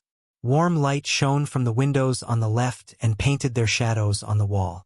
The government officials that saw the two of them on the way all showed admiration by standing still and bowing, expressing their respect. This gathering is for you guys to meet that new ally. I think he's called Black Star? Yes, he's from the Shattered Star Ring. Only became a Beyond Grade A recently. Oh, a new Beyond Grade A from the Shattered Star Ring. When was the last time a new Beyond Grade A was born there? I can't remember. I have forgotten too. Isn't that quite tough-skinned Heber from the Shattered Star Ring too? Is he coming this time? Don't think so. Sigh, then it's no fun. Who knows? The data shows that this new ally became a Beyond Grade A in the shortest time ever in history. His combat capability is not low, and he fought on par with Psyker and Heber. Furthermore, he has a nickname called Indestructible Body. Although he's a mechanic, his body is very tough. Oh, this sounds fun. I wonder who's more durable to beatings, him or Heber. The two of them chatted casually. Chapter 797, Interstar Field Stargate. Chapter 797, Interstar Field Stargate. The central galaxy was many star fields from the Shattered Star Ring. There were also many desolate universe belts in between. The distance was extremely far. Back then, even though ES-God's subordinates had taken an extremely fast high-grade spaceship, it had still taken them years to cross this distance in hyperdrive. Without hyperdrive, it would probably have taken billions of years. The first stop of the fleet was the Interstar Field Stargate station that the Crimson Dynasty had built in the Shattered Star Ring. Interstar Field Stargates could tremendously reduce the traveling time. It was the one and only way to safely and quickly travel between star fields. This did not include natural wormholes. The further the distance reduced by the Stargate, the more difficult it would be for the coordinates to be accurate, and it would be easy to deviate from the target. An interstar field Stargate was a technology barrier. Even star cluster civilizations could not build them. Civilizations stronger than star cluster civilizations had this technology, but the three universal civilizations had made a rule to forbid any other civilization except them from building interstar field Stargates. Therefore, all the interstar field Stargates used to travel between the star fields came from the three civilizations. They were divided into military and citizen use. Han Xiao and the others planned to borrow the military path, which was quicker and more convenient. As a high-level ally of the dynasty, of course, he had the right to. I have notified the troops at the Stargate station, Zoel said in the communicator. Once you identify yourself, they will let you pass and help you activate the military Stargate. When you arrive at the Constellation Corridor, the dynasty's troops would be waiting there for you. The Central Galaxy was the general name of the mother star fields of the three civilizations. They formed the central area of the universe. These three star fields were the Federation of Light's Abyss of Stars, the Arcane Church's Silver Arm, and the Crimson Dynasty's Constellation Corridor. The Crimson Dynasty's military Stargate in the Shattered Star Ring was located in a star cluster at the edge. Leaving from the Black Star Army, it would take about more than half a month to reach even with the Stargates of the star cluster civilizations along the way in hyperdrive. Han Xiao stayed within the long-distance fleet and communicated with Tenny and the other dynasty elites on the way. With his identity and position, as well as the fact that they would meet each other every day given they were on the same ship, most people became familiar with Han Xiao. Only Tenny maintained an indifferent attitude. He was naturally suspicious, and keeping his alert up was a habit. However, Han Xiao knew his personality rather well. If he used his personality to get close to him, it would have the opposite effect and make him even more cautious. Furthermore, as a Beyond Grade A, he would not lower his pride and fawn over a dynasty colonel. Therefore, Han Xiao treated all equally and did not look for Tenny to speak privately. According to Tenny's personality, Han Xiao decided to stay put and wait. As Tenny was also a mechanic, he would likely go to him and ask for a lesson. After all, they were both on the dynasty's side. Getting to know Han Xiao was the best way to learn. Although Han Xiao did not know where Tenny's alertness came from, it did not seem like there was a need for him to give up an opportunity like this. About 10 days after setting off, Tenny finally knocked on his door. "You want to learn about my machinery technology?" Inside the room, Han Xiao told Philip to control the domestic robots to send 2 calming light green vegetable drinks onto the table. He looked at Tenny and his deputy, Corbouz, who sat opposite him. Tenny nodded slowly and did not touch the drink on the table. Not really learn. I just want to exchange some knowledge with you. As he had a request to make on this trip, he would not give an unfriendly face. He let go of a part of his caution and used a sincere attitude. To him, this was nothing to be ashamed of. No matter what he would achieve in the future, for now, he was just a dynasty colonel. His position and identity were miles away from Han Xiao. Han Xiao was delighted within but did not show it at all. He tapped the table and said, "Despite knowing the answer, I only know you're a mechanic, but I have never heard about what branch you focus on." "Pure mechanic, armed branch. I crossed the grade A barrier 2 years ago and became a calamity grade," Tenny said. Although I'm not of the armed branch, I can still teach you some experience." Han Xiao smiled. "That's exactly my request." Tenny nodded. Every beyond grade A mechanics had a specialty. Some had special styles. Some had unique technology. With Tenny's current level, he rarely had the chance to come into contact with any beyond grade since Black Star was there, he did not want to give up on the opportunity to learn things from him. Back when he knew that he was going there, he had already thought of this. After observing Han Xiao for a few days, he had finally decided to make a move. Han Xiao chatted with him about technology for many hours, and Tenny felt he had benefited a lot from it. "Let's end here for today." Han Xiao stopped and smiled. He then deliberately pointed at his temple and said, "I just transmitted some theory information into your communicator. Some is my experience. Some are theories I've collected. Take a look." Tenny heard and nodded. "Thank you. You're welcome." Han Xiao waved his hand, suppressed his grin, and acted casual. "There's nothing much to do on the way anyway. If you have anything you want to ask, you can come to me again." "Okay." Tenny squeezed out a smile and gave an even better attitude. After all, he now owed Han Xiao a little. Han Xiao knew to not continue and expressed his intention of sending the guests away. Tenny bowed and left the room. His footsteps were much lighter. After watching Tenny leave, only then did Han Xiao started to shake his head and laugh with satisfaction.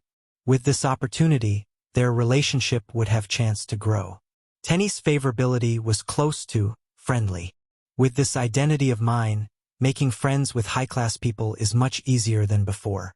If it were a player who wanted to get close to Tenny, they would have almost no way to do so. For him, however, it was different. Tenny had yet to achieve what he achieved in his previous life, so his position now was higher than Tenny's. Furthermore, he was the dynasty's ally. With so many factors, even though Tenny seemed cautious, he still came right to Han Xiao's doorstep.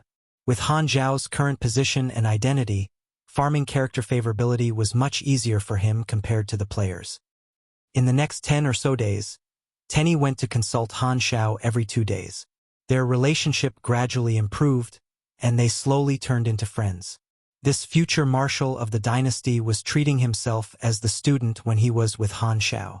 Of course, due to identity reasons, it was impossible for him to really become Han Xiao's student. However, Beyond Grade as had zero obligation to teach their experience to anyone. Han Xiao being so generous was doing him quite a huge favor. Despite being suspicious, Tenny was not someone that could not differentiate the good from the bad. With this in his mind, of course, he would not distance himself from Han Xiao. Also, every time Tenny came, he would bring Corbouz along. Han Xiao had some knowledge about this person as well. He was very loyal to Tenny, and Tenny treated his subordinates well, which gave this guy quite a lot of extra benefits. Han Xiao felt that he could do something about Corbouz. Like chasing a girl, bribing her best friend was a shortcut. Of course, he could not bribe Tenny's loyal subordinates, but if he did a great favor for Corbouz, Tenny might have even more gratitude for him given how Tenny had taken care of Corbouz. More than half a month passed. The fleet finally arrived at the dynasty's military Stargate station at the Shattered Star Ring. In the dark universe, a hexagonal stargate hovered. Thick space energy flew inside the gate, forming a deep blue vortex. Around it was the dynasty's heavy universe fortresses with garrison troops. Unlike the Citizen U station, No spaceship could enter or leave the Stargate there. This was only for the Dynasty's troops to use.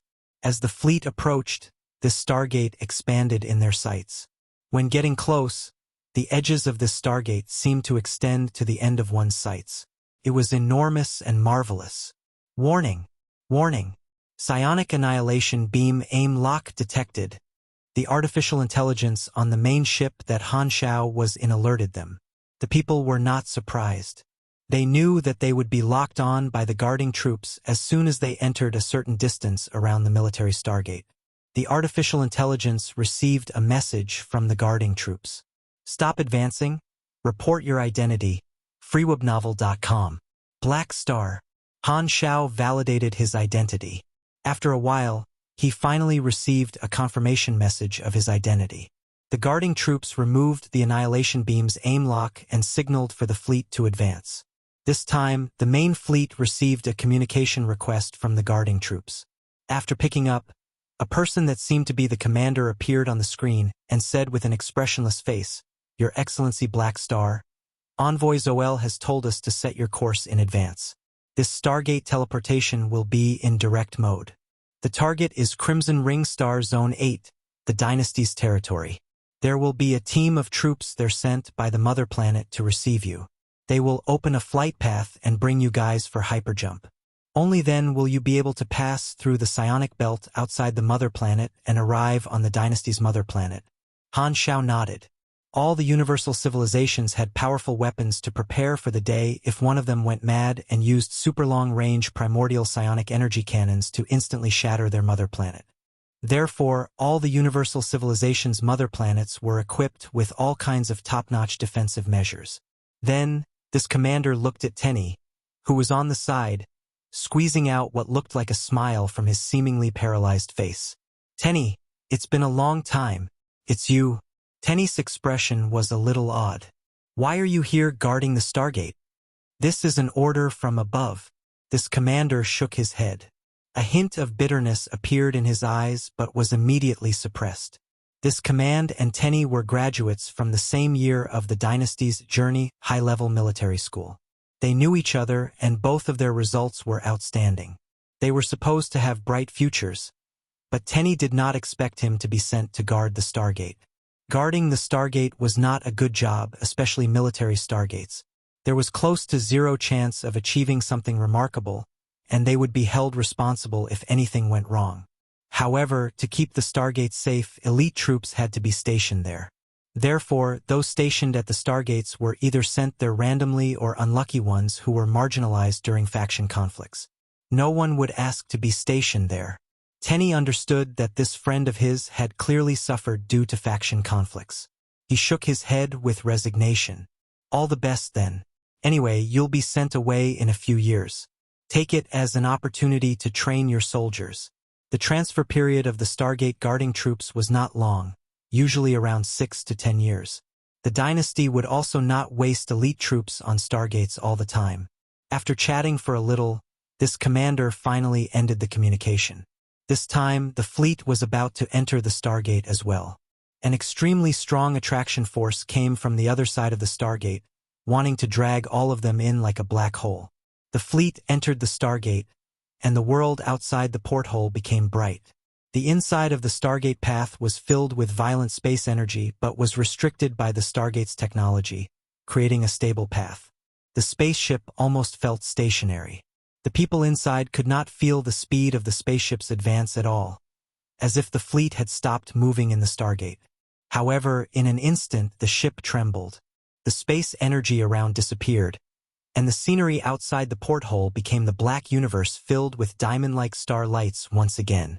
The Stargate that had previously been in front of them was now behind the fleet. The fortresses around were stationed differently as well. The troops stationed there were more than 10 times larger in quantity compared to the previous one. A special fleet waited before them. The appearance of the spaceship was special.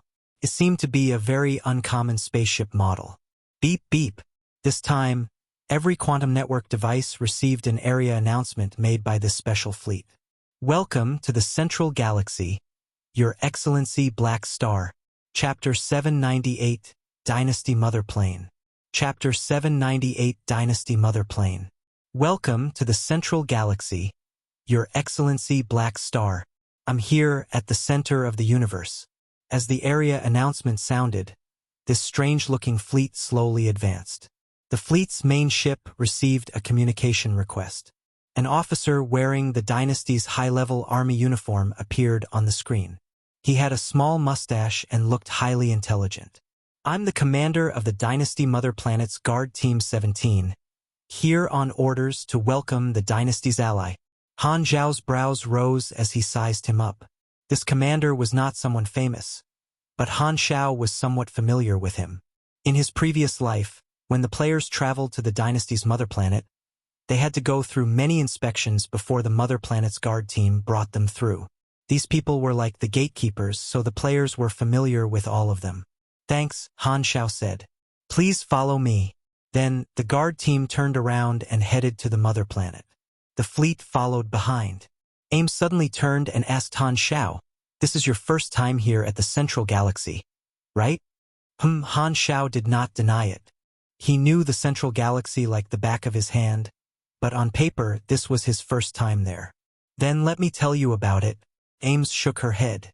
She used to occasionally visit the Central Galaxy to sightsee while also searching for Aesop, so she was quite familiar with it. Since Black Star had never gone before, she felt that she had to help Han Xiao know more about the situation here. Listening to Ames talking about the Central Galaxy, Han Xiao felt a little strange, as if he was a farmer entering a big city for the first time. Unlike the other star fields, here in the Central Galaxy, the three civilizations rule over all the star system and the star cluster civilizations, Aesop added while Ames was speaking. In the other star fields, the various civilizations are on different sides, while here they're all on one side. The security here is the safest in all the star fields. Other than some brutes that are on God's level, there are close to no galactic pirates or wanderers here. They are eliminated as soon as they're discovered by the three civilizations. Han Xiao nodded. The three civilizations ruled over the Central Galaxy. This was their headquarters and was basically under their complete control. Maintaining the law was equivalent to maintaining their own ruling, so they were not going to allow any disruption. The two fleets left the Stargate station and stopped. The commander of the Mother Planet Guard Team said, "Please wait a moment. I will now open a path for everyone and bring you guys to the Mother Planet." Then, the Mother Planet Guard Team's battleships shot out blue and green beams, which formed a dot far away. A blue and green ring gradually expanded from it and turned into a teleportation gate-looking path. The inside of the gate was bright green. This path is for you guys to safely pass through the psionic seal ring of the Mother Planet. Your spaceships will receive a coating once you enter the path, so you won't be obliterated by the psionic seal ring, the Mother Planet Guard Team commander explained. The psionic seal ring was like layers of shielding covering the mother planet, protecting it against all kinds of planetary obliteration attacks. This was not just a regular shield. It covered around half of the entire Crimson Ring star system. Only universal civilizations could build something this grand. The coating was one of the advanced application methods of energy. Different coatings were like different passwords, and the wrong coatings would not be allowed into the various psionic seal rings.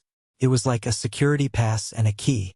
As the fleet entered the light green gate, a thick, colorful coating covered all the spaceships. The guard team followed behind, and the gate closed after them.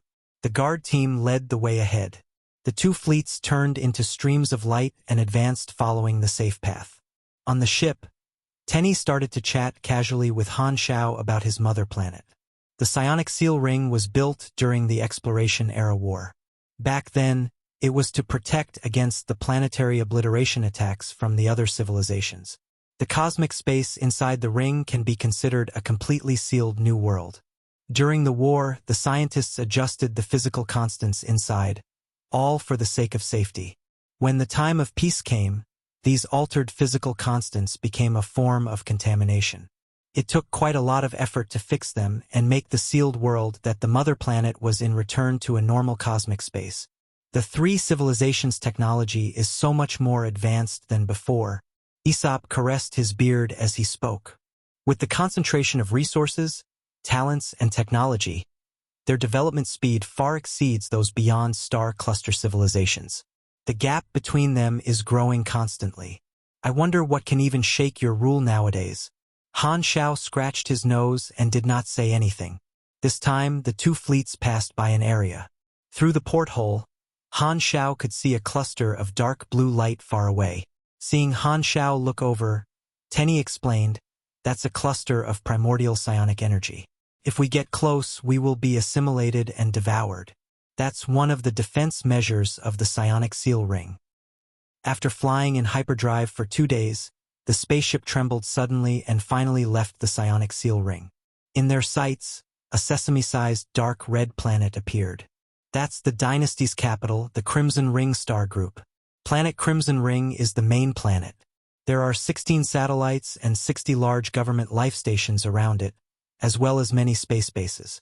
The total population is 470 billion, Corvus said with pride. Han Xiao tooted and said, "The house price there must be very high." "That's right. But your focus is a little odd." Corvus' lips twitched. "I was talking about how marvelous the mother planet is, and you asked me if the house price there is high? Are we even talking about that?" As the fleet moved closer, they started to see the details of the Crimson Ring star group. Planet Crimson Ring was extremely large. The people of the Crimson Dynasty had artificially modified the size of their mother ship. The 16 smaller satellites orbited around it. These natural satellites had been moved there by the dynasty using their technology to offset the gravitational pull, so the mother planet's habitable area would be enlarged. The planet's surface was filled with buildings. There were also many large life stations and space fortresses around. The capital of a universal civilization. It is indeed marvelous to look at, Ames complimented softly. This was her first time there at the capital of the Crimson Dynasty, and it was thanks to Han Xiao. "When I was still one of the ancient ones, I did come once before, but I did not have as grand an entrance as you." Aesop sighed. "I wonder if the national pillars of the Crimson Dynasty still remember me. I only met them once." Following the orders, the fleet parked at a spaceport. The members of the Black Star Army remained in the ships while Han Xiao and the others took the spaceship prepared by the Crimson Dynasty toward planet Crimson Ring. He deliberately decided not to bring the players. The players possessed too many uncertainties, so things might get out of hand if they caused any trouble there. Furthermore, if he took the Shattered Star Ring players there, he might not be able to take them back. As they approached planet Crimson Ring, the buildings on the surface became gradually clearer. The Crimson Dynasty was known to be strict, hardworking, and pragmatic. Compared to the Federation of Light and the Arcane Church, the cultural aspect of the dynasty was not as advanced. Their architectural aesthetic was focused on sharpness, bulkiness, and symmetry. The main colors used were red, black, and metallic gray. The spaceship slowly landed outside a huge city. The sunlight from the artificial fixed star coated the upright buildings with a layer of gold. This was the main city of the dynasty's mother planet, Turunimir Palace, the power center of the entire dynasty.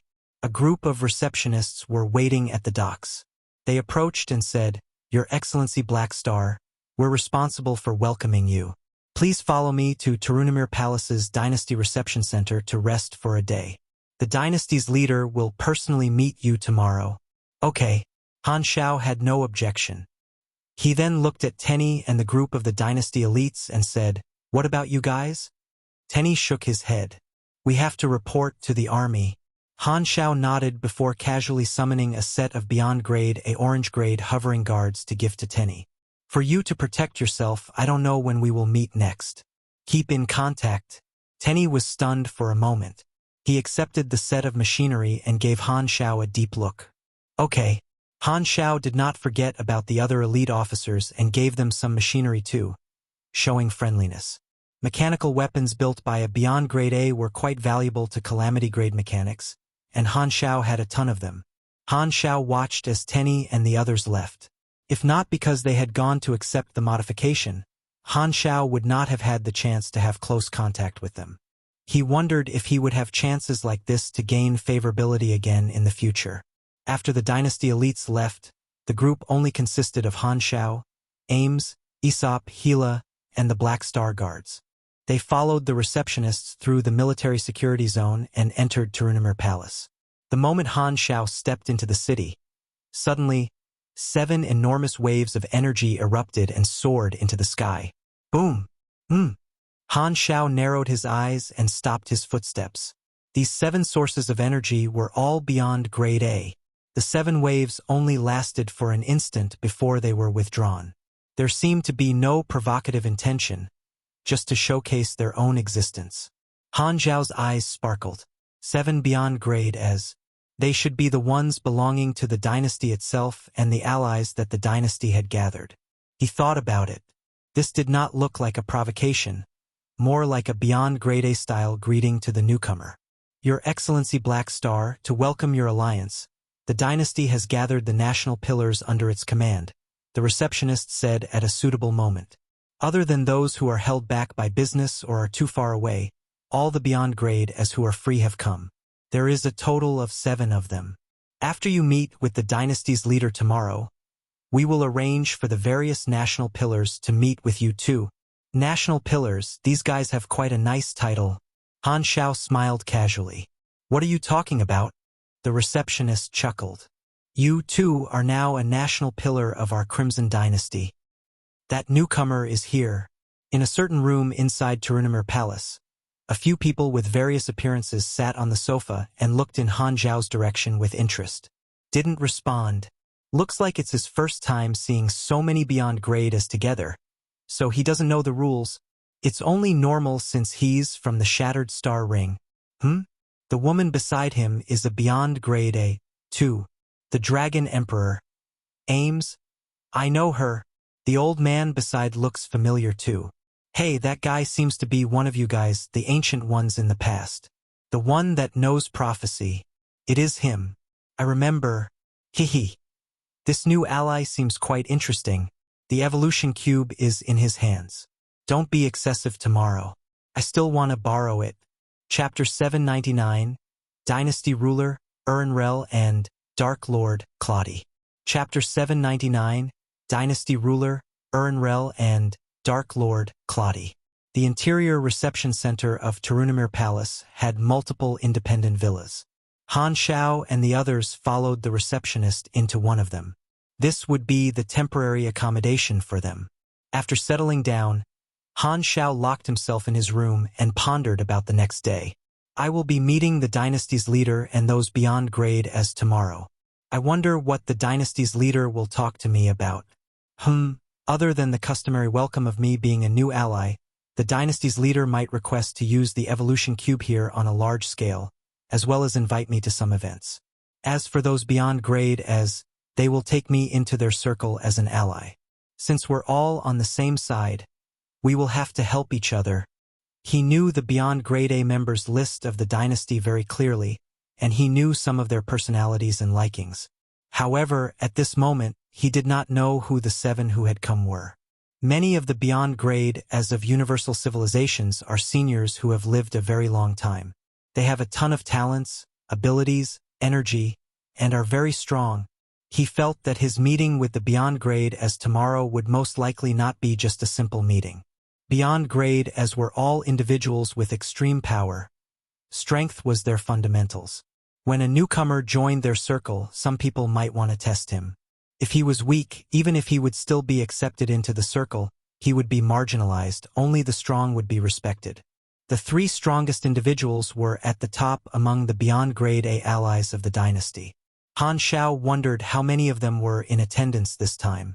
Although I'm not weak, I'm just barely over the beyond grade A doorstep, and some of my attributes are not high enough. The Heber Stellar Furnace Cultivation is already halfway done, which gave me close to 10,000 energy. As for the machinery aspect, it's also more complete. Lately, other than dealing with the army's matters, Han Xiao had spent a lot of time building machinery and had stocked up quite a lot of inventory. Through all the cutting-edge knowledges he obtained, Han Xiao had fused many new machinery blueprints. Other than adding new units into the mechanical army, he also built many other high-level machines that could be used for multiple purposes. He had been increasing his strength through the mechanic way. Han Xiao's eyes lit up suddenly. Since I know some information about these beyond grade as, Maybe I can make use of that tomorrow. After sleeping for the night, in the early morning the next day, one dynasty emissary came to Han Xiao's doorstep. Gila opened the door. The emissary was standing outside with a respectful expression. Greetings, the dynasty ruler has invited His Excellency Black Star to a meeting. Let's go. Han Xiao walked out of his room and nodded. Gila and the others wanted to follow, but Han Xiao waved his hands and told them to stay. Seeing this, the emissary, who was about to stop them, swallowed the words he wanted to say. Flying was not allowed above Turunamir Palace, so the two of them boarded the long-awaited land carrier and drove toward the city center.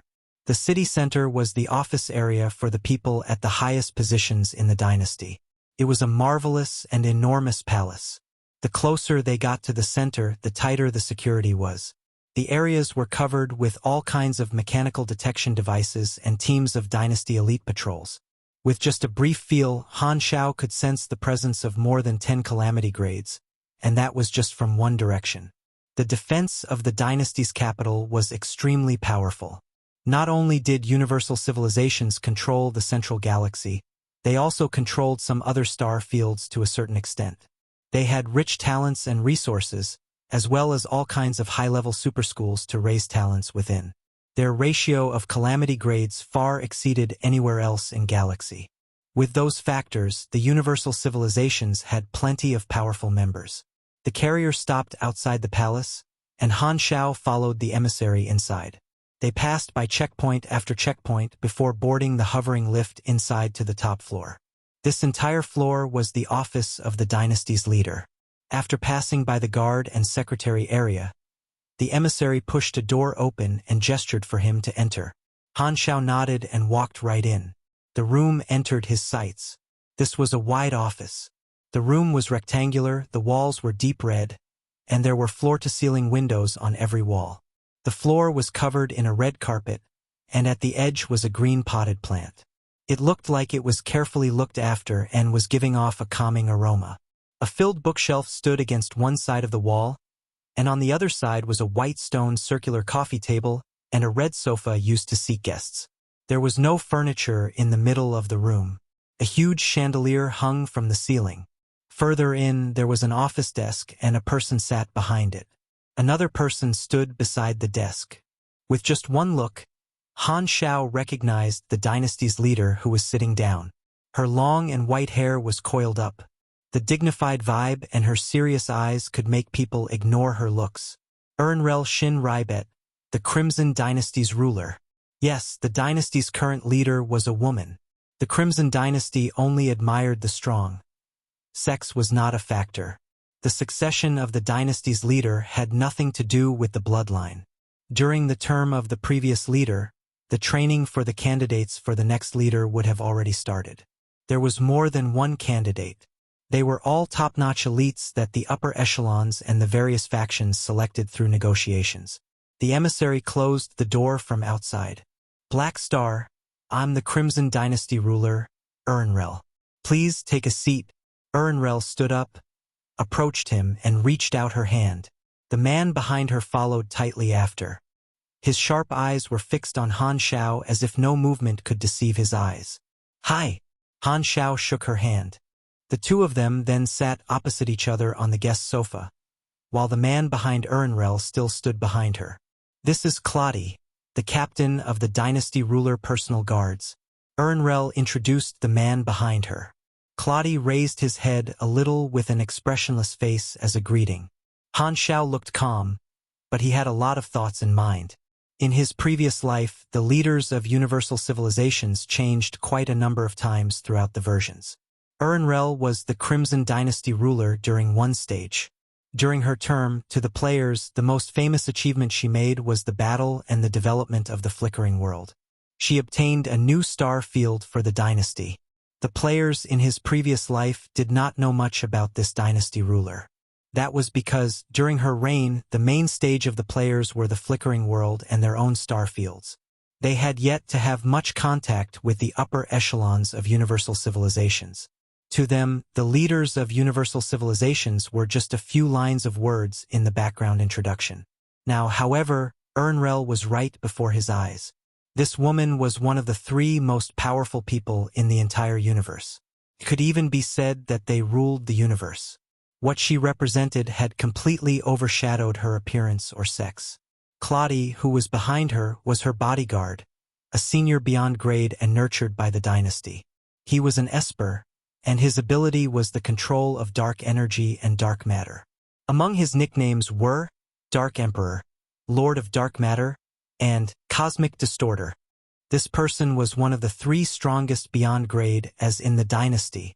Firstly, on behalf of the Crimson Dynasty, we welcome you as an ally. Unravel cut to the chase and stared at Han Xiao's eyes. This is my honor, Han Xiao replied. For the initial stages of the flickering world exploration, the dynasty needs Heber and your power, Unravel said slowly. According to our agreement, other than the resources the dynasty gives you as support, after everything is done, you will receive an area in the flickering world. Han Xiao nodded. I know. You're the dynasty's ally. As long as you make contributions to the dynasty will certainly not hold back on our resources, Unravel said with a very serious tone. The more tasks you're willing to take on, the more resources the dynasty will provide you. Sometimes, the dynasty might send out an announcement to dispatch the beyond grade as including you and carry out some missions. Of course, if you encounter difficulties, you can also request backup from the beyond grade as of the dynasty. Remember, you're one of the dynasty's national pillars. At the same time, the dynasty has your back. Han Xiao narrowed his eyes and was quite satisfied. Duty and power were associated. By becoming the Crimson Dynasty's ally, he became their power, and they became his. The various beyond grade A allies were not just the dynasty's resources, but he had the right to borrow them as well. As for the evolution cube in your hands, you don't have to worry. By all means, we welcome you to hand it to us willingly. But even if you're not willing to, the dynasty will certainly not snatch it away from you. However, I have a request. The dynasty doesn't oppose you to use the evolution cube to negotiate with other organizations, but the evolution allocation for the dynasty must be unlimited. We will send people to the Black Star Army anytime for evolution. Of course, Han Xiao nodded. He limited allocations for the other civilizations, but he would not set a limit for his biggest ally, the Crimson Dynasty. Formidable.com. Furthermore, the Crimson Dynasty's population was way too high. There was no way they would make the outrageous request of having their entire race go through evolution. They would not do that even if they had the evolution cube themselves. Since you've come to the dynasty's mother planet, you might as well stay here for a few days and transform the teams on the mother planet, Unravel said.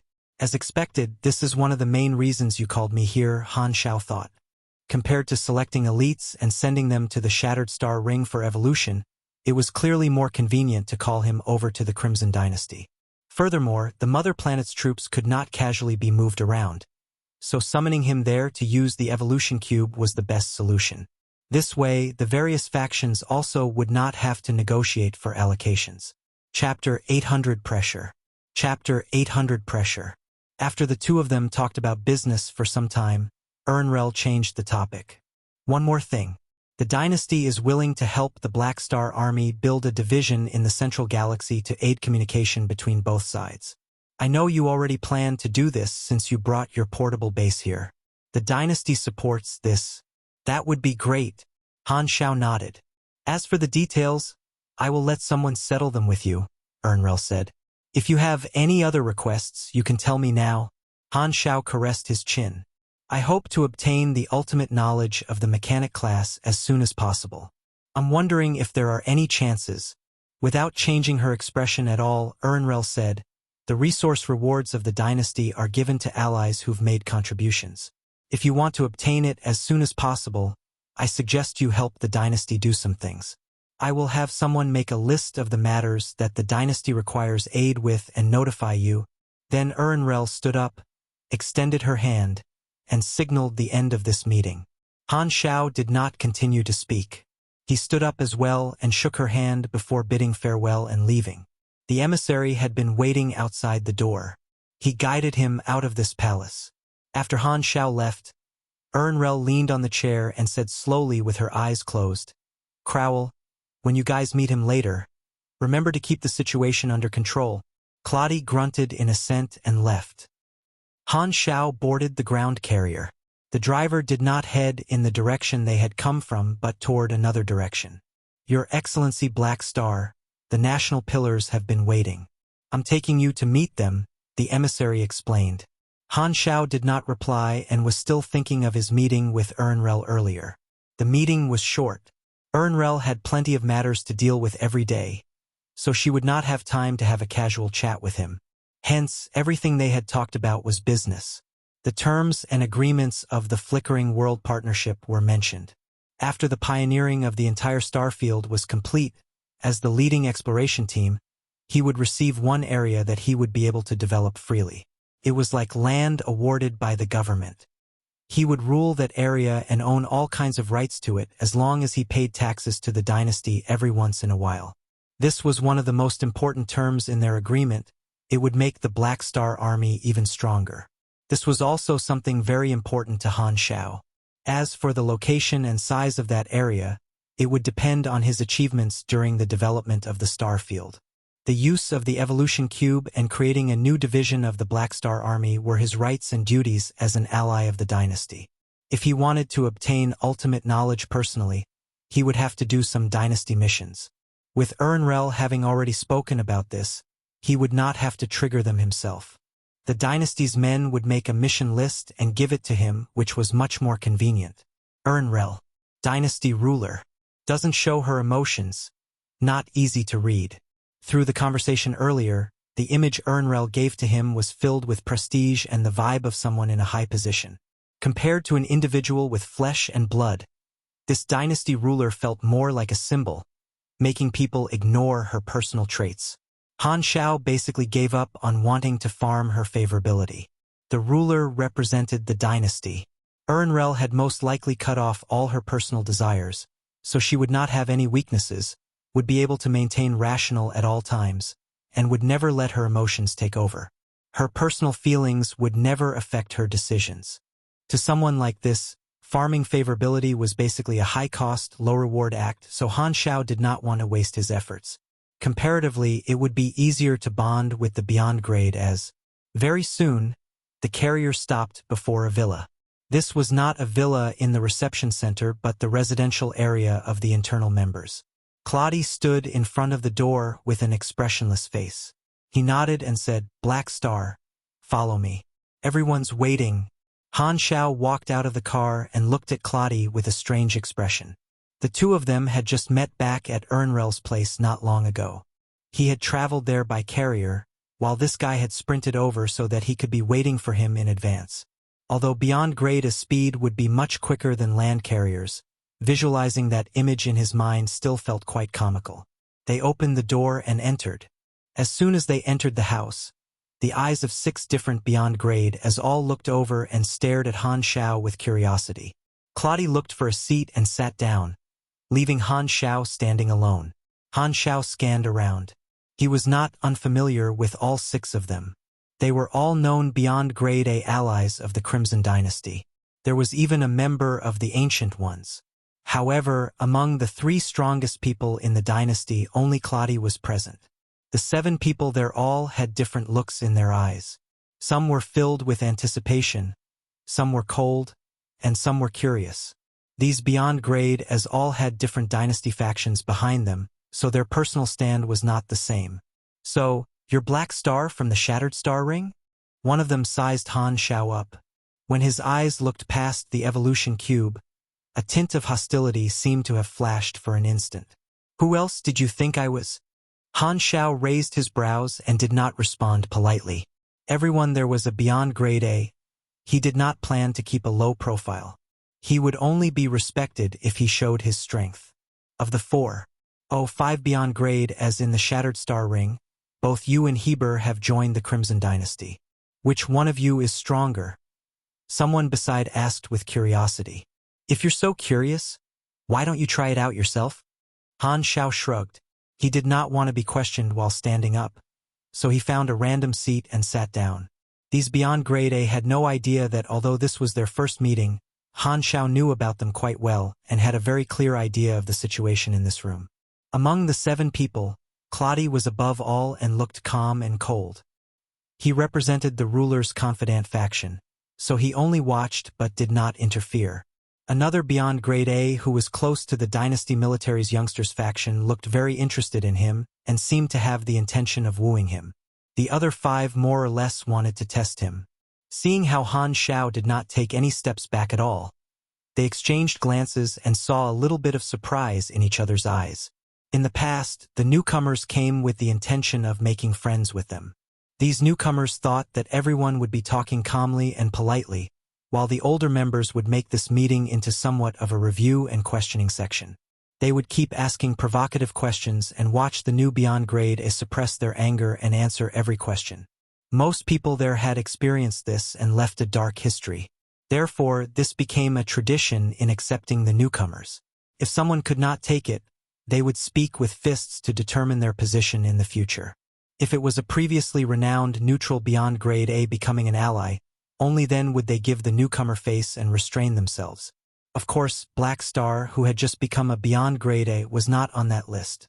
However, this was only the start, and they had yet to even start the real provocation, but Black Star had already retaliated. It was clear that this newcomer was not planning to follow their plan. This probably because Heber shared his experience with him. In their eyes, it looked like Han Xiao knew about their tradition, and Heber, who also left a dark history there, was from the Shattered Star Ring. Therefore, it was most likely that Black Star knew about this from him and did not want to let their plan succeed by speaking in this manner. Not going to happen. They secretly exchanged looks and made a plan. Hee. The person who spoke first said coldly, Black Star, I don't think you've realized what your position is. Oh? Mr. Star Slasher, what do you mean? Han Xiao narrowed his eyes. Viru, a beyond grade A pugilist of the War Soldier branch. Among his nicknames were Star Slasher and Fixed Star Splitter. He came from the primeval Star River, now an ally of the Dynasty, and was operating tens of thousands of galactical pugilist dojos in the Central Galaxy. This is the center of the universe, the Central Galaxy. Do you think this is the Shattered Star Ring that only has 5 beyond grade As? How dare you speak to us that manner? Boom! Before he finished his sentence, Viru suddenly released his energy, which slashed the villa in 2. The thick aura and his cold stare pressed onto Han Xiao. As if he was furious, he said word by word, a newbie who has just entered the beyond grade stage, who gave you the right to be this arrogant in front of us? Tisk, expressionless. Claude waved his hands and told the patrols who rushed there not to get close. Viru restrained his energy and did not let it spread out. Claude did not stop Viru's action. Other than the beyond grade A close to the youngsters faction who was shaking his head and did not speak, the others all had unfriendly expressions on their faces and stared at Han Xiao, pressuring him. Even if Heber had told him the rules earlier, they did not believe that Black Star would not be afraid of offending all of them at once. If Black Star continued to not step back, they did not mind teaching him a lesson. As for if that would anger Black Star, they all had beyond grade A organizations, so it did not matter. The few of them secretly looked at Han Xiao's expression, hoping to find a tint of panic or fear on his face. The sharp and aggressive aura was like a knife in Han Xiao's face. He narrowed his eyes and suddenly chuckled. All right, let's make things easier. We're all beyond grade As. If we have any conflicts, we can settle it by fighting. Then, before everyone could respond, Han Xiao pointed at Viru. You and I will fight. How about that?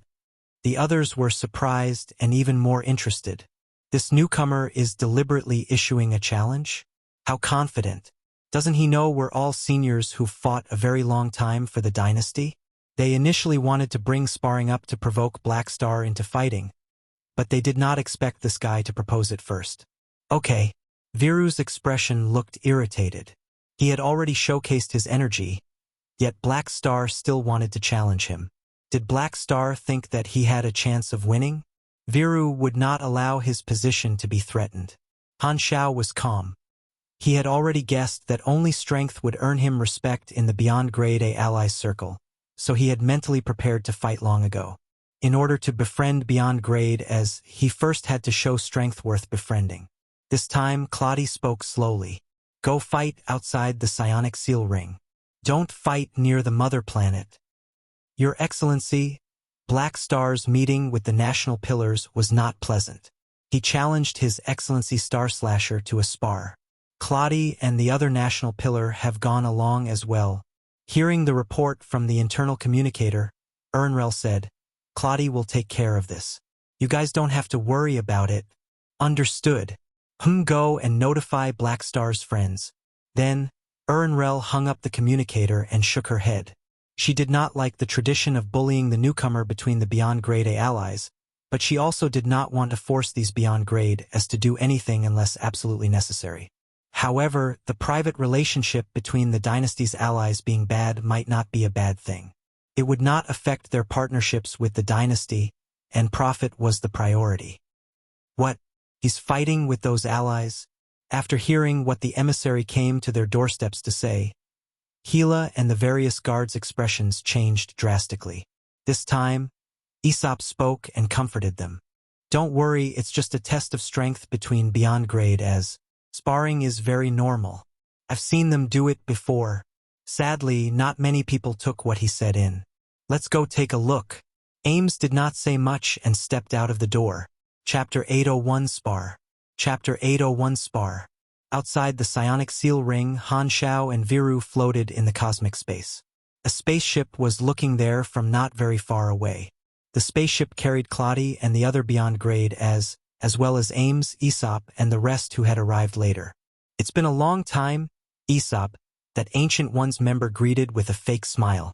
Raven Loudy, you're still alive, Aesop replied. Ever since you were kicked out of the Ancient Ones, I have yet to hear from you. So, it turns out you went to the most rural area, the Shattered Star Ring. Why, you couldn't make a living in any other star fields. Raven Loudy said with a mocking tone. You've lived so long that your memories are failing you. Why do I remember that I left the Ancient Ones? Aesop gave him a faint glance. Among the Ancient Ones, Aesop did not have a good relationship with this person. Back when Aesop left the Ancient Ones, other than because he did not want this title to prevent him from looking for trouble, it was also because he did not have a good relationship with some of the other members. As a powerful oracle, he did not like to use his ability for unrelated people. When the times he rejected them started to pile up, it became the source of their conflict. Ames did not know anyone, so she stood at the side and watched alone. This was a chance to observe Black Star's strength. Other than Claudie, who was not very interested, everyone else was focused and looked forward to the two of them to start the fight. They knew how strong Viru was. His combat capability had been tested countless times through battle.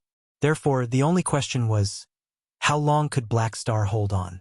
They had heard that Black Star had the indestructible body nickname and that the toughness of his physical body seemed to be on par with the tyrant's. They wondered if he would be able to stop Viru's sky-splitting blade. Han Xiao activated his mechanical suit. The helmet covered his face and hid his expression. Then, he opened the secondary dimension gate. The mechanical army swarmed out and filled the battlefield instantly. Quite a lot, but in front of me these are all minions. Viru snorted in his mind. His muscle violently expanded, and a light blue flame burned on the surface of his body. A surging flame concentrated on his palm and kept extending, forming a hundreds of meters long blue energy sword so dense that it almost looked like it had a physical form. Pugilists had different branches. The war soldier branch focused on fighting with blades, but it was different from being a mechanical pugilist. Mechanical pugilists completely relied on weapons to fight and used mechanical force to enhance their weapons, while pugilists only used weapons to better their own skills. Their damage source was still their own pugilist flame. With a deep breath, the flames gushed into the hundreds of meters long blade. Viru slashed multiple times consecutively. Blue blades of light shot out and created empty areas within the formation of the mechanical army.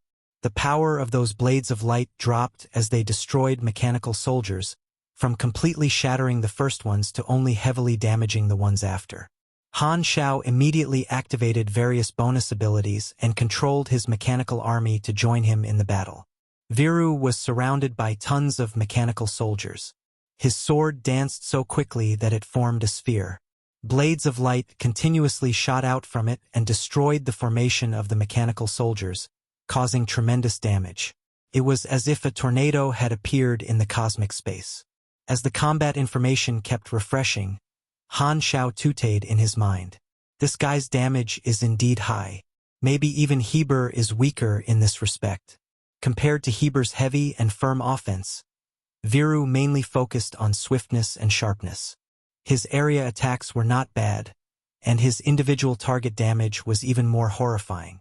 Earlier, when Colossal defense-focused Giant Soldier turned its shield to full capacity in an attempt to stop Viru's attack, Viru still easily slashed it in two without stopping. Nonetheless, Han Xiao did not randomly pick this opponent. Viru's attack damage was indeed high, but he was inferior compared to Heber in one aspect. His tankiness. Although this guy was also a pugilist and had a ton of damage reduction talents, he did not have a very essential core tanky talent.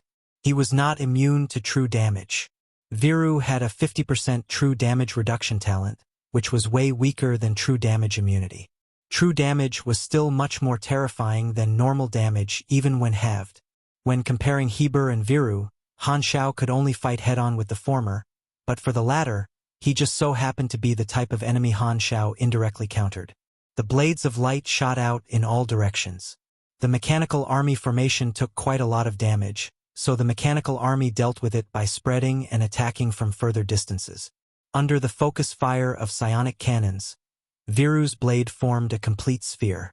He used a certain ability, turning the blades of light around him into a special kind of shield, blocking most of the psionic attacks. The explosions were blocked by the sphere of light.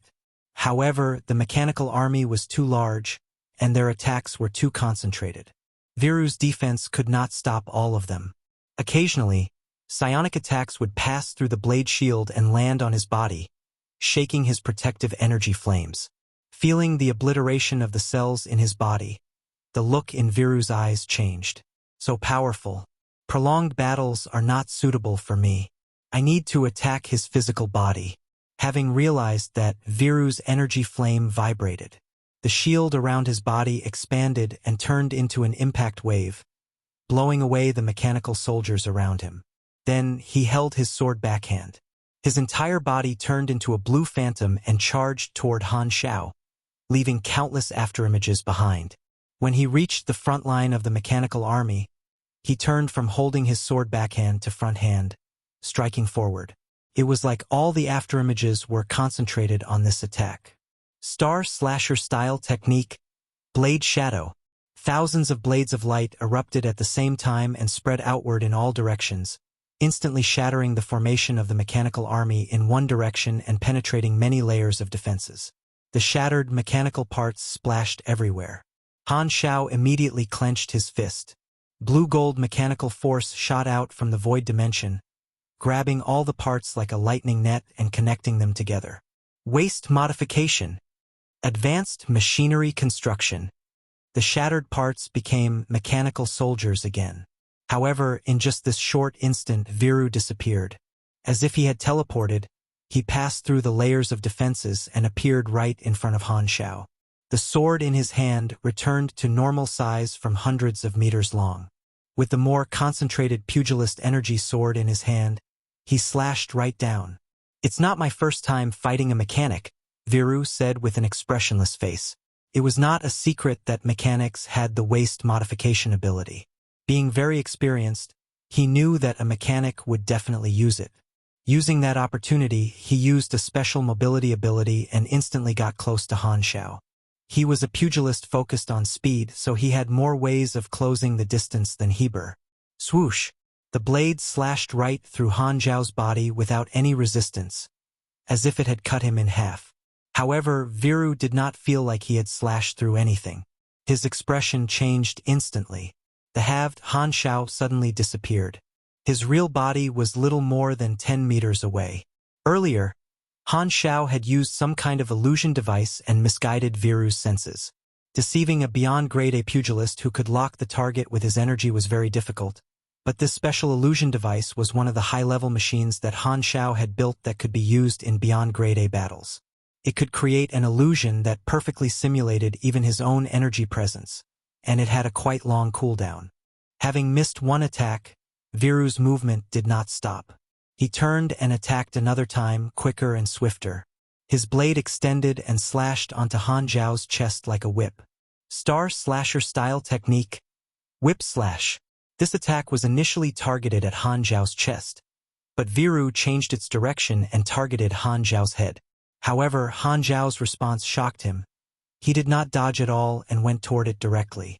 The blade cut Han Xiao's mechanical suit right open, slashing across his forehead. Blood gushed down from his head. Viru was shocked. Before he could withdraw his blade, he saw Han Xiao grab onto his arm like he was completely unharmed and punched right onto his chest. Boom! The vibration echoed in Viru's body. Tons of cells were destroyed and quickly born through Viru's energy. As the process repeated, he felt a strong pain in his body. Machinery apostolization and mechanical force Emperor's power gave Han Xiao a lot of attributes, so his attacks were much stronger. Then Han Xiao's bloody wound recovered right under Viru's nose. The nanoparticles of the mechanical suit fixed the broken part as well. This recovery speed. Viru's pupils constricted. This time, the mechanical army behind Viru turned their barrels and fired at the two of them. Just as Viru was about to back away, two enhanced Oathkeepers appeared beside Han Xiao and held him back. With a swing of his blade, he slashed an Oathkeeper's body but met a tremendous force of resistance. He could not cut it in half with one slash. The blue-gold mechanical force flashed inside the wounds of these two Oathkeepers. These two Oathkeepers were elite mechanical soldiers that had received bonuses from the Emperor's gift, even beyond grade, as would not be able to destroy them in just one attack. Unable to break the Oathkeepers into pieces in one slash, Viru reacted quickly and hastily blew them away with an energy impact wave. However, he was attacked by the Oathkeepers at the same time. Psionic cannon shots landed on his chest, and his movement paused for an instant again. The psionic cannon fired from behind him. Chains of shots landed on his back. Viru was not willing to give up on the opportunity of being able to attack Han Xiao at such a close distance, so he released a defensive shield behind him that barely blocked the focus fire for an instant before attacking Han Xiao violently. The battlefield left its original area and kept shifting. The two of them fought at close range. Viru's blade slashed through Han Xiao's body time after time, cutting away parts of his mechanical suit and his flesh again and again. However, he recovered at a visible speed, and his wounds healed in seconds. The longer Viru fought, the more shocked he was. He had heard about Han Xiao's indestructible body nickname, but he had never expected it to be so powerful. Since some time ago, Claudia, who was watching from afar, had stopped being uninterested. He was now focusing on their battle with a serious look on his face. Han Xiao's recovery speed shocked even him. He had never seen any mechanic with a physique so strong that it could match up to even a pugilist. A newbie who has just advanced shouldn't have such combat capability, one of them said with shock. He voiced the thought that was in everyone's mind. Han Xiao used Repel, Thorns, and Void Dimension Jump consecutively to guard against his opponent's attacks. The two of them fought at close range for a short period of time before the enormous mechanical army finally held Viru back again. Han Xiao finally got out of the close-range battle. After taking Viru's chain of powerful attacks, Han Xiao was close to unharmed. At least the others could not see what damage he had taken on the surface. Han Xiao patted his chest and opened his arms. Before Viru could respond, the mechanical army's attacks became stronger. With the help of all kinds of traps, Viru temporarily became passive. At this time, many enormous mechanical barrels appeared behind Han Xiao. Psionic energy started to concentrate and gave off a powerful energy reaction. Planetary Obliteration Cannon. The expression on Viru's face changed drastically. Come on, using this kind of war-level weapon has exceeded the context of sparring. Suddenly, from the mechanical army around Viru, hundreds of electromagnetic chains dashed out and tied onto Viru from all directions.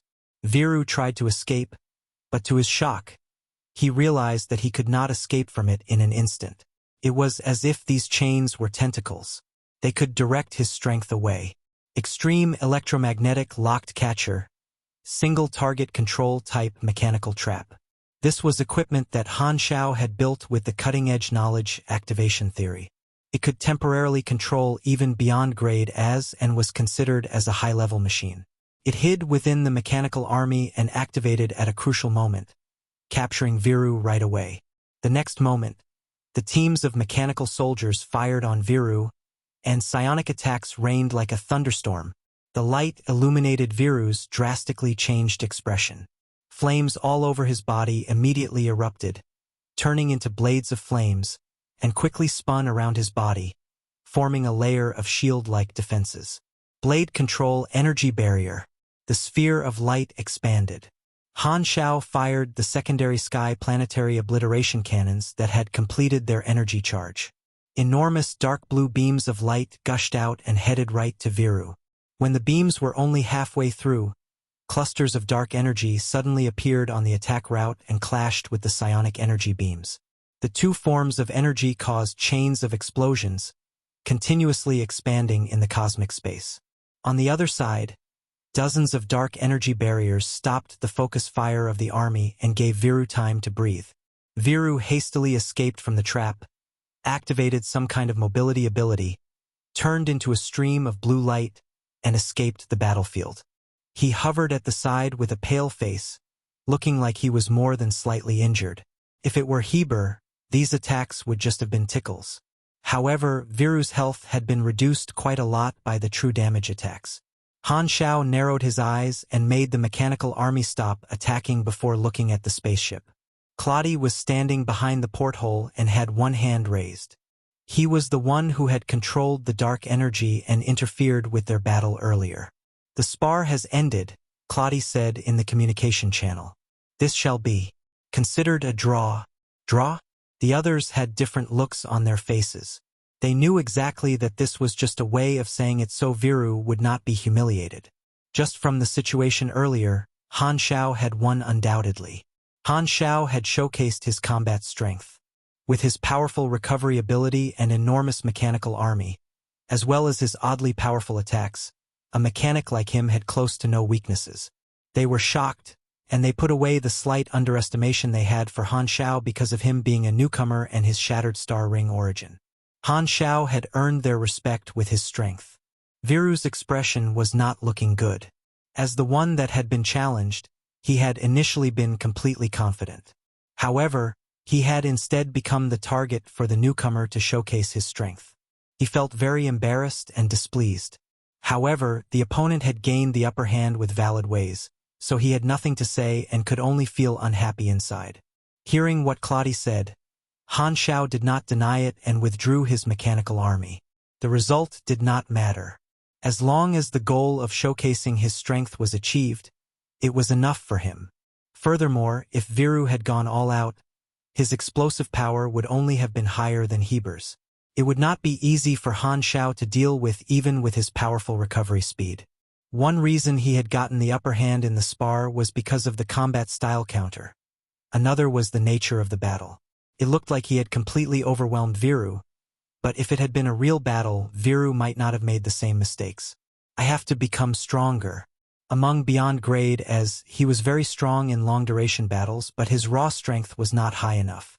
He had accumulated a large sum of EXP. When the EXP penalty was over, he would be able to level up again. He estimated that only then would he be able to obtain a higher position among the beyond grade as he returned to the spaceship and walked into the cabin. The others approached him.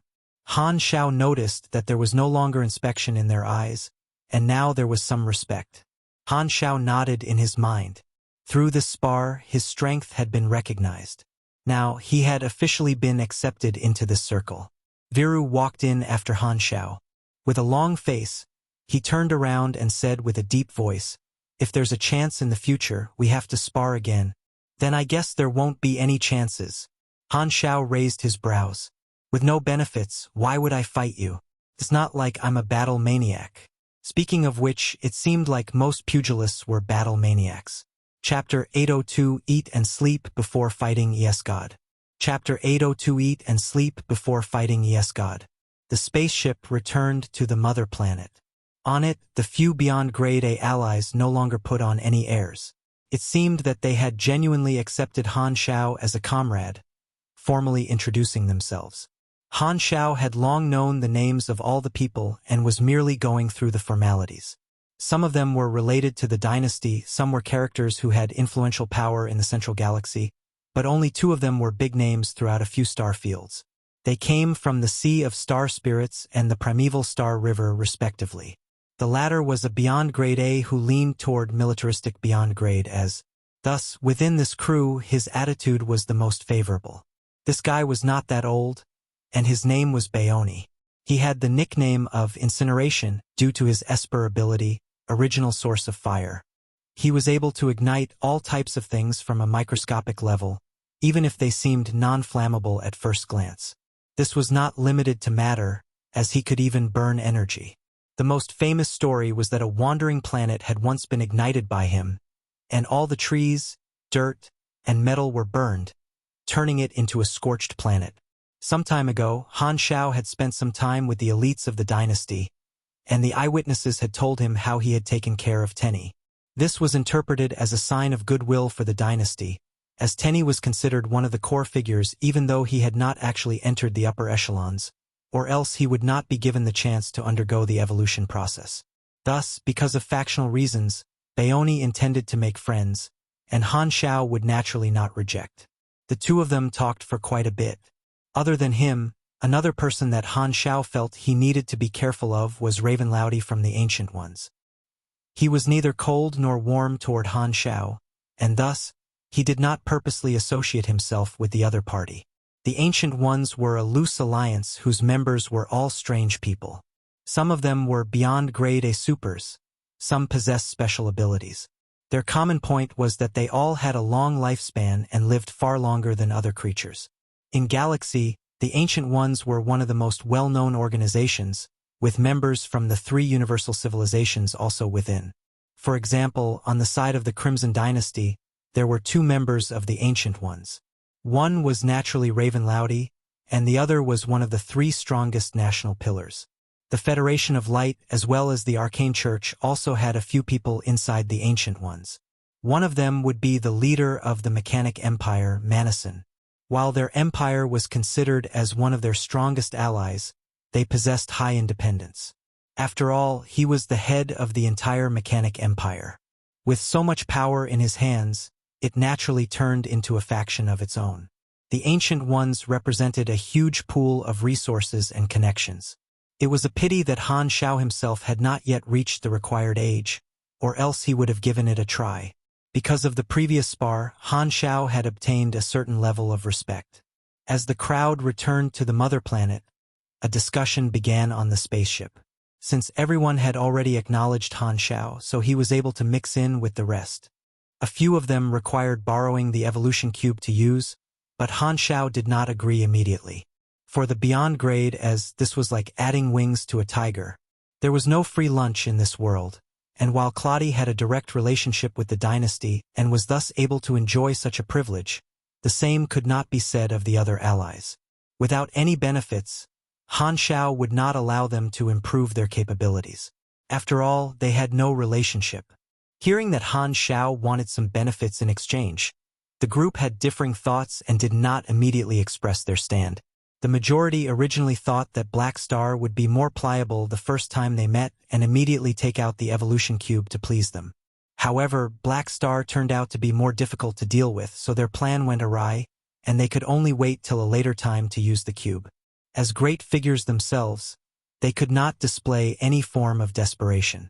After bidding goodbye to the group, Han Xiao and Ames returned to their residence. Seeing the duo return, Gila and the rest felt reassured. This also counts as my official appearance within the circle of advanced combatants in the advanced civilizations.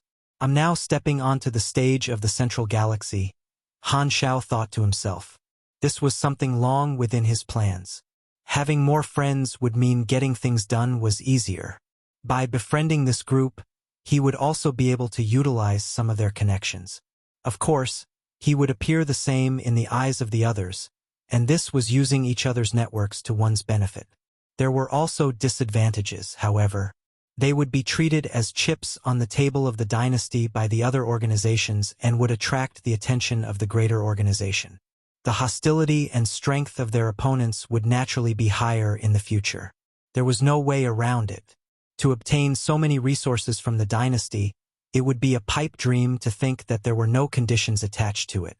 The Central Galaxy is controlled by the 3 universal civilizations, and its organizations do not have the freedom to develop and are not suitable for major operations. It is still necessary for them to look outward to the Shattered Star Ring and Flickering World for development. For this area, I'll just leave a contact point.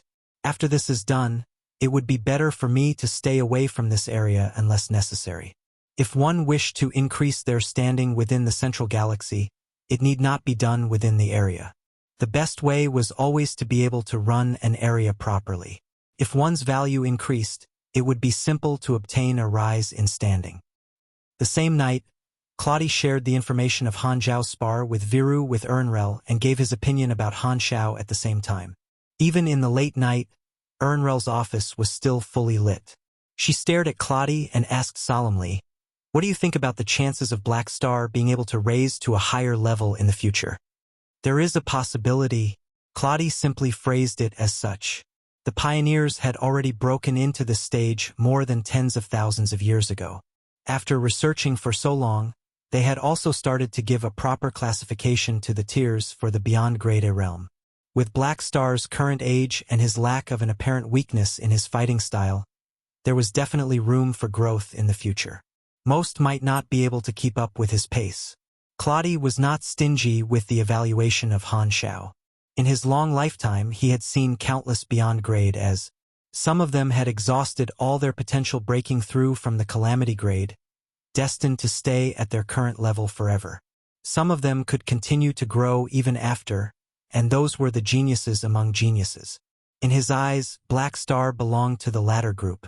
However, he had already seen far too many of them, such that he no longer liked to communicate and meet with new people. Moreover, Claudia was directly related to the dynasty, and with his position, he need not butter up anyone. Thus, he did not show much attention toward Han Xiao. After all, not every Beyond Grade A was like our great mechanic Han, who liked to have support and nurturing. Urnrel leaned back on her chair, a thoughtful expression on her face. Since that's the case, it would be more useful for him to stay on the fringes of the star fields. His current mentality is geared toward developing the Flickering World, but after that, he might come over to the Central Galaxy to develop. However, there is sufficient manpower here, and we do not need him. The 3 universal civilizations would occasionally have friction within the Central Galaxy, but because it was their base camp, they would never escalate into an all-out war. Thus, there was no need for so many Beyond Grade as to hold helm in the dynasty. They just needed a sufficient number for deterrence, and too many would instead waste their resources. It would be better to send the Beyond Grade as into other starfields to expand the control of the dynasty. This was the meaning behind the phrase national pillars. However, since the Central Galaxy was the heart of the universe, countless people wished to have the right to speak there. To Urnrel, the number of allies they had there was too saturated, and she did not like to have so many people relying on the name of the dynasty to develop their organizations in this place. Since Black Star had brought over his portable mobile fortress, it meant that he wanted to establish a branch there. To give face to her allies, Urnrel was willing to provide some help, but she was planning to secretly limit the expansion speed of the Black Star army in the Central Galaxy. This was to stop him from coming over to the Central Galaxy, instead retaining his thoughts toward the development in Shattered Star Ring or Flickering World. Urnrel believed in Claudia's judgment. Since he mentioned that Black Star had the possibility of advancing into the next tier, he would definitely not be wrong. As such, Black Star would be an important chess piece for them. Since he was an important chess piece, he naturally needed to be placed at the proper position to display the best effects. Freewabove.com. The news of Black Star being officially received by the dynasty ruler was spread throughout the channels of the dynasty. Based on what Han Xiao knew, they would not hide something like this and would rather announce that they had new chips. His name now formally entered the sight of all the major organizations in the Central Galaxy. Han Xiao had no foundation in the Central Galaxy, however, and was unable to understand the responses of these organizations. Over the next few days, the dynasty arranged for the mother planet's garrison troops to undergo the transformation of the evolution cube, and Han Xiao focused on cooperating with them. It took several days to finally complete the evolution of all the dynasty's garrison troops. During this time, the Black Star Army did not idle. With the help of the dynasty, they used a small piece of land in the dynasty to create a simple office, only leaving a small group of staff for a long-term stay for easy communication. Before they left, they had assessed this group of people and picked only those that were willing to stay in the central galaxy. As for the mobile satellite bases of the Black Star Army, the dynasty would naturally not allow them to settle next to the mother planet, so they gave Han Xiao a star map, allowing him to choose a spot in the territory of the dynasty to set up the subbase. There was no need to hesitate in choosing since Han Xiao had long drawn up a draft. Since it was meant to dig out more leaks to farm, the location of the subbase naturally would be the main activity area of the players. Due to some matters, Han Xiao chose to temporarily stay behind on the mother planet. He commanded his troops to leave without him. Because of the stability and high security within the dynasty, his army did not require him to open the base there. The reason he had chosen to stay behind, other than to accompany Ames and the rest sightseeing, was because he was planning to obtain some ultimate knowledge.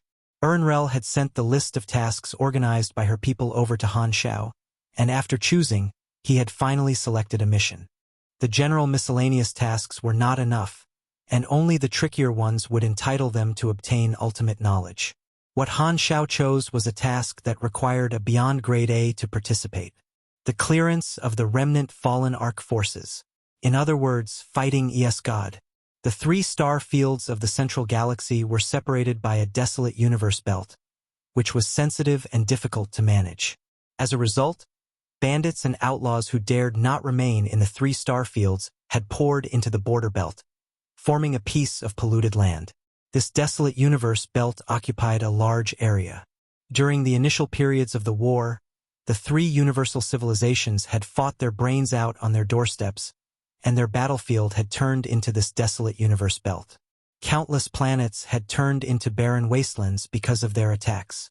A large number of outlaws hid themselves within, making them difficult to locate. With the border area connected to the desolate universe belt of the central galaxy, the connection between the two made it impossible for them to be eradicated.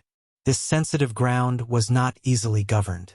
Besides, the 3 universal civilizations had stargates connecting to each other, so most people would not even choose to travel along the desolate universe belt. Thus, its impact on the security of the central galaxy was not too huge.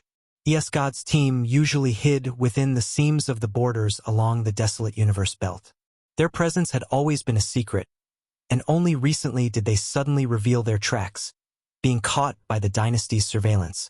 With the notoriety of ES God, the 3 universal civilizations had long treated this job as ordinary, as though their daily tasks would be to eat, sleep, and fight with ES God. Thus the name routine clearance. Han Xiao still had a grudge to settle with ES God. While ES God had made him an offer, Han Xiao would not regard ES God as an ally or friend. Since he was based inside the lawful faction currently, he had to draw a line between himself and this sort of notorious outlaw. Speaking of which, it had always been ES God that looked for him to create trouble. This was the first time that he was paying back his dues. If it was not for the opportunity given by the dynasty, he would not have been able to do so. Having a backer was truly awesome.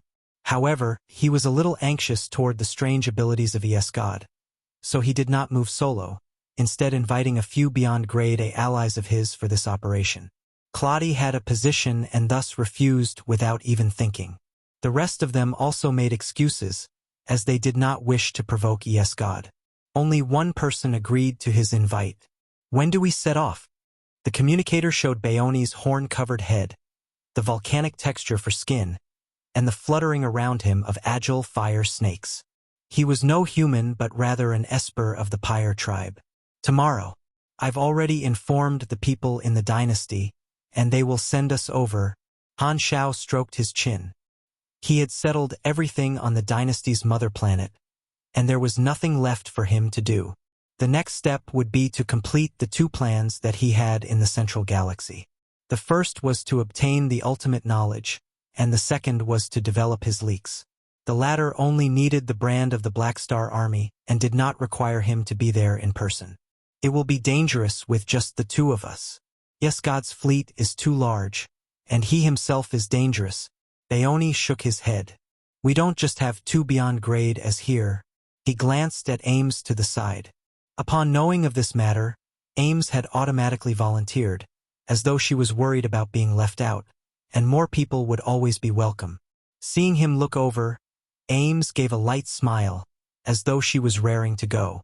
Chapter 803 No Coincidence. Chapter 803 No Coincidence.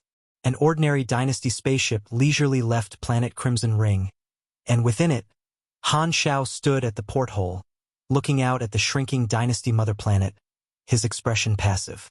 Having accepted this routine clearing task and notified the Dynasty, they had specially arranged an escort spaceship to see them off. The entire process was settled that day with no delay. Thus, the three of them, together with Gila and the others, boarded the Dynasty's spaceship and set off to the garrison base located at the border to participate in the removal of the fallen Ark forces. This time, I really came in a hurry and left in a hurry. Han Xiao's eyes looked at the gradually shrinking mother planet as he mused. He had only stayed on the mother planet for a few days, not even close to the time he had spent on the road. He did not wait long, leaving the moment he finished his activities there, swift and decisive. This trip allowed him to meet with the Dynasty ruler as well as the national pillars of the Dynasty to deepen his ties, expanding his network in the Dynasty. His image within the Dynasty was now clearer, and with the Crimson Dynasty's well wishes, he would also become one of the backbones of the Dynasty in the future. The Dynasty's troops have finished organizing themselves and are just waiting for a beyond grade super to take the fort. Through the Stargate, we will converge with them in another 4 to 5 days. Baoni walked over from the side as he spoke, spitting out little fire seeds. The Crimson Ring star system was the center of the Dynasty, and they were moving to the edge of the star field. Needing only 4 to 5 days was not because of the short distance but because the transportation of the central galaxy was much better compared to that of the shattered star ring. This was because the three universal civilizations had planted a multitude of stargates within the central galaxy to form a quick transport channel. If they converted this to time taken in the shattered star ring, the journey might have taken longer than a month. Before this, did you participate in any related activities? Han Xiao suddenly asked. Oh, I've only taken part in the encirclement and suppression of the fallen Ark twice. This is the third time for me. Those beyond grade as who reside in the central galaxy have participated in such actions, Baoni noted. This is really eat sleep fight, and that bunch of allies who made excuses saying they did not wish to provoke God did so only because they did not wish to group up with me. Han Xiao's mouth curled up. Then, had God practically fought with all the beyond grade A people in the three civilizations? freeupnovel.com. You could say so. However, the majority of times we only came into contact with the doppelganger of God. Only during large operations will we come across his true body. However, people on Claudi's level would be in charge of such operations because the true body of God is far too strong. I've heard that more than 2 beyond grade as have already fallen at his hands. We only have so many beyond grade as, so this can be considered a terrific result. Baoni shook his head. Because of his deliberate attempt to foster ties, Han Xiao's relationship toward him was closer than to the rest of the allies. Hearing his words, Han Xiao nodded to express his understanding, his eyes flashing. The capability of God was well known, but to the three civilizations, if they gritted their teeth, they would be able to get rid of this threat. There was no need for them to endure God for so long. There had to be something more hidden. This time, there are 3 beyond grade supers holding the fort, so even if we're unlucky and encounter his true body, we can still retreat without losses, Baoni said. Unlucky? There's an 80% chance we'll meet with his true body this time. Han Xiao smirked to himself. God revealing some tracks the moment he entered the Dynasty's mother planet was no coincidence. Upon thinking about the contents of when God had contacted him, it was likely because of this reason. However, he had still chosen to participate in this cleaning operation. Putting those thoughts aside, he opened the interface to look. The cleaning operation missions were placed within with great rewards. Dynasty Battle Operation. Fallen Ark. Repeatable. Mission Introduction. The Fallen Ark, the paradise of the thugs in the universe are evil and notorious, is constantly besieged by the three universal civilizations. Today, the Crimson Dynasty has discovered the whereabouts of one of the Fallen Ark's groups, and you decided to participate in this battle and contribute your strength. Reminder: this is a faction series mission.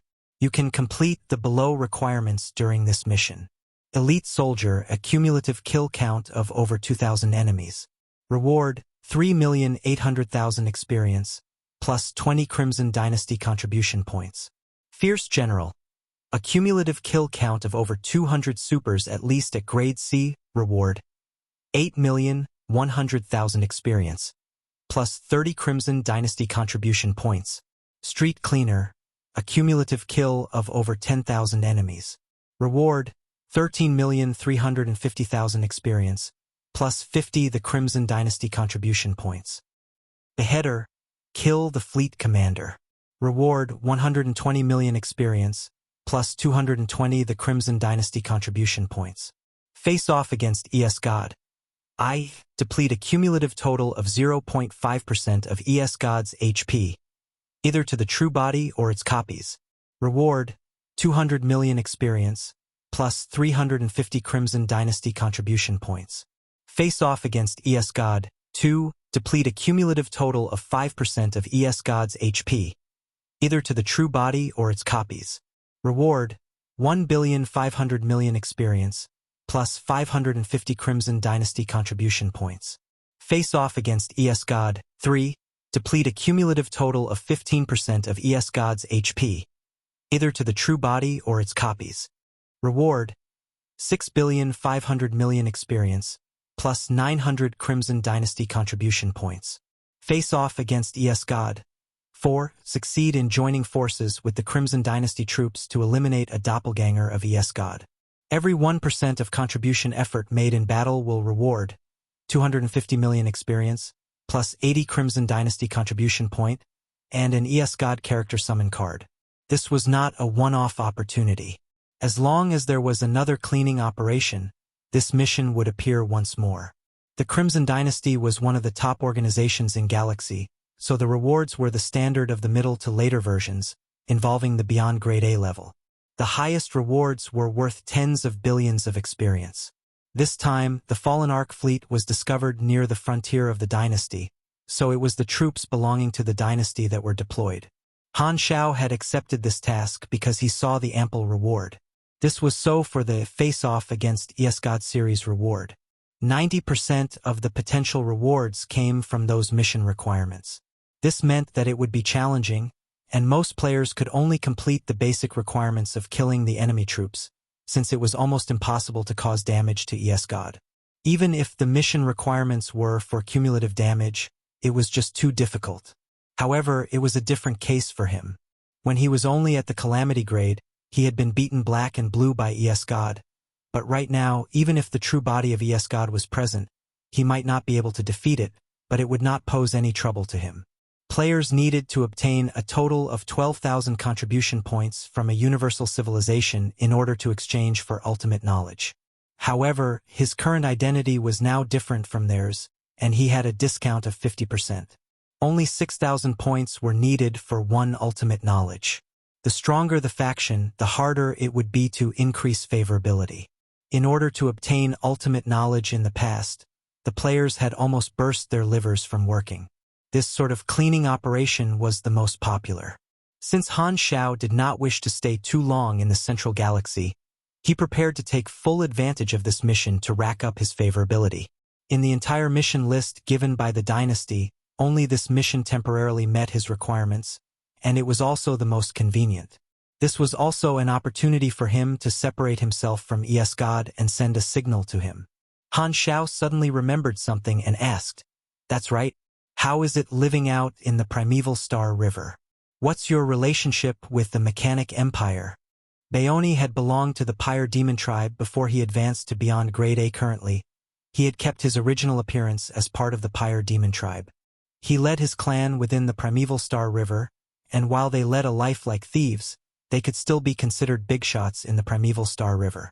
The Mechanic Empire was situated in the Primeval Star River, so Baoni would definitely recognize him.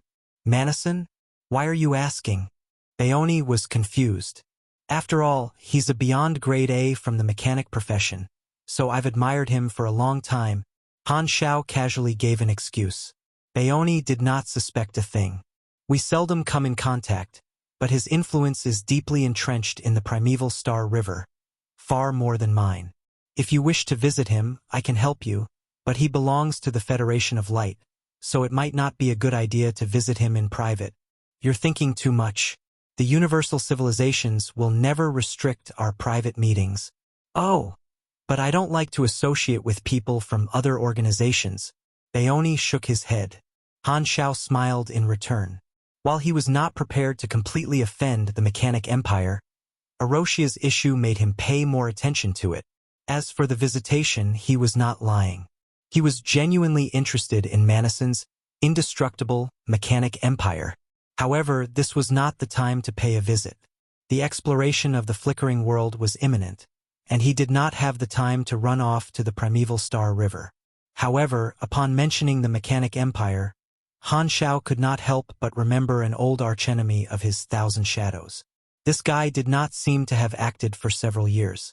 Han Xiao surmised that he had given up, but the prey mission still hung on his interface without disappearing. I should pay a visit to the Abyss of Stars at some point. He had not forgotten how much trouble that guy had caused for him. Now that his wings were growing, it was time to settle old debts. Amid the rifts around the border of the central galaxy, a huge fleet was slowly cruising. This was the branch fleet of the Fallen Ark. In the main flagship was a palace.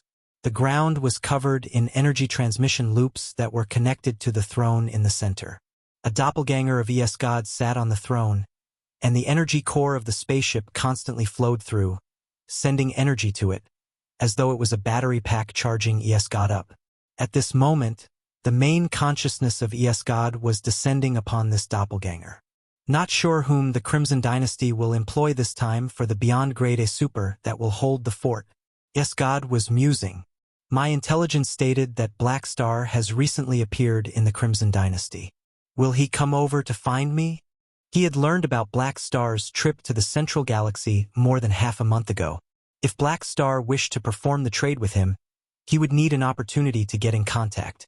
So God had intentionally revealed some of his traces to the Dynasty to create an opportunity for him. He could not easily leave the Central Galaxy. Thus, if he wished to allow his true body to utilize the evolution cube, he could only invite Black Star to his door. In order to prevent any blackmailing or threats, Black Star would not search for him on his own, so he had to provide a plausible excuse. He should understand my intentions. After thinking about it for a while, God shook his head. He did not doubt Black Star's perception, but since Black Star had not contacted him, it was likely that he had not decided as to if he wished to perform the trade. In this situation, God felt that Han Xiao might not come in contact with him. Black Star has already set off. Baoni will watch over him. In Turunimir Palace of the Dynasty ruler, Claudia wore an unreadable expression as he read Urinrel the intelligence report. Urinrel put down the documents in her hand, rubbing her eyes. He chose to fight with God, which is out of my expectations. In addition, the timing is a little too coincidental. He brought the evolution cube with him, and God is also interested in that thing. We must take precautions. Initially, it should not have been the concern of a dynasty ruler like her as to which mission Han Xiao had picked, but she felt something suspicious about this, so she could not help but start to pay attention. To the dynasty, the matter of God attempting to steal the evolution cube was no secret. Han Xiao had taken the evolution cube to fight with him and could be seeking revenge, but it could also be for other things. While Black Star appeared as a new ally with the dynasty taking care of his every matter, it was also a form of surveillance on him. Baoni accepting Han Xiao's invite was partly because he had a good relationship with him and partly because of Claudia's request. In addition to providing protection, he also wished to monitor Han Xiao's movements. One always needed to have their guard up toward others, and the dynasty was not willing to see any of their allies come into contact with God. Black Star's information shows that he is good at cooperation, working along the borders of many different organizations. To have built up his foundation to where he is today, he is definitely not someone that is easily satisfied. Unravel opened her eyes wide, her gaze cold and indifferent. I hope he will not be too arrogant and attempt the same thing, thinking that he can deceive the dynasty. Chapter 804 Main Body. Chapter 804 Main Body. A couple of days later, in the desolate universe belt, the small spaceship with Han Xiao and the others on it approached a large Crimson Dynasty fleet. This fleet belonged to the dynasty's border defense army, the 36th Division. This was the team tasked to eliminate the fallen Arkansas.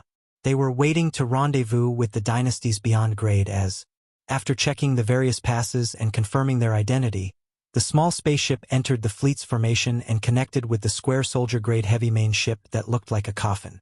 Whoosh! The path opened, and Han Xiao and the rest entered the main ship's cabin. Officers were there to welcome them. Your Excellency Black Star, Your Excellency Incineration, and Your Excellency Dragon Emperor. I'm Commander Muraki's deputy, here to welcome you guys, an officer said respectfully. Although Ames was not the dynasty's ally, she was a neutral beyond grade A who had followed Han Xiao there, so the dynasty would not treat her badly. Han Xiao nodded. The group followed this deputy. After walking for a while, they realized that they walked into the resting area, not the command room. Is the commander not meeting us? Baoni wondered. The deputy smiled apologetically and said, the commander means to let you guys rest first. He will take care of the strategy so you guys don't have to worry. Han Xiao raised his brow. Doesn't he want to discuss it with us? The commander is currently busy discussing with the staff. You guys will be notified once the strategy is complete. The enemy might escape any time. We can't stay on standby for too long. We will be departing and engaging the enemies very soon. Please rest well. We will need your strength then. Han Xiao and Baoni exchanged looks and both shook their heads. It was clear that this Commander Muraki was not willing to let them interfere with the strategy planning, not even discussing with them. Then we shall rest. This was the first time that Han Xiao had marched into battle with the dynasty's army.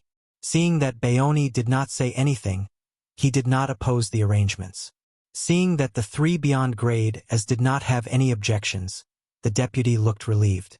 He then told his subordinates to make sure that Han Xiao and the others were settled before bidding farewell. He headed right back to the command room. It was quiet in the command room. The commander, Muraki, stood before the enormous star map and observed it with his hands behind his back. The staff sergeants around him were all silent. The deputy approached and reported, Commander, the three beyond grade as have settled down. Without turning back, Muraki said, did they have any objections? No. Good. I don't like people who object. Muraki nodded faintly. Announce to the entire fleet that we will depart immediately. He was responsible for this elimination. His troops waited for a very long time for the beyond grade as of the dynasty arrived, which Muraki was very displeased about. However, the beyond grade as position was very high, and they were not soldiers of the dynasty, so there was nothing he could say. He did not like those beyond grade as who did not directly belong to the dynasty. As the commander of the fleet, he looked at matters from a strategic point of view. In his eyes, despite those beyond grade as having very high positions, they were just powerful destructive tools on the battlefield without their national pillar titles. Muraki did not want those beyond grade as to share his commanding power. The dynasty had given those tools to him, so they were for him to use. Therefore, he did not think that there was a need to waste time discussing strategy with the beyond grade as, no matter how high their position was outside, one fleet could only have one commander. The beyond grade as just had to follow and obey his orders. He had told his deputy to meet the beyond grade as because he was too lazy to give them a perfunctory welcome. He did not even want to see those beyond grade as step into his command room. Under Muraki's command, the fleet started moving. They turned into streams of light dashing across the desolate universe belt and headed in the enemy's direction. Inside the cabin, Han Xiao, Ames, and Baoni were casually chatting. The commander of this fleet doesn't seem to like us. Ames shook her head. Baoni neither agreed nor disagreed. The dynasty's military takes discipline extremely seriously. The beyond grade as, however, usually don't obey orders unconditionally. The words of the commanders are usually not taken seriously at all, so there have always been some dynasty officers who don't like to let us beyond grade as interfere with the overall strategy. After a pause, Bayoni then said unhappily, "Despite all that, this guy named Muriki is way too arrogant. He doesn't even want to come to welcome us personally and even told us to just wait for his orders. Does he think us national pillars are his soldiers? If it were an outsider who dared to act so arrogantly in front of some beyond grade as, he would have been killed easily. However, this guy was a soldier of the dynasty, and they could not do anything to him, which Bayoni was very displeased about. Han Xiao, however, did not mind it too much. He waved and said carelessly, "He's the commander, after all. It's understandable for him to want to uphold his authority. One army can't have two commanding voices. Although our positions are high, there's nothing wrong with him treating us like the others. If we're just allowed to casually make suggestions, he won't be able to deal with them easily. Therefore, he simply divided our tasks clearly from the start so that we don't interfere with his command." Bayoni glanced at him. "You really don't think of yourself as a beyond grade A?" Han Xiao shrugged. Some senior beyond grade as were used to being high and mighty, not allowing the slightest disrespect. His attitude was different. He did not have such unnecessary pride. After all, Muriki was a professional commander, so he was not willing to be told what to do by amateurs. Nonetheless, Han Xiao also felt that Muriki was indeed arrogant. No matter what, it would not be asking too much for him to at least respect the strongest bunch of people in the universe. Never mind if he did not want to woo them. Did he need to act so disrespectfully? Did he think he was the dynasty's marshal? Shaking his head, Han Xiao did not want to bother about it anymore. They would most likely meet Esgod's main body this time, so he needed to think. Esgod deliberately attracted the dynasty's army. He definitely intends to test me. Esgod had once proposed to do one thing for him unconditionally in exchange for the use of the evolution cube. Han Xiao had to admit that he was tempted, but after careful consideration, he realized that this was not a pit that he could jump into. Esgod was not a kind person. The deal itself was already a trap. Given the fact that anything that had to do with Esgod was a sensitive topic, if he really agreed to the deal, he would have left a weakness for others to possibly exploit. Since Esgod could live in between the three civilizations right under their noses, Han Xiao absolutely did not believe that Esgod had no connections with the three civilizations. If he agreed to Esgod's request, Esgod might expose this to the dynasty. After Esgod finished using the evolution cube, he could disobey the agreement anytime he wanted. After all, he had never been known for having integrity. The uncertainties were too severe. Even if Esgod does live up to the promise, he would have plenty of ways to force Han Xiao into the opposite side of the lawful factions. Esgod was not afraid to do bad things, so it would be way too easy for him to drag Han Xiao down. Han Xiao had another worry. Esgod had stolen the evolution cube from Psyker, exposing the fact that he had information about the evolutionary civilization, and now Han Xiao could use the evolution cube too, so it would be very easy for people to assume that they might have some sort of connection. People had definitely started to suspect him long ago. The Crimson Dynasty did not question him about this, so it might be because they had secretly investigated him and decided to trust him. However, if Esgod really wanted to drag him down and did something, it would affect him. He would not be able to delay this matter forever. Esgod would not be willing to keep waiting, so he would definitely act once his patience ran out. If he was not in the central galaxy at that time, it would be very difficult for him to prove his innocence. Being an ally of the dynasty would give him long-term benefits, so why risk it? He had made up his mind and decided that some things had to be made clear. He was certainly not going to jump into this pit. Since Esgod would not let him go, he was going to make it crystal clear that Esgod was his enemy. Some things might look tempting and delicious, but inside, they were poisonous. Your Excellency Esgod, we have detected that the Crimson Dynasty's fleet has appeared behind us. According to our current speed, they will catch up with us very soon. Should we accelerate and get rid of them or turn around and fight? Inside the main ship of this fallen Ark fleet, the Esgod doppelganger listened to the report from his subordinates and waved his hand. Turn around and engage. The very reason he had ordered this fleet to loiter around the dynasty's border was to attract the dynasty's army. Of course, he was not going to flee. The Fallen Ark consisted of tens of millions of spaceships, and there were still many hidden bases in the desolate universe belt making new spaceships. Using one fleet as bait was not significant to ES-God at all. If Black Star did not come, ES-God planned to capture some espers during this battle so that he would not return empty-handed.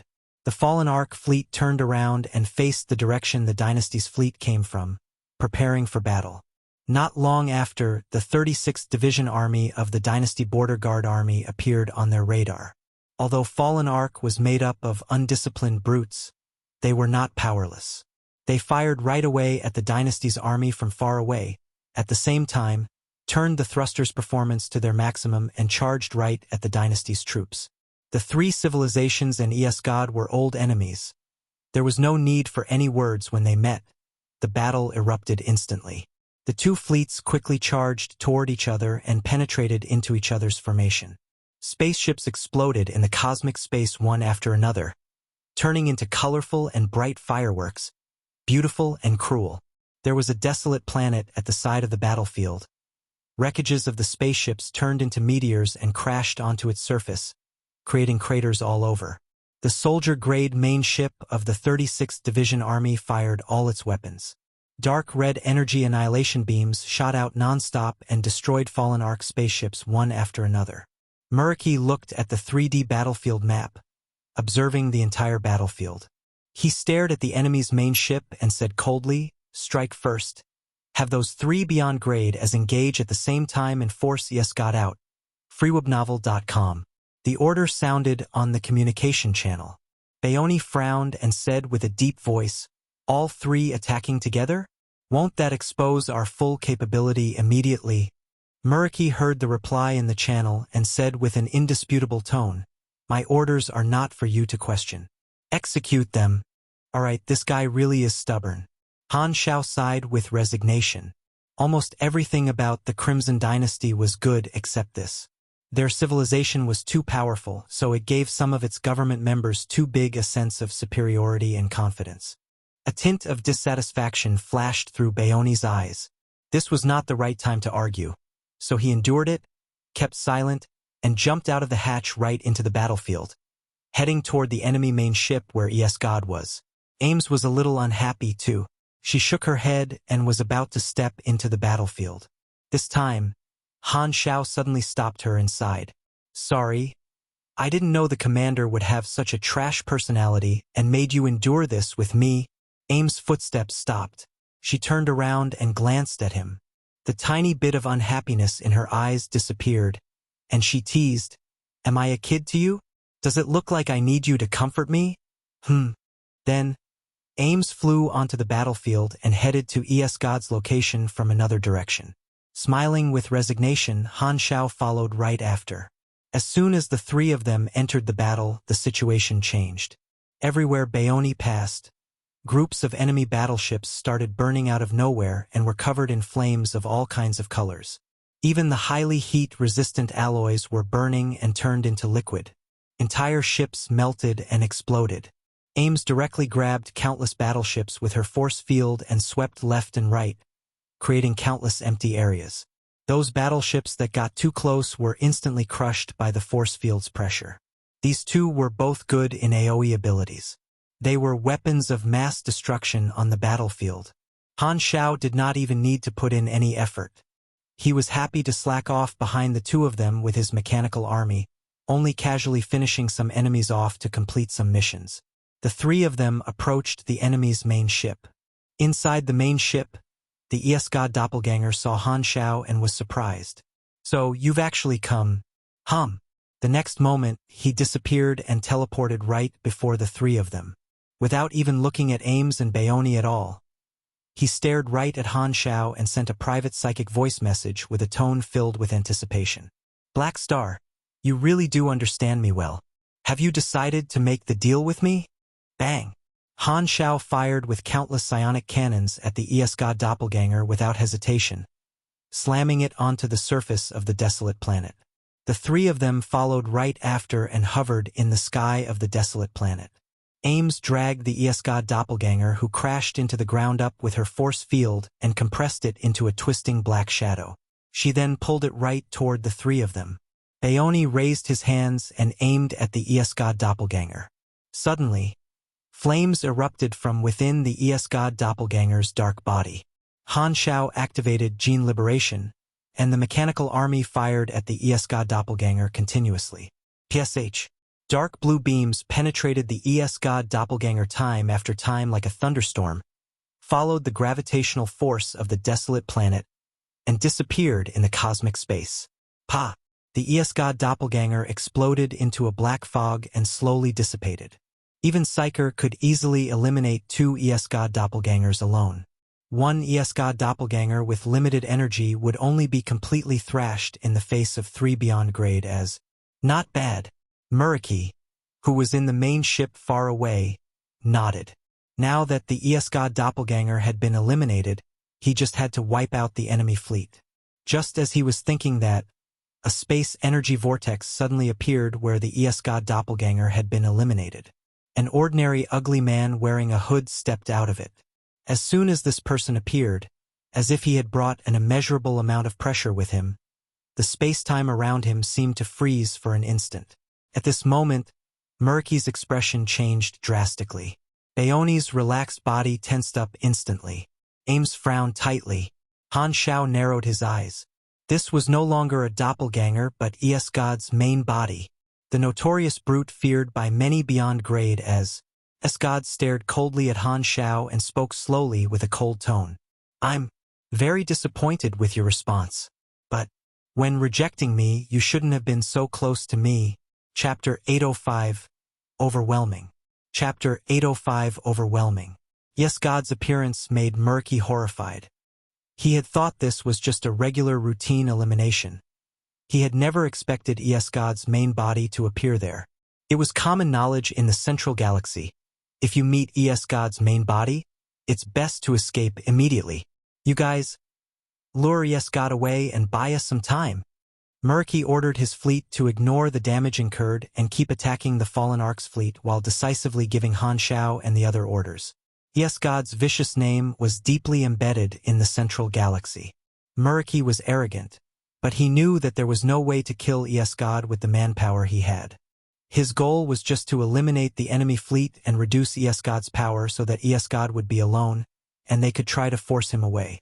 If he succeeded, it would be an amazing achievement. Although Iasgod was one of the strongest even among beyond grade as there were three beyond grade as on his side at the very least. It was time to make use of them. As the dynasty's troops started moving, the three beyond grade as including Han Xiao were confronting Iasgod on the desolate planet. They completely ignored Muraki's words and focused all their attention on Iasgod. The atmosphere was almost solidifying, and the murderous intent in the air kept growing. Baoni did not dare to move his eyes away from Iasgod, so he glanced at Han Xiao with shock from the corner of his eyes. He had heard what Iasgod said. What response? Does Black Star have a private contact with Iasgod? With the movements of Han Xiao's fingers, the mechanical army all aimed at Iasgod but did not fire immediately. Han Xiao slowly said, "Did you really think I would agree to your terms and let you use the evolution cube? I'm now a member of the dynasty, so you and I will only be enemies, nothing else. I came this time to make that crystal clear. The evolution cube is right here. If you want it, come and get it." Han Xiao did not hide the fact that the two of them had communicated in the past and actively stated his stance. Iasgod narrowed his eyes and stared at Han Xiao's neck as if his sight could penetrate the mechanical suit and see the evolution cube. Black Star knew that this was a signal he sent deliberately, yet he still dared to personally come here to reject him. He had even brought the evolution cube along to draw the line clearly. Was Black Star really not afraid of him snatching it? Or was Black Star too confident in himself? Iasgod glanced at Han Xiao and the others and said coldly, "Has fighting me as three given you confidence?" As soon as his sentence finished, Iasgod moved. With a push of his hands, rainbow-like energy gushed out and turned into countless beams of light, shooting toward the three of them. "Shield!" With a quick flash of green light in Ames' eyes, A thick force field shrouded the three of them. The rainbow energy exploded over the force field and turned into fireworks. Its penetration power was very strong and even had a decomposing attribute. If not because AIM's force field had a continuous supply of energy from her, these attacks would not have been easy to defend against. S-God turned his palm, and suddenly, another force field appeared and pressed onto them.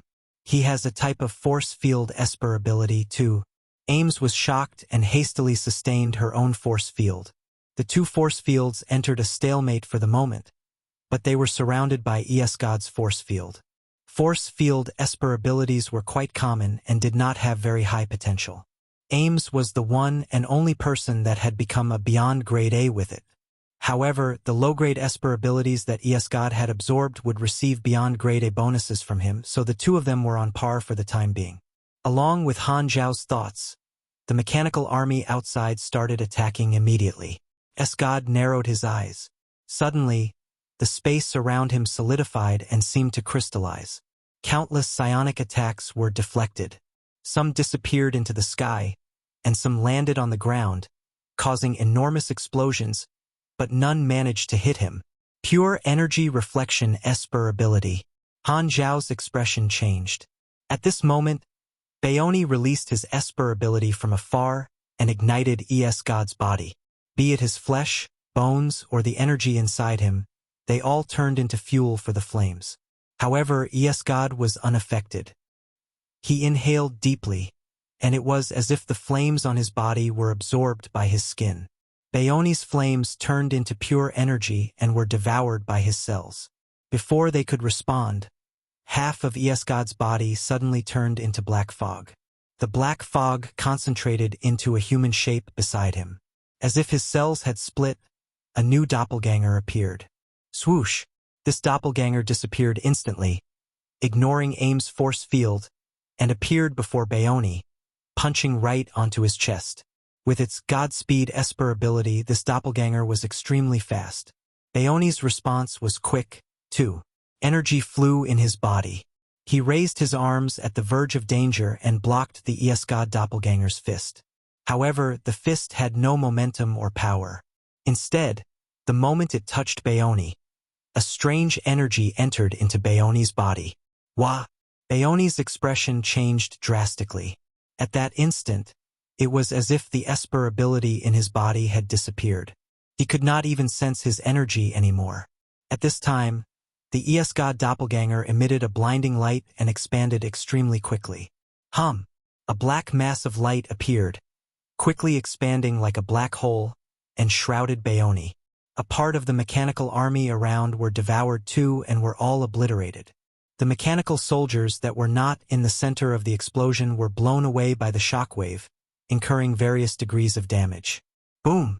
The mass of light expanded and exploded, leaving an enormous crater on the ground. A black sphere of fire hovered in midair. The flames around it dissipated, and Baoni appeared from within. His entire body was burnt black. His Esper ability had been suppressed by some kind of Esper ability of S-God. When the doppelganger exploded, he could finally sense his Esper ability at the last moment and ignited the energy around him, offsetting the approaching energy and canceling most of the explosion's power, creating an empty space around him.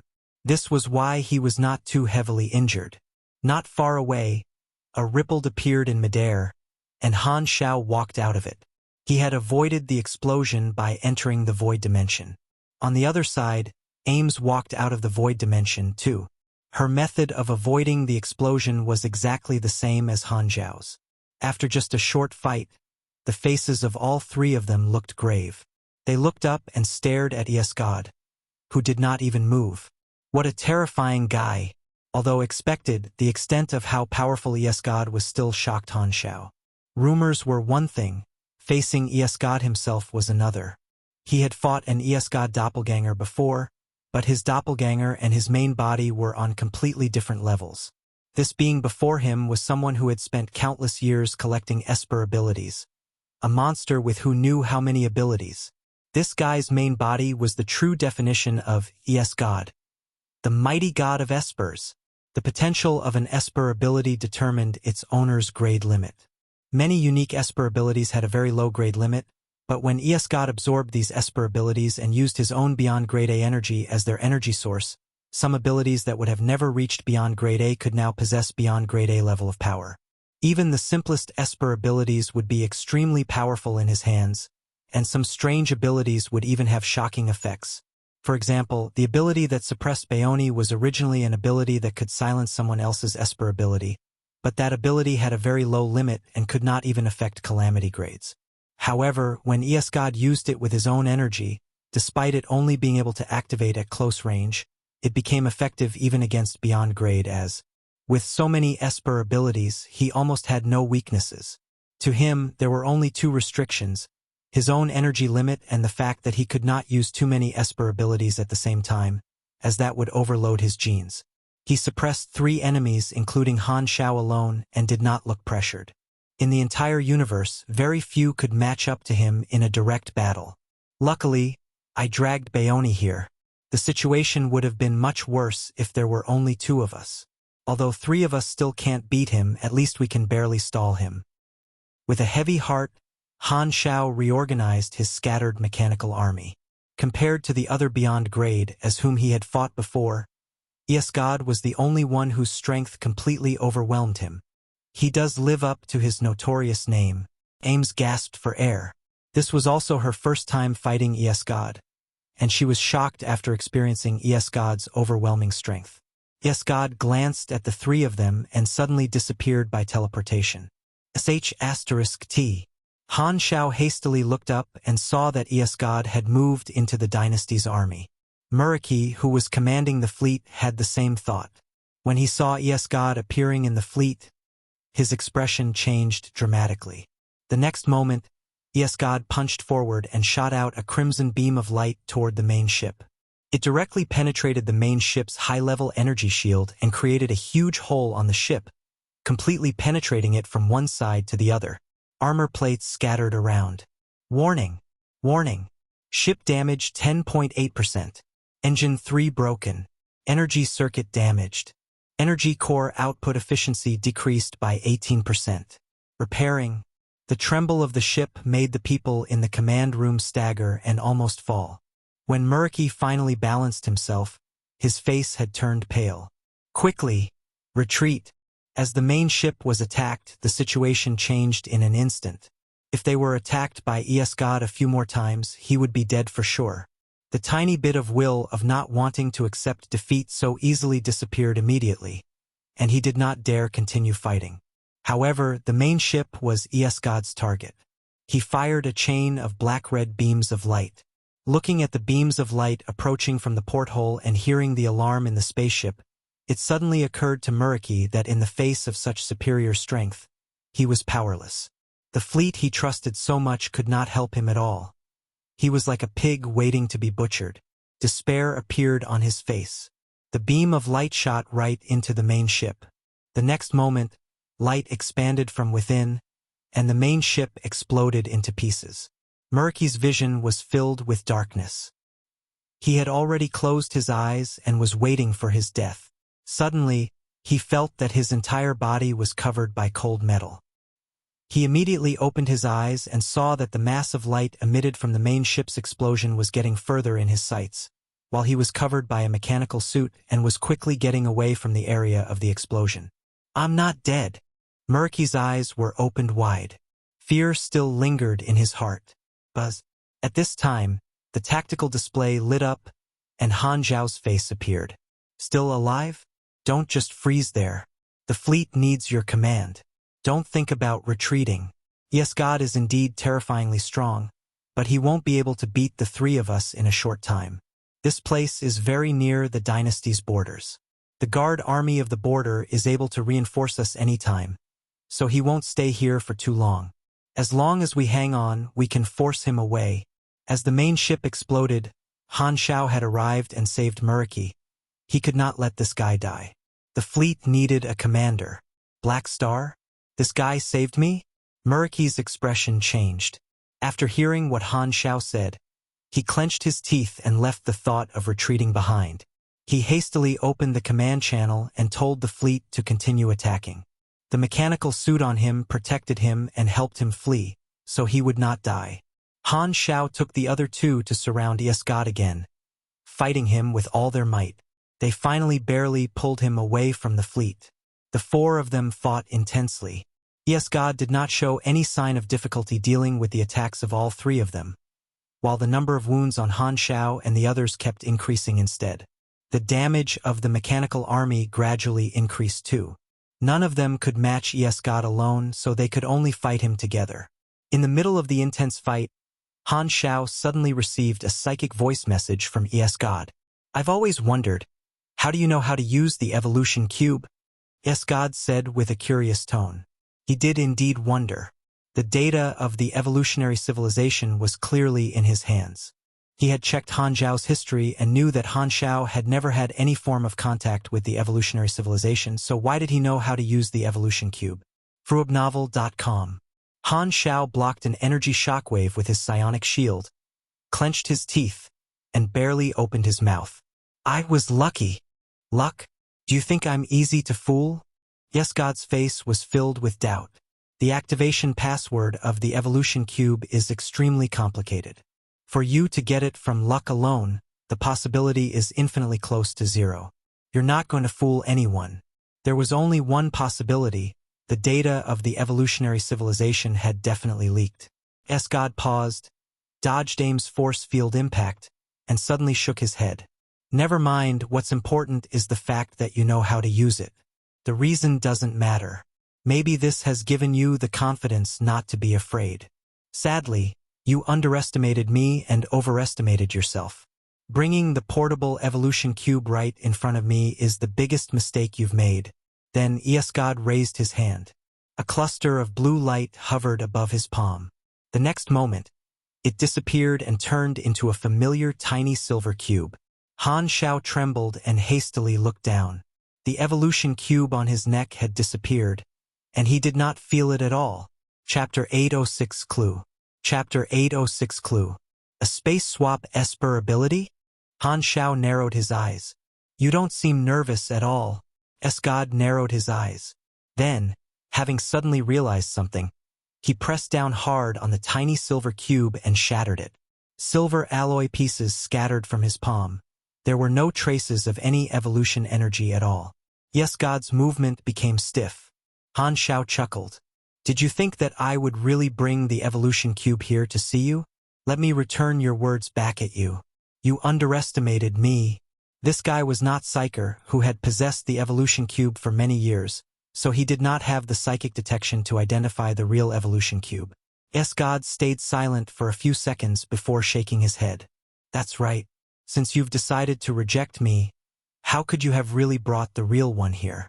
I was misguided by you." When his main body had just appeared, Han Xiao acted very tough and told him to come and get it if he wanted the evolution cube, making his attention focused on the evolution cube on Han Xiao.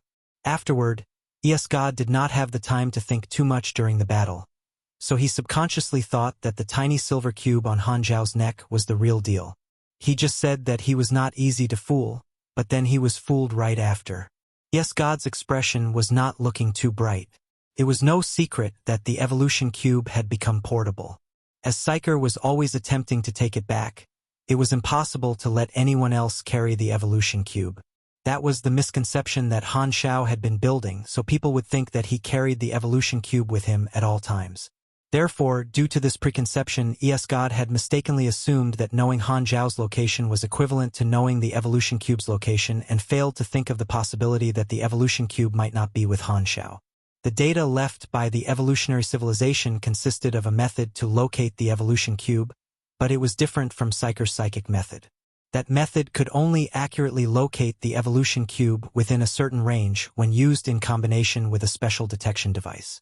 The technology used in this device came from countless years ago and had certain flaws compared to the present. Furthermore, the data left by the evolutionary civilization was not complete, so the detector had limitations, mainly distance.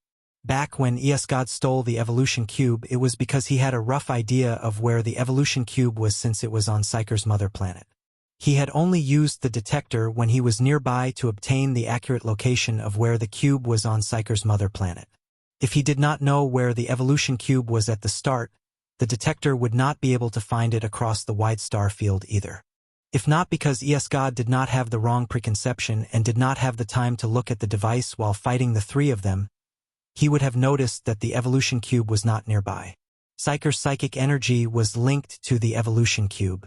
Although the location would be not very accurate when the distance was too great, he could still sense the evolution cube no matter how far it was.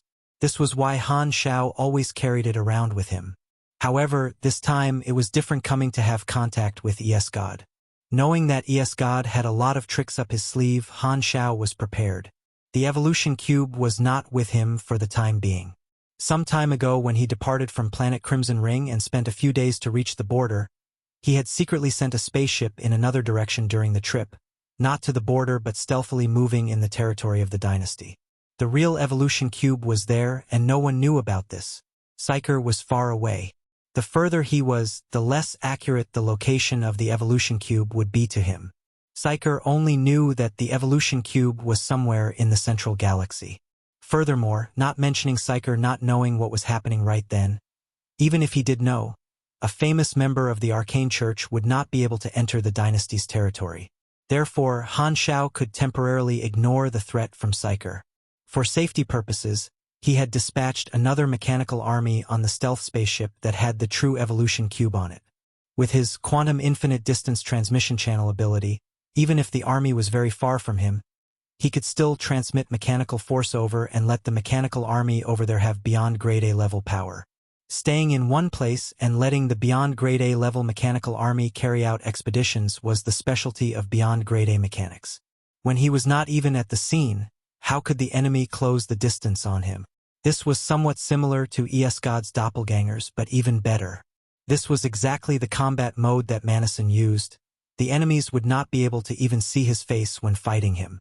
Han Xiao was currently not using this strategy because his army had yet to reach the Mechanic Empire's level. Furthermore, his tankiness was one of his strengths, so it would be a waste to not utilize it. However, the mechanical army he sent on an expedition could also completely thrash calamity grades, so they were more than enough to be guards of the evolution cube for the time being. While these thoughts flashed through his mind, Han Xiao did not stop moving and controlling the mechanical army to focus fire on God. Although God's energy reflection shield could reflect most energy attacks, Han Xiao had plenty of ways to deal with that. The mechanical army had a wide variety of attack methods, so one single Esper ability could not possibly make him helpless. His mechanical army could even counter metal manipulation, so a mere energy reflection was no obstacle. Furthermore, God could not use too many abilities simultaneously and was not going to keep defending but not attacking. Also, there were two more beyond grade as beside Han Xiao. The three of them could not defeat God, but at the same time God could not easily defeat the three of them. The result of the battle could not be determined in a short time, and the two sides had entered a stalemate. In the battlefield, Muraki, who had just escaped death, had no time to relax and ordered his fleet to keep attacking. Despite being arrogant, his professional capability was no fluke. After all, he could single-handedly command an entire border defense army. Under his strategic orders, the dynasty's troops attacked violently and had the firm upper hand. Without the interference of Beyond Grade, as this fallen Ark fleet was no match for him at all and was quickly falling apart. While dealing with the attacks, God glanced at the fleet battlefield and frowned. He could see that his fleet was going to be wiped out.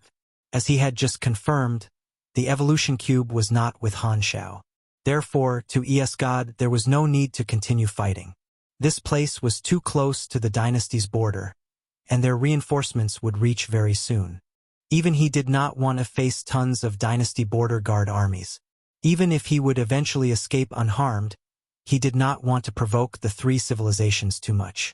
If he killed too many of the Crimson Dynasty men, the Crimson Dynasty might immediately gather a large army and march into the sensitive areas to pursue and eliminate the main Fallen Ark army. By then, it would be Claudi and the other two old dynasty be asterisk stards he would have to face. Although God was not afraid of them himself, he would lose far more than just a fleet, so it was not worth it. At this time, Han Xiao suddenly sent a psychic voice message and said with a deep voice, "You have a space swap Esper ability. So I'm guessing you never wanted to make a deal with me since the start. And this has always been a trap. God blocked Aim's force field, then replied in a mocking tone. It's true I have no credibility nor reputation, but this time, you're wrong. I was indeed sincere. The evolution cube was the only hope to reach the higher territory in my eyes. But it isn't anymore. I have seen a wider world.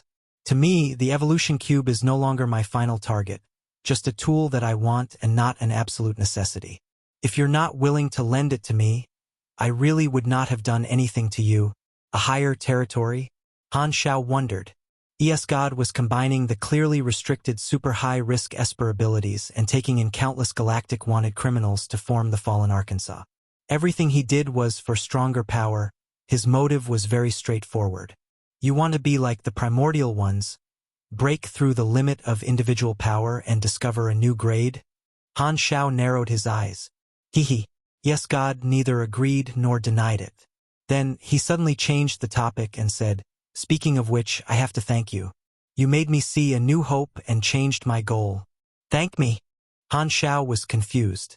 A few years ago, my doppelganger fought you in the Shattered Star Ring. It was toyed with by you and thrown into a wormhole, God said with a mysterious tone. Sadly, you did not follow me through the wormhole. You have absolutely no idea what you've missed.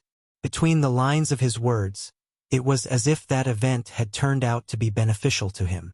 Han Xiao suddenly had a flash of insight and linked all the clues together. Shocked, he asked, was that why your people killed Herifel?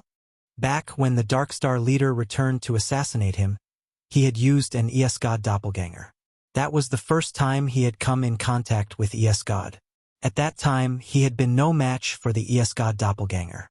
He had used the wormhole environment around and worked together with a mechanic who studied wormholes, Herifel, leading the God doppelganger into the wormhole and banishing it. After that, God had sent his subordinates to steal the evolution cube but killed Herifel too. Han Xiao did not know the reason. This had happened a very long time ago, and he did not expect God to bring it up. It seemed like there was something else to this. Herifel? God paused, as if he finally remembered this name after thinking for some time. Right, that's his name, that guy who tricked my doppelganger together with you at that time. I obtained the data of that wormhole tunnel from him. Han Xiao was puzzled. God said that he had seen the hope for the next stage. What did this guy see on the other side of the wormhole? Did God obtain the data for that particular wormhole tunnel so that he could locate the destination of that random teleportation and build a stable tunnel? What did that wormhole lead to that was worthy of even God putting in so much effort? Han Xiao was tempted to know, but God had no interest in speaking about it. He suddenly teleported and escaped from the siege of the three of them, waving his hand. A teleportation gate appeared behind him. From far away, God's sights stabbed Han Xiao like knives. From God's eyes, Han Xiao understood what he meant. I'll let you go this time, but we will have plenty of chances in the future to play again. The days are still long. Their gazes clashed. Then, God took a step back and disappeared without a trace together with the teleportation gate. He retreated. Han Xiao heaved a sigh of relief. The mechanical army lost the target and stopped moving. God could not obtain the evolution cube this time, so he would most likely make more plans in the future. Han Xiao had no idea what methods God would use in the future. The two of them were now on completely opposite sides. However, this guy could not easily leave the central galaxy, so Han Xiao did not know when they would fight again. Also, the wormhole that God mentioned had piqued his curiosity. Thinking of the strength that God had showcased in this battle, Han Xiao felt a lot of pressure. He is the final boss of the chaotic evil faction. I don't have enough strength to fight him yet. Han Xiao felt a sense of pressure. He needed to become stronger. Chapter 807 God Character Summon Card. Esper Silence. Chapter 807 God Character Summon Card. Esper Silence. Though they kept their guard up a while longer, God did not appear again. We forced him away? Bayone's voice sounded in the communication channel filled with doubt and disbelief. Ames looked at the fleet battlefield afar that was completely one-sided, shook her head, and said, "Does he not even want his fleet anymore? They're all wanted criminals. None are good, Han Xiao said slowly. Across the entire universe, new criminals are born every second and every minute. Countless people have sought protection from him. Yes, God basically has an endless supply of manpower. How much will he care about the lives of his subordinates? If he did care, he would not have used his subordinates as bait. Without God, this fallen ark fleet scattered and escaped in all directions. The dynasty's troops chased right after them. The three of them did not do anything about those escaping battleships and returned to one of the subships. Chasing those fleeing enemies was the dynasty's troops' task. As the main ship had been destroyed by God, Murky had moved to the subship to reestablish his command. As soon as the three of them entered the spaceship, they immediately saw the few soldiers who had been waiting beside the hatch all along. Why, Your Excellencies, the commander has invited the three of you to the bridge. The soldier was a little nervous. All these soldiers on the spaceships witnessed the fight between the three of them and God. They had a very clear idea of how strong these three were. So, now this guy's willing to let us go to the command room? Han Xiao laughed and walked at the front. The soldier quickly caught up and led the way. When the three of them entered the command room at the bridge, Murky was staring at the strategic map and talking non-stop, giving out orders to maximize the results of the battle. As he turned around and saw Han Xiao and the others walk in, his face turned respectful, and he hastily went to the three of them. Your Excellency Black Star, you saved my life. Thank you. I'm very sorry about what happened before. Murky's attitude was completely different from before, and he could not have been more respectful. No matter how arrogant he was, he could not act that way to Black Star, who had saved his life. Han Xiao looked at him with narrowed eyes and said indifferently, You're the commander. You can be arrogant, you can act all high and mighty, and you can have all kinds of problems. But you can't forget your job. The battle has not ended, yet you left your commanding position and came to apologize to us? Putting it bluntly, no matter what attitude you have, it will never change the difference in position between you and us. Do you think we care about your apology? The command room became silent. The people around dared not make a sound. Murky shivered. His intention to apologize was sincere, but he never expected to receive such an uncompromising response. It was almost shameful. He could not help but feel somewhat wronged. However, with an awkward expression, he did not dare speak again and returned to his station to continue commanding the battle. After Han Xiao finally left with an expressionless face, the people in the room finally dared to breathe freely. The annoyance in Bayone's heart disappeared immediately. He patted Han Xiao's shoulder and laughed. Dynasty military officers like him don't know how to respect the strong. That'll teach him a lesson. Han Xiao glanced at him and shook his head in his mind. It was not Murky's attitude that he was unhappy about. If this was directed just toward him, he would have generously laughed it off. However, this did not just concern him. Ames was not an ally of the dynasty. She had helped him purely because she was kind enough to. Yet she was treated this way, so there was no way Han Xiao was just going to act as if nothing had happened. Therefore, even though Murky had gone to apologize sincerely, he still did not accept it at all and used the chance to teach him a lesson. Ames was not the dynasty's ally, so she had no place to speak. Only he could help her vent her anger. Even though Ames had never requested him to do so, Han Xiao still did it. Ames looked at Han Xiao with an interested look on her face. Yo, this is the first time I've seen you show off your beyond grade A identity. Kiddo, has arrogance finally caught up to you? Han Xiao glanced at her and raised his brows. Don't tell me you didn't like it. Smart. Ames laughed and shook her head. She softly poked Han Xiao's cheek with her slender finger. Han Xiao turned his head around with resignation, caught Ames' hand, and pressed it down.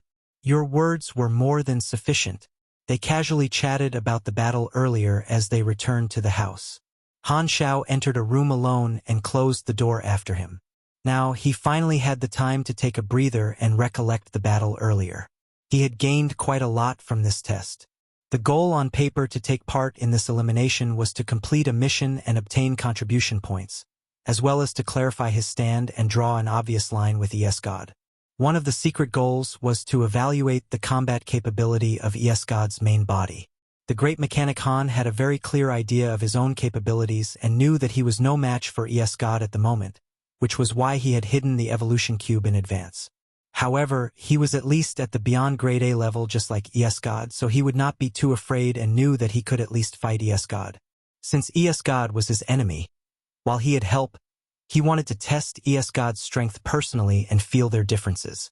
This way, he would have a rough idea when facing God in the future and would not be unprepared. The test did give him a result. God felt unfathomable, like a bottomless pit. Just seeing the tip of the iceberg had already given him a lot of pressure. Level, talents, and ultimate knowledges need to be obtained, and the mechanical army needs to be continuously expanded. Han Xiao was planning ahead. A beyond grade, a mechanic's army could travel long distances without him having to be there. Other than his own abilities, he also had to increase the size and strength of his mechanical army. After he obtained the ultimate knowledge to activate King's Mentor, he would be able to enhance his mechanical army even further and make use of the beyond grade A mechanic combat style. The most important goal he had this time was to plant a ward on that guy. God had multiple abilities, but he was not a mage. Even though the chances were slim, he had to try it. With this attitude, Han Xiao had secretly thrown an observer's mark at God during the battle. Sadly, God had discovered it and shattered it instantly. Han Xiao was not very regretful about this. It was a gamble to begin with. It would have been a great surprise if it worked, but he had been mentally prepared for it not to. Ding!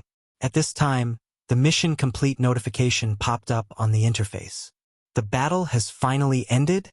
He opened the interface and looked at the notifications. Dynasty Warfare. Fallen Arc. Repeatable. Completed.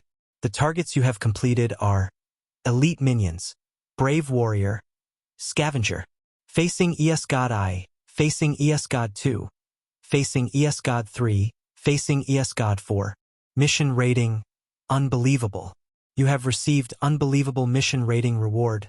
Bonus 9 billion EXP, 2 random rewards. That's quite a lot of EXP. Han Xiao was delighted.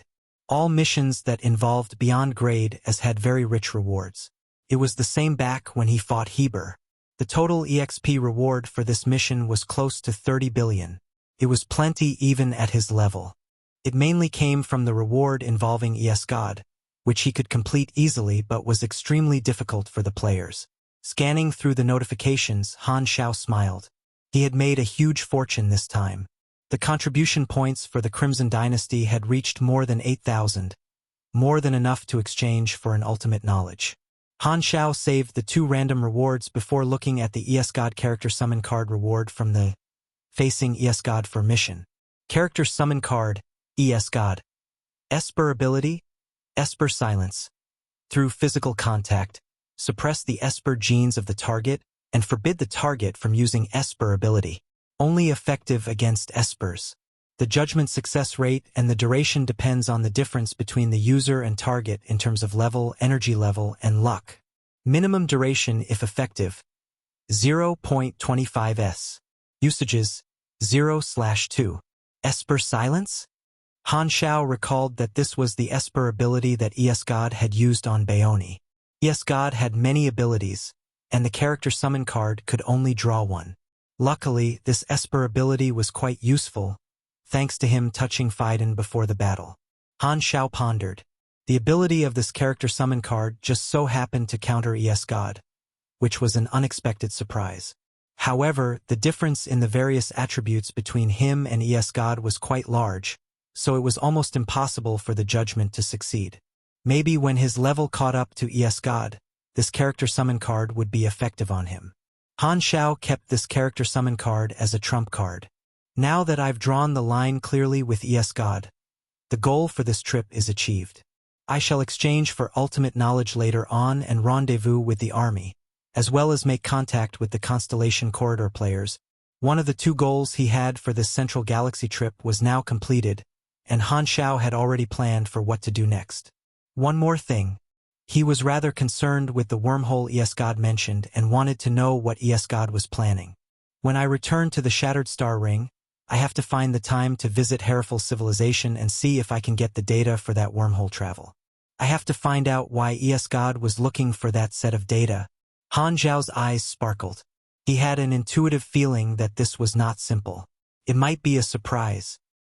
In the other room, Bayoni opened his communicator and called Claudi's number. The communication was picked up very soon. Claudi, the battle here has ended. How was it? Claudi asked.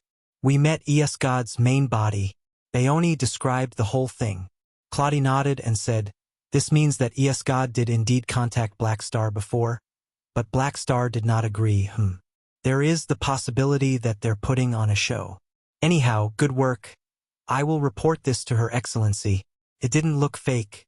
Bayoni spoke for Han Xiao. I feel that Black Star knew that the dynasty had some doubts about him, and this was to express his stand to gain the dynasty's trust. After all, he's a new beyond grade A ally of the dynasty. Even if there are doubts, it won't be publicized. It's impossible to interrogate someone like him, so he needed to do this. Claudi did not comment about it. He was only responsible for reporting. The final judgment depended on Unravel. By the way, Black Star asked me about the Mechanic Empire, Bayoni suddenly said. That's normal. Claudi shook his head. After a few more words, Bayoni hung up the communication and exhaled flame sparkles from his mouth. Not only was he close to the military's youngsters faction, but he was also a confidant of the ruler. During this trip with Han Xiao, not only was he building a closer relationship with Han Xiao, but he was also secretly told by Unravel to keep an eye on Black Star's actions. In the central galaxy's desolate universe built very far from the battlefield, another fallen Ark fleet was hidden. A space vortex-shaped teleportation gate appeared above the fleet, and God walked out of it. The main ship opened its hatch and welcomed God on board. As he returned to the main ship's hull, the people on standby there stood up and greeted him. Your Excellency God. Boss. God ignored them and walked to his throne. He sat down and glanced over the people below him. How's the research progress? They're still matching the data with the coordinates. We don't know how long it will take to accurately locate the location in the data records. That set of data is too strange. It does not seem to be in the explored universe. Even if we have the data, without the matching coordinates on the star map, the workload is enormous. Results are the only thing I want. Confirm the location as soon as possible, God said coldly. He then turned to look at his capable assistant beside him and said, help me to contact the Arcane Church's men. Oh? For what? This person licked his lips. His tongue was purple and covered in spikes, like a whip. A bright red mask was embedded into his face bone as if it was soldered into his face. The mask blocked the upper half of his face, not even showing his eyes. Only his mouth and chin could be seen. He was a being with an upright spine but not human, about 1.7 meters tall. His back was bent like an old man. His skin was thick, dark purple and rough like sandpaper. He had 2 pairs of upper limbs and 1 pair of lower limbs. He looked emaciated, and his body was like a purple branch of a dead tree. He had the God brand fashionable beggar hood on too. He emitted a sense of evil and creepiness from all over his body. Fakizan, nicknamed the Purple Devil, one of the beyond grade A seeds in the Central Galaxy many years ago. He was once a wanted criminal chased by universal civilizations. Then he joined the Fallen Ark and had been an important officer under God for around 100 years. Tell the Arcane Church's men, didn't they want the data left by the evolutionary civilization? I can give it to them. On what terms? Fakizan tilted his head. To work together and snatch the evolution cube. Tell them, if that succeeds, the evolution cube is theirs. I only need to use it a few times, God said slowly. In order not to make the same mistake, he decided to borrow Psyker's ability to locate the evolution cube. As he had slaughtered many Star Pupil Holy Race members before, Psyker would not work with him, so God planned to directly negotiate with the Arcane Church in secret. As long as the Arcane Church made a decision, he would be able to discreetly borrow Psyker's ability. The Arcane Church had an unusual passion for the evolution cube. Ever since God stole the evolution cube from Psyker and made it known to the public that he possessed information about the evolutionary civilization, The Arcane Church had proposed many terms to him secretly in exchange for the evolutionary civilization's information. According to ES-God's speculation, the Arcane Church's feverish admiration for the gods was one of the main reasons they wanted the evolution cube. ES-God did not know the details of it, although ES-God knew that he was the common enemy of the three civilizations.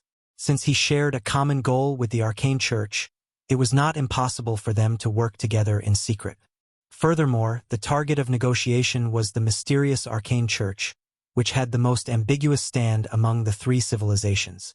Compared to the Federation of Light and the Crimson Dynasty, the Arcane Church was the least keen to kill him. "We're going to make a deal with the Arcane Church? That's really risky. If there's a chance, they might eliminate you during the process," Fakizan said with a mocking tone. Hee. ES-God smiled faintly and did not reply. He then said, "I'll leave this matter to you. I need to sleep for some time." Pa! Fakizan's tongue whipped in midair and created a sound that had the same meaning as humans snapping their fingers, expressing that he would get it done. ES-God grunted and lowered his head. His face turned back to a vortex-shaped black fog and entered his slumber. Fuenvel.com. Fakizan was used to this. The various Esper abilities of ES-God all existed in his body in the form of genetic chains, which had a very heavy load on his body. Continuously switching between his various Esper abilities would cause his cells to age very quickly. When ES-God absorbed Esper abilities from others, he was basically using his lifespan in exchange for power. ES-God's cell activity had already started to deteriorate, and his lifespan had entered the elderly stage. However, he also had Esper abilities to suppress aging and temporarily return him to his youth, which had to be triggered through sleeping. This was the reason he often slept. Usually, after intense battles, ES-God always slept. Black Star. Fakizan licked his lips. He knew that ES-God had gone to negotiate with Black Star. It clearly did not go well, and ES-God had even gone back empty-handed, which was shocking to him. After the battlefield was cleaned up, Muraki's army returned to the border army base together with Han Xiao and the others. There were millions of border army bases across the dynasty's wide borderline. The highest position in one base was Colonel. As this battle came to its end, Han Xiao and the others bade farewell to the colonel of the base and left. Han Xiao and Baoni said to meet again when they had the time before going their separate ways. Baoni left alone, while Han Xiao took Ames and the others to head toward the location where the Black Star Army was going to build a new division. While heading there, they took a detour, and Han Xiao retrieved the Evolution Cube and the other mechanical army. He felt much more assured when the Evolution Cube was on him. As the portable base of the army had yet to arrive, they were not in a hurry, so Han Xiao slowed down the traveling time. This was the first time Gila and the others had gone to the central galaxy. They made stops here and there on the way, occasionally visiting the colonial planets of the Crimson Dynasty for sightseeing. With Han Xiao's identity, their journey was smooth. Han Xiao had been paying attention to the Constellation Corridor page on the player forums all along and looking at the players' reactions. Ever since more than half a month ago when he spread the word at the Shattered Star Ring that he was going to the Constellation Corridor, the players there had been in a state of excitement and anticipation. They could not wait for the Black Star Army to cross star fields and meet them. The transportation in the central galaxy was very efficient. When Han Xiao was still on the way, the Army's main team finally reached its destination and arrived before the players. Han Xiao had yet to arrive personally, but he could clearly feel the enormous impact of his army crossing servers on the Constellation Corridor page on the forums. The passion of the players exploded. Chapter 808 Harvesting Wild Leaks. Chapter 808 Harvesting Wild Leaks. In Galaxy, star fields were like individual servers with different main storylines and events. The players all had different experiences, worked for different civilizations, met different characters, and saw different scenery. While the events in the various star fields were different, the overall direction was the same. In version 1.0, the players were born on their respective novice planets and experienced events there.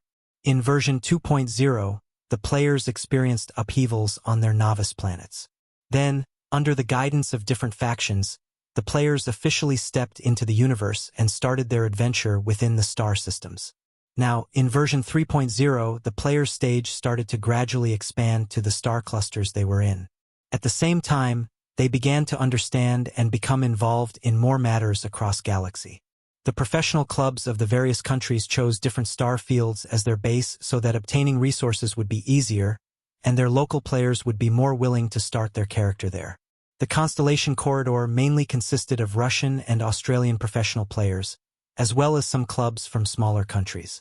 Of course, the players could start in any star field they wanted, so there were players from other countries in the Constellation Corridor too. The players there had experienced the Sodrian Rebellion on their novice planet. This planet was originally a rural territory of a star system civilization, but it was a self-ruled area due to its history. The ruler of the planet was involved in a certain sensitive matter and was punished by the star system civilization. Sodrian's ruler was not willing to give in and rebelled. In the mid to late stage of version 2.0, the rebellion was resolved, and the star system civilization regained Sodrian. The ruler led his fleet and escaped. The players entered the universe due to external factors. As they did not have guidance like the Shattered Star Ring players had, the players of the Constellation Corridor went many separate ways. Some were recruited by star system civilizations, some escaped with Sodrian, and some traveled the universe. They were scattered around in various factions and civilizations in the star systems around, completely unlike those in the Shattered Star Ring. In version 3.0, as the Constellation Corridor was the Crimson Dynasty's base, almost every civilization there was ruled by the dynasty, and none dared cause any trouble. Therefore, it was very peaceful there, unlike the other star fields. A few months after the start of the version, when the Secret War main storyline in the Shattered Star Ring ended, the players in the Constellation Corridor triggered the main storyline. As there were many factions and not much trouble, the players there looked for fun themselves. PvP became a norm, and guild wars were very frequent. As both Russia and Australia saw this place as their base, the normal players on these two sides took each other as the opposing faction. It was very boisterous. To make communication more convenient, the players would always have public areas. The biggest safe area recognized by the Constellation Corridor areas was a trading planet called Gilman. It was a prosperous Stargate transit station. Many players set up stores and looked for teams there. The location that the Black Star Army had chosen was exactly Planet Gilman. Just like the usual days, on this day, many players went to Planet Gilman by galactic flights and queued at the space dock of the planet. The spaceship queue extended like a river. It was quite crowded. The Guild Power and Glory's Vice President Vodka was in one of the spaceships together with many guild members. This guild was the official guild of the most famous club in Russia. Its goal was to provide resources to the club's professional team, Glory. Vodka was doing missions with the rest in other civilizations and gathered some equipment. This visit to Planet Gilman was to rest and store this batch of equipment in the warehouse at the guild base on the planet. A guild officer walked into the room and reported to Vodka. The fleet captain sent a message saying that there were some problems with the identity inspection of a certain fleet in front of us. And it will take about 10 minutes till it's our turn. Good work. Vodka nodded. Like the others, Vodka was browsing the forums while waiting. Many Black Star Army-related posts entered his sights. He shook his head and said, "The Black Star Army topic has been trending for half a month. I wonder if they really are going to open a new division here at the Constellation Corridor." The others joined the conversation. "We can't even make contact with the Crimson Dynasty now. Who knows if the Black Star Army is already here? Even if they're indeed coming to start a division, we might not meet them. Who knows where they will appear?" Currently, the players at the Constellation Corridor had yet to join the Crimson Dynasty, and Han Xiao had not taken any players with him. As no player witnessed the army, the players in the Constellation Corridor did not know the whereabouts of the Black Star Army. As they were chatting, one of them casually glanced outside the porthole. His expression suddenly stiffened. Shocked, he stared right outside the window. "What is that?" The others looked over and were shocked too. A fleet was guarding an enormous portable satellite base out of the Stargate from not far away and slowly approaching Planet Gilman. Not just Vodka and the players there, all the players and the galactic residents queuing at the dock saw this. These spaceships were marked with the Black Star Army symbol, which the Constellation Corridor players recognized. Black Star Army. They're here. The Black Star Army's satellite base slowly stopped outside planet Gilman and communicated with the guard army of the planet. Looking at this, Vodka was stunned. Wow, could it be that the Black Star Army is going to build their division on planet Gilman? Realizing the possibility, the surrounding guild members' expressions changed drastically, and they were overjoyed. Not long after, news of the army's arrival spread across the entire planet Gilman. Very soon, the negotiation between the army and planet Gilman's authorities was complete. Due to the identity of the army's commander and the authority given by the Crimson Dynasty, planet Gilman had no right to prevent the army from building a division here. They had no choice but to send people to help the Black Star Army build their base. As the players were waiting with anticipation, the army finally announced to the entire planet that they were going to build a division there. The news became a storm in the forums. All the players in the Constellation Corridor were overjoyed and filled with excitement. After more than half a month, the Black Star Army had appeared. The players had speculated a lot about how they would come into contact with the Black Star Army, but no one thought that the Black Star Army would directly appear in their public area. The responses of the players were clearly displayed on the forums. The topic of the army appearing on planet Gilman instantly became the most discussed topic on the Constellation Corridor page. The anticipation from the past half a month turned into flames of passion. This was the first interstar field faction that the players had contact with. Even the players from other pages on the forums were attracted, especially the Shattered Star Ring. At the Black Star Army headquarters in the Shattered Star Ring, countless players stopped their footsteps simultaneously and opened the forums. The army has crossed a star field. The forums over there have exploded. Haha. Let those foreigners experience what it's like to be in our army. Although we're in different star fields, we might all belong to the same faction in the future. The players in the Shattered Star Ring were excited and visited the Constellation Corridor page on the forums. They made a post there with the title of "Welcome to the Army, Foreign Friends. Congratulations from the Black Star Army headquarters. Congratulations from the Shattered Star Ring. Welcome to the Black Star Army. Remember, our slogan is, Captain is awesome." Through the versions, the Black Star Army had become deeply rooted in the hearts of the players. Seeing that their own growing faction had developed to such heights, many Shattered Star Ring players felt proud. It almost felt like raising a child who had finally become successful. The various players who met Black Star long ago, including Frenzied Sword, Bun Hit Dog, and Maple Moon, felt most deeply for this. They had experienced a lot of things with the Black Star Army, and those memories resurfaced in their minds. We've come so far. Their feelings were complicated. To the players, this act of the Black Star Army was like the opening of a new era. Maybe this would be the beginning of the players being able to travel between star fields. Maybe one day all the Galaxy players might be able to gather in the same star field, and this might be its beginning. The influence of officially building a subdivision on planet Gilman could be seen immediately. Almost all the players doing missions elsewhere rushed right back from various star systems as soon as they heard this piece of news. From version 2.0, when the players entered the universe, never had the players all gathered in one place in the Constellation Corridor. This time, due to the popularity of the army itself and the impact of crossing star fields, almost everyone gathered there. The army subdivision made an announcement on the Quantum Network saying that since the subdivision had just been built, they needed to recruit a lot of manpower. The details could be found on the main page of the army. As the players in the Constellation Corridor did not have any sense of belonging to the army, what attracted them was purely the army's fame and the potential profit. With the example of the Shattered Star Ring, almost all the older players knew how good the Black Star Army's benefits were. With Han Xiao working things for 3 versions, the army's brand among the players had a very high position. Vodka finished reading the recruiting information on the communicator and sighed. The benefits are too good. Be it salary, bonuses, internal services, missions, or resources, the benefits of the Black Star Army were miles better than all the factions that the Constellation Corridor had experienced. The faction store was especially attractive. Han Xiao had tons of low-level blueprints and had mass-produced them throughout the years. Currently, the army sold more than 10,000 mechanical items and equipment of all kinds of uses and functions. There were also tailor-made options, repairs, enhancements, and other services. Other than that, there were many dungeon crystals, genetic medicines, materials, and many other items, as well as the products from other financial groups. The faction store of the army was like a trade transit station with plenty of products.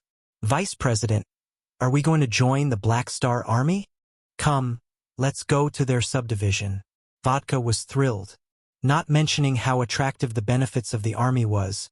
Just the Black Star Army being the Crimson Dynasty's ally would have made him not hesitate about it. Vodka took the guild members along and headed to the army subdivision in their spaceship. They flew into the dock, descended from their spaceship, and followed the robot receptionist to the hall. The hall was already crowded and filled with people at this time. Almost all the players who were on planet Gilman had rushed there. There were many other big guilds there.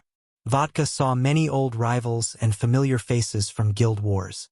They were all there to join the army. They had to submit their resume and participate in a test, which was mainly to test their combat capabilities. Other than the brand new players, almost no player was still below grade C, so this recruitment requirement was not a problem for them.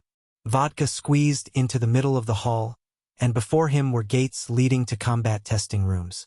Tons of players queued there and waited for their turn. Vodka and the rest waited for a while before it was finally their turn. A mission popped up on their interfaces. Faction Mission Black Star Army Test. Mission Introduction. The rise of the Black Star Army is filled with legends. It is now a gigantic organization of the Shattered Star Ring and an ally of the Crimson Dynasty. The Black Star Army has crossed star fields and built a subdivision in the central galaxy. You have received the chance to join the army. However, the army members have all been through strict selection processes. In order to join this faction with seemingly infinite potential, you must prove your strength. The same thing was happening to many other players. At the same time, somewhere in the Constellation Corridor on a boisterous tourism planet. This was a planet with close to no traces of artificial modification. Its scenery was marvelous. Its water was clean. The seas were green, and the skies were blue. Its surface was covered with vegetation, and the plants emitted a faint light at night. It was dreamlike. All sorts of beautiful, gentle creatures inhabited the surface. Tiny, silver creatures could be seen flying in groups between the forests, like fish swimming in the air. This planet is really beautiful. Han Xiao and the others had been passing this planet, so they stopped by to tour it. The spaceship was hovering in midair while the group of them slowly walked in the night forest. The scenery was beautiful everywhere they looked. Aurora loved nature. It was filled with life. She walked at the front, Ames and Gila and the other Black Star Guards walked in the middle, and Han Xiao walked at the back. He was walking with his hands behind his back, looking at the backs of the others with a smile on his face. Having lived with the smell of mechanical oil and metal for most of the time, the fresh air seemed to clear up his lungs and made him feel refreshed. Gila slowed down and came to Han Xiao's side. She glanced at him and said, "You seem to be in a very good mood today." Han Xiao chuckled. He would finally be harvesting the wild-grown leeks. How could he not be in a good mood? Chapter 809 Decision and Guilds Stand. Chapter 809 Decision and Guilds Stand. You have joined a new faction, Black Star Army. You have received a new identity, Black Star Army member. Black Star Army faction interface activated. Black Star Army contribution system activated. Black Star Army faction store activated. According to the relationship between Black Star Army and other factions, some organizations now have a different attitude toward you. In the crowded planet Gilman Army Subdivision Hall, Vodka and the officers of his guild walked out of the combat testing room with the crowd. They were all looking at the notification on the interface with joy. Looking at the new unlocked faction store, they could not take their eyes away from the tons of items in it. Vice President, the club side just asked us how things are going. Haha. Tell them it's great and those professional players can join too. Almost all the knowledges up to advanced knowledges are sold here. Vodka rubbed his hands with excitement. At this time, a group of guild players approached them. The one at the front was Captain Old Henry, the vice president of the Kangaroo Guild, which was the official guild of the famous Australia professional guild, Kangaroo Boxing. He was also an old rival of Vodka's. The two sides had fought quite a number of guild wars. Captain Old Henry saw Vodka and the others and greeted them. "Day mate, I see you guys have come earlier than us. You guys are here too?" Vodka stopped his footsteps and chatted with them. After having fought each other and played together for 3 versions, they were considered semi-friends. When they were not fighting guild wars, their relationship was quite good. Although they were competitors, there was no need to hate each other. "You guys have already joined?" "That's right. There are quite a lot of people. Have fun queuing." After chatting for a while, Captain Old Henry led his people along to take the test. Vodka watched them leave and caressed his chin. "All the guilds will send someone to join the army," a guild officer said softly. "This means we will all be in the same faction in the future." "Does that mean that competition will decrease?" "Humph, not at all. Since the Black Star Army is planning to expand, there will definitely be a lot of missions in a short period. Among these missions, there will be good and bad ones. The large guilds will definitely fight for better missions and better resources. I think that not only will the competition between guilds not decrease, but it will be more frequent instead." Vodka shook his head and was not very optimistic. "Really? The Chinese in the Shattered Star Ring seem to rarely have guild wars to fight for resources." "Who said so? They're doing the same, just not as intense. After all, most guilds there are from China, so they don't fight as much with each other. Here, however, there are a lot of guilds from different countries, so we're destined to be opponents. Furthermore, we're used to opposing each other here." Then Vodka suddenly thought of something. "By the way, speaking of the Shattered Star Ring, we're now members of the Black Star Army. The army is an interstar field faction, and its headquarters is at the Shattered Star Ring. I wonder if we can follow the army back to the Shattered Star Ring." This was a very important question and got everyone curious. Vodka took out the communicator and downloaded the mini army assistant. Philip's holographic projection appeared above the screen. He was about a finger's size and very adorable. He bowed and said with a childish voice, "Welcome to the Black Star Army's internal assistant. I'm the subprogram of the Army's artificial intelligence. Philip. Glad to be of service to the brave Black Star warriors. If you want, you can give me a new look and even give me a new name, Oh, how cute." The adorable projection struck Vodka's soft spot. His heart was almost melting. The originally tough and bearded muscular man was now smiling like a wrinkled flower. Traces of a Russian bear-fighting warrior were nowhere to be found. "Ahem. Vice President. Maintain your image." The guild officers at the side almost wanted to carve their own eyes out. "I want to ask, for us the new members, can we follow the army back to the Shattered Star Ring?" Vodka hastily asked. "According to the highest order from the army commander, the members recruited here will usually be stationed here to help with the army's expansion. However, if you want to head toward the army's headquarters, it is indeed possible. According to the army's schedule, we will occasionally borrow the Crimson Dynasty's military stargate and transport resources from the headquarters to the subdivision here in the Constellation Corridor. If you want to go to the Shattered Star Ring, you can submit a request to follow the transport team on their way back." Vodka and the others' bodies shivered as they exchanged looks of excitement. They really could go to another star field. Vodka suppressed his excitement and asked, "Will the army have any teams that are heading back to the Shattered Star Ring soon?" "Yes, Philip said. "The army commander will be heading back after some time, in about 1 to 2 months. You can follow His Excellency Black Star back if you want, Vodka nodded heavily and looked back at the others. "We must have a chat with the president and the club." Those who happened to be on planet Gilman joined the army one after another and shared the news about the army on the forums. Players from all starfields were paying attention to the Constellation Corridor's forums page. Most people came to know that the Constellation Corridor players could choose to cross starfields and were very jealous. Those who were still rushing back to planet Gilman discussed this topic passionately, arguing over whether to stay or leave. The majority of people hesitated. "We've played here in the Constellation Corridor for so long and are very familiar with it now. We've farmed so much faction and character favorability. If we go to the Shattered Star Ring, won't all that go to waste? We can still do the army's missions here. Is there really a need to start from scratch in the Shattered Star Ring?" "That's right. We mainly joined the army for their benefits. Why would we go to the Shattered Star Ring? There are millions of players there, mostly Chinese, and they've been there since the start. We'll have to compete with them once we're there, and we have no advantages. Exactly. We have yet to even explore the constellation corridor fully. So why should we go to another star field? This is the central galaxy, the most prosperous place in the entire universe. What good will it do to go to a much more rural border star field?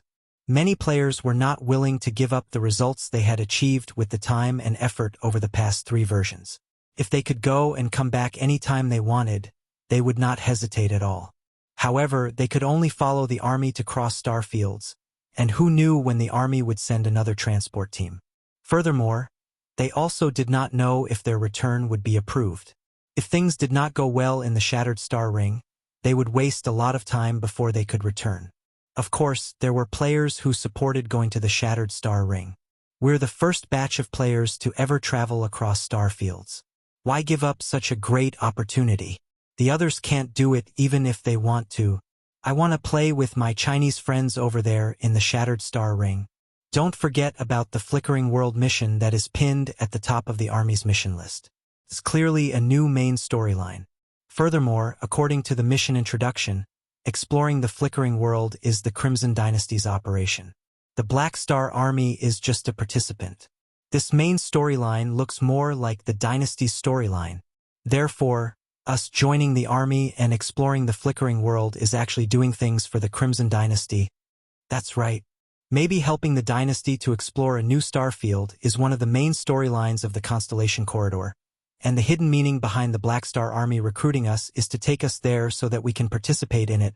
In the past decade, the Crimson Dynasty's desire for the Flickering World had become known to the world, and those players were no exceptions. Although they still did not know how important the Flickering World would be in the future, they were very interested in it. After the Tyrant Party, Han Xiao had kept the Flickering World's main storyline mission pinned at the top of the army's mission list, and it was very effective. It attracted the Constellation Corridor players to explore the Flickering World with him, which basically made it easier for him to move the wild leeks back to his own field to grow them together. Of course, there was no way he could bring all the Constellation Corridor players back. Meeting the ruler and other official matters would only take a few days, but the great mechanic Han had already planned to stay in the Constellation Corridor for 2 to 3 months so that the players there would have enough time to make up their minds. From his perspective, the more players that were willing to follow him back to explore the Flickering World, the better. As the arguments on the forums became more heated, the issue's influence grew. After a few days had passed, more and more players rushed to Planet Gilman to join the army. Very soon, the number of players on Planet Gilman exceeded 2 million and was still growing every day. Almost all the big guilds had a stronghold on Planet Gilman. Very soon, the clubs of Russia, Australia, and the various smaller countries started to discuss this topic. At the stronghold of the Power and Glory Guild, the presidents and vice presidents of the 6 large Russian guilds gathered. These 6 guilds were the biggest guilds in Russia, and they all had a club behind them. They basically represented the entire Russian professional player circle. They would occasionally have guild wars with each other, but when there was something crucial, they would also discuss the matter together. Guys, have your clubs decided? Will you stay or leave? The president of the Power and Glory Guild asked.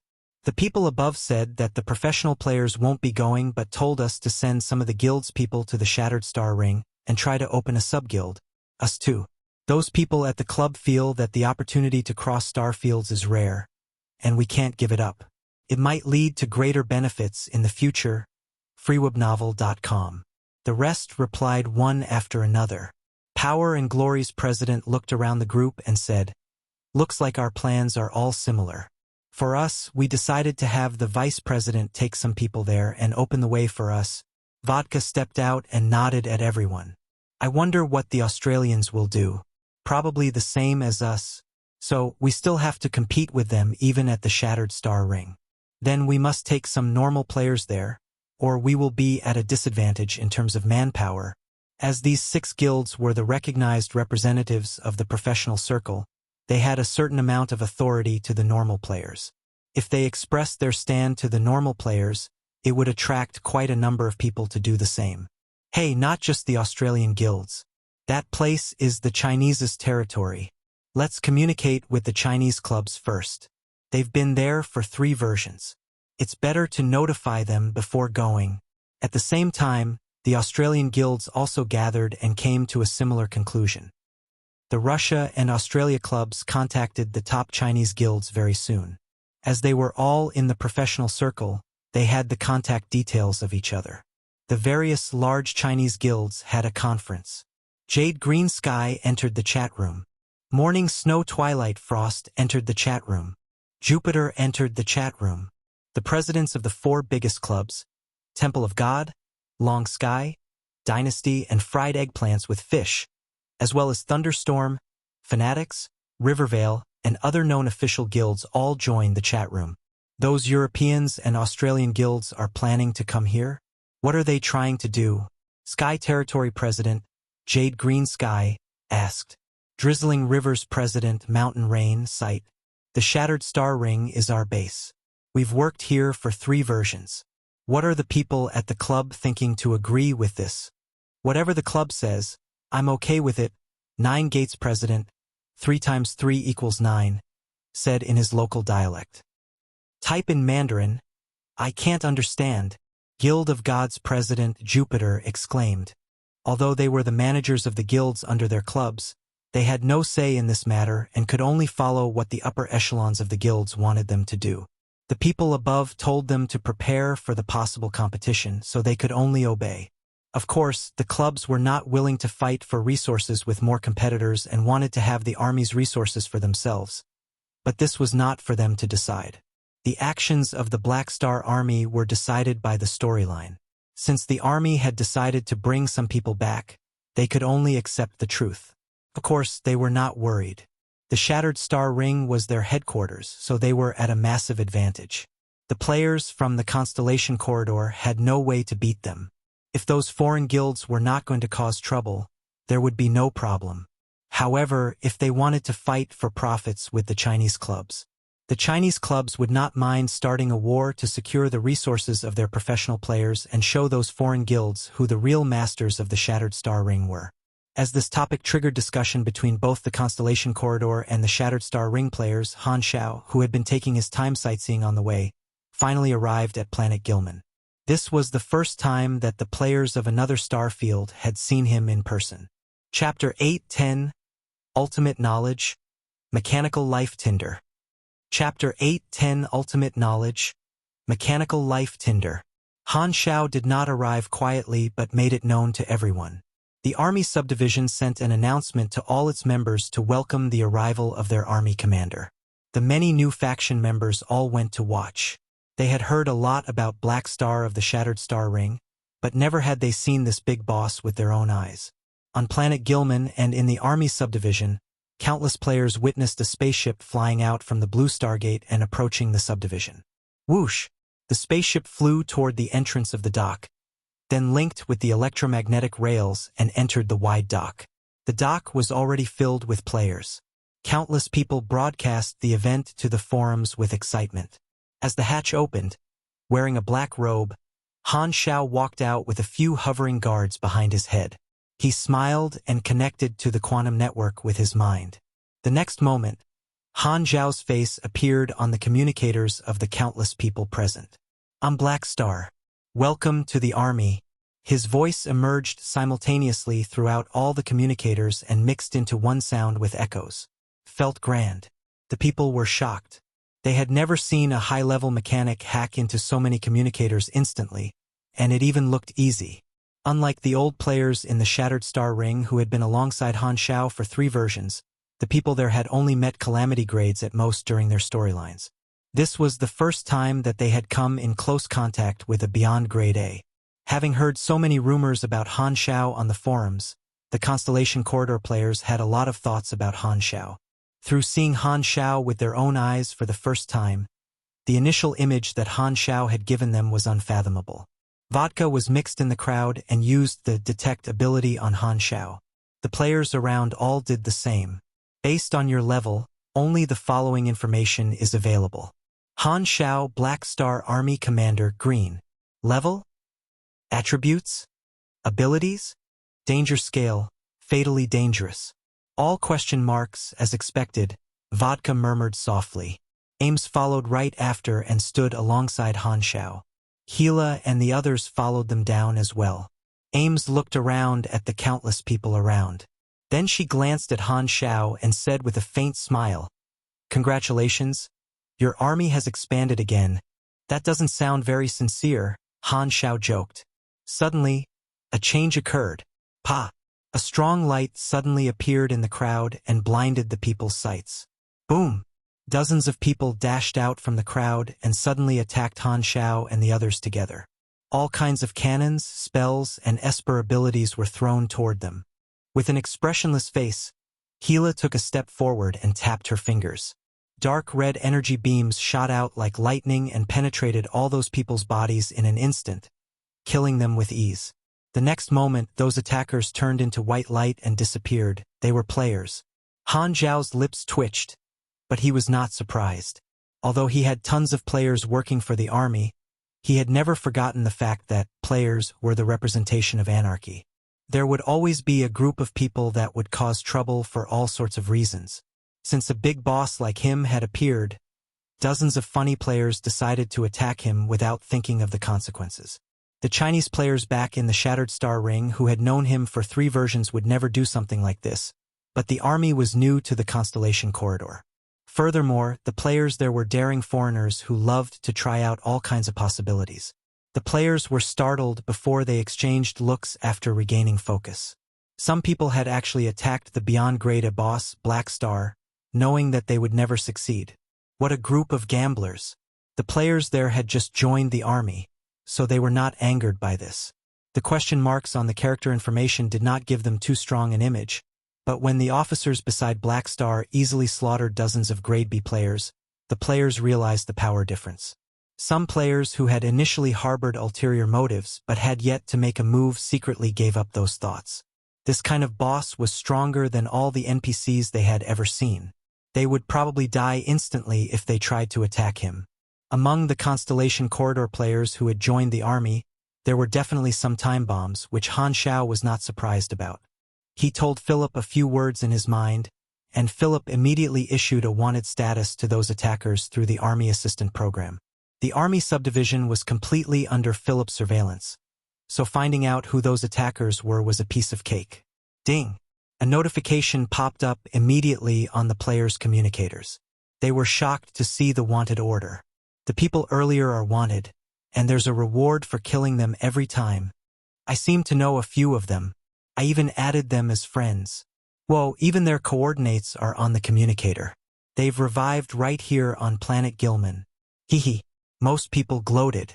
Having seen the consequences of attacking the army's officers, some people who had intended to do so gave up. Being wanted by the army meant those attackers became red-named players to the army members and would be chased by countless players. Their future looked grim. Han Xiao was already very familiar with this process. Not only did the attackers not anger him, but they made him feel delighted.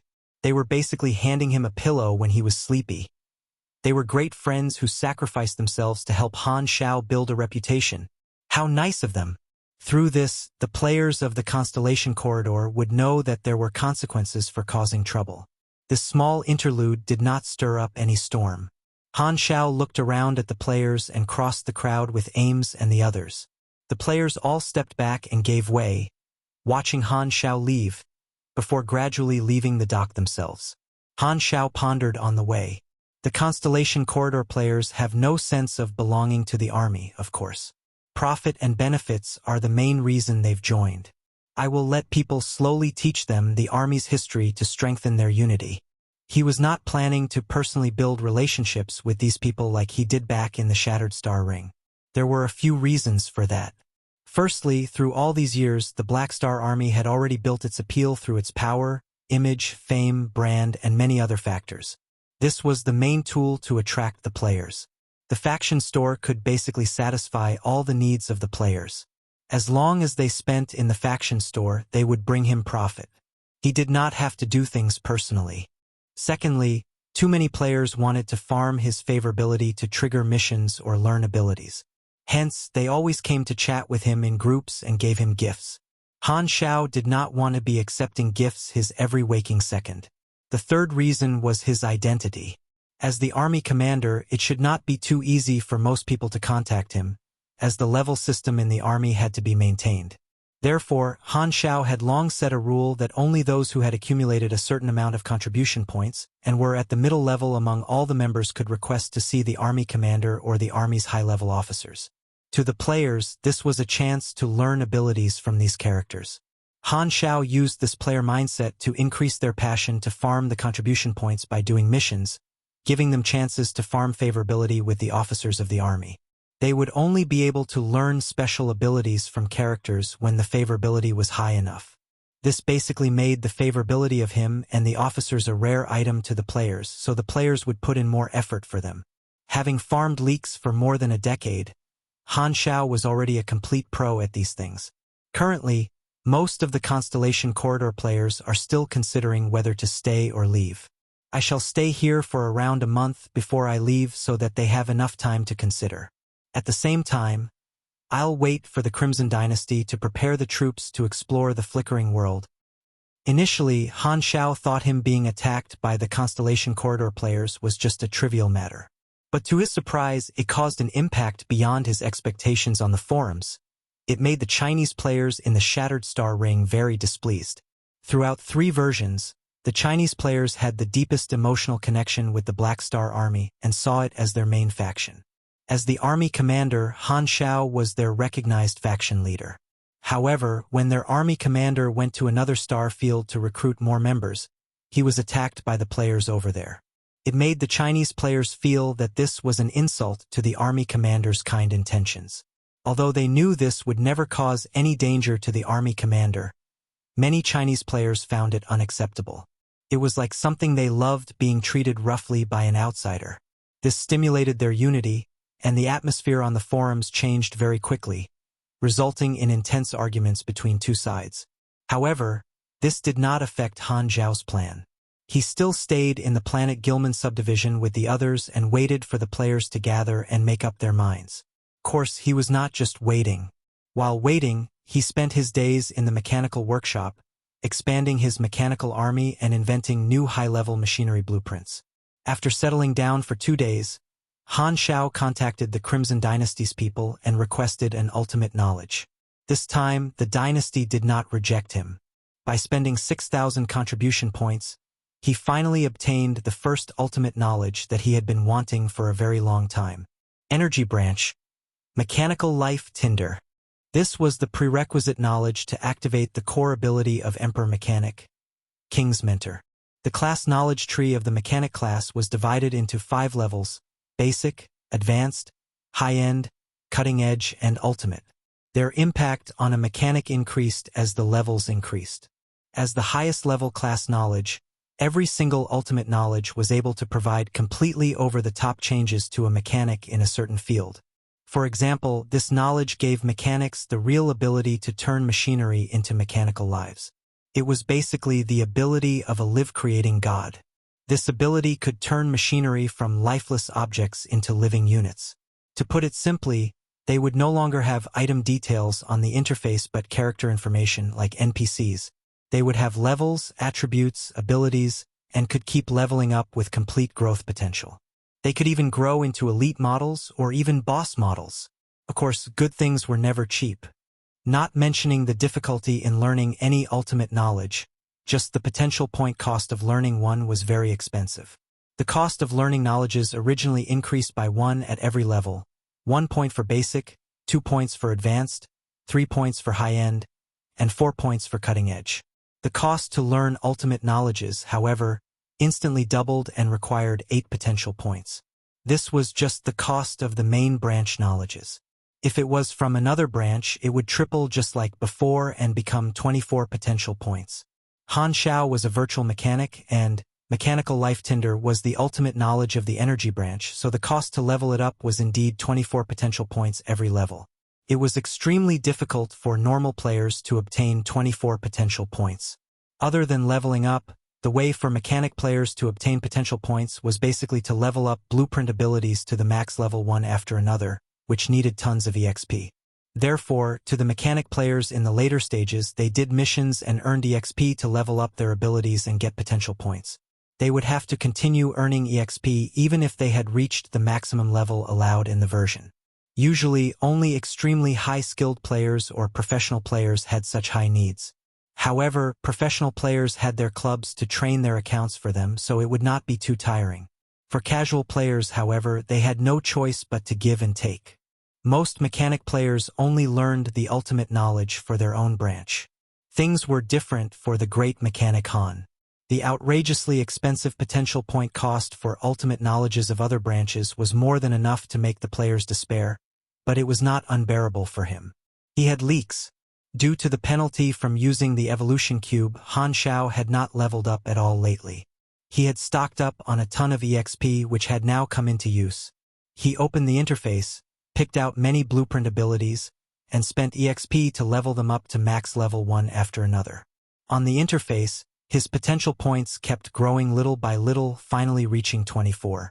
This cost him quite a lot of EXP. As the total level of the character increased, the level-up cost of the low-level abilities would also grow. The players could choose to slowly level up to reduce that cost, but it would cost a few problems. Firstly, there were too many blueprints, and the low-level blueprints would be obsolete as the player's level increased.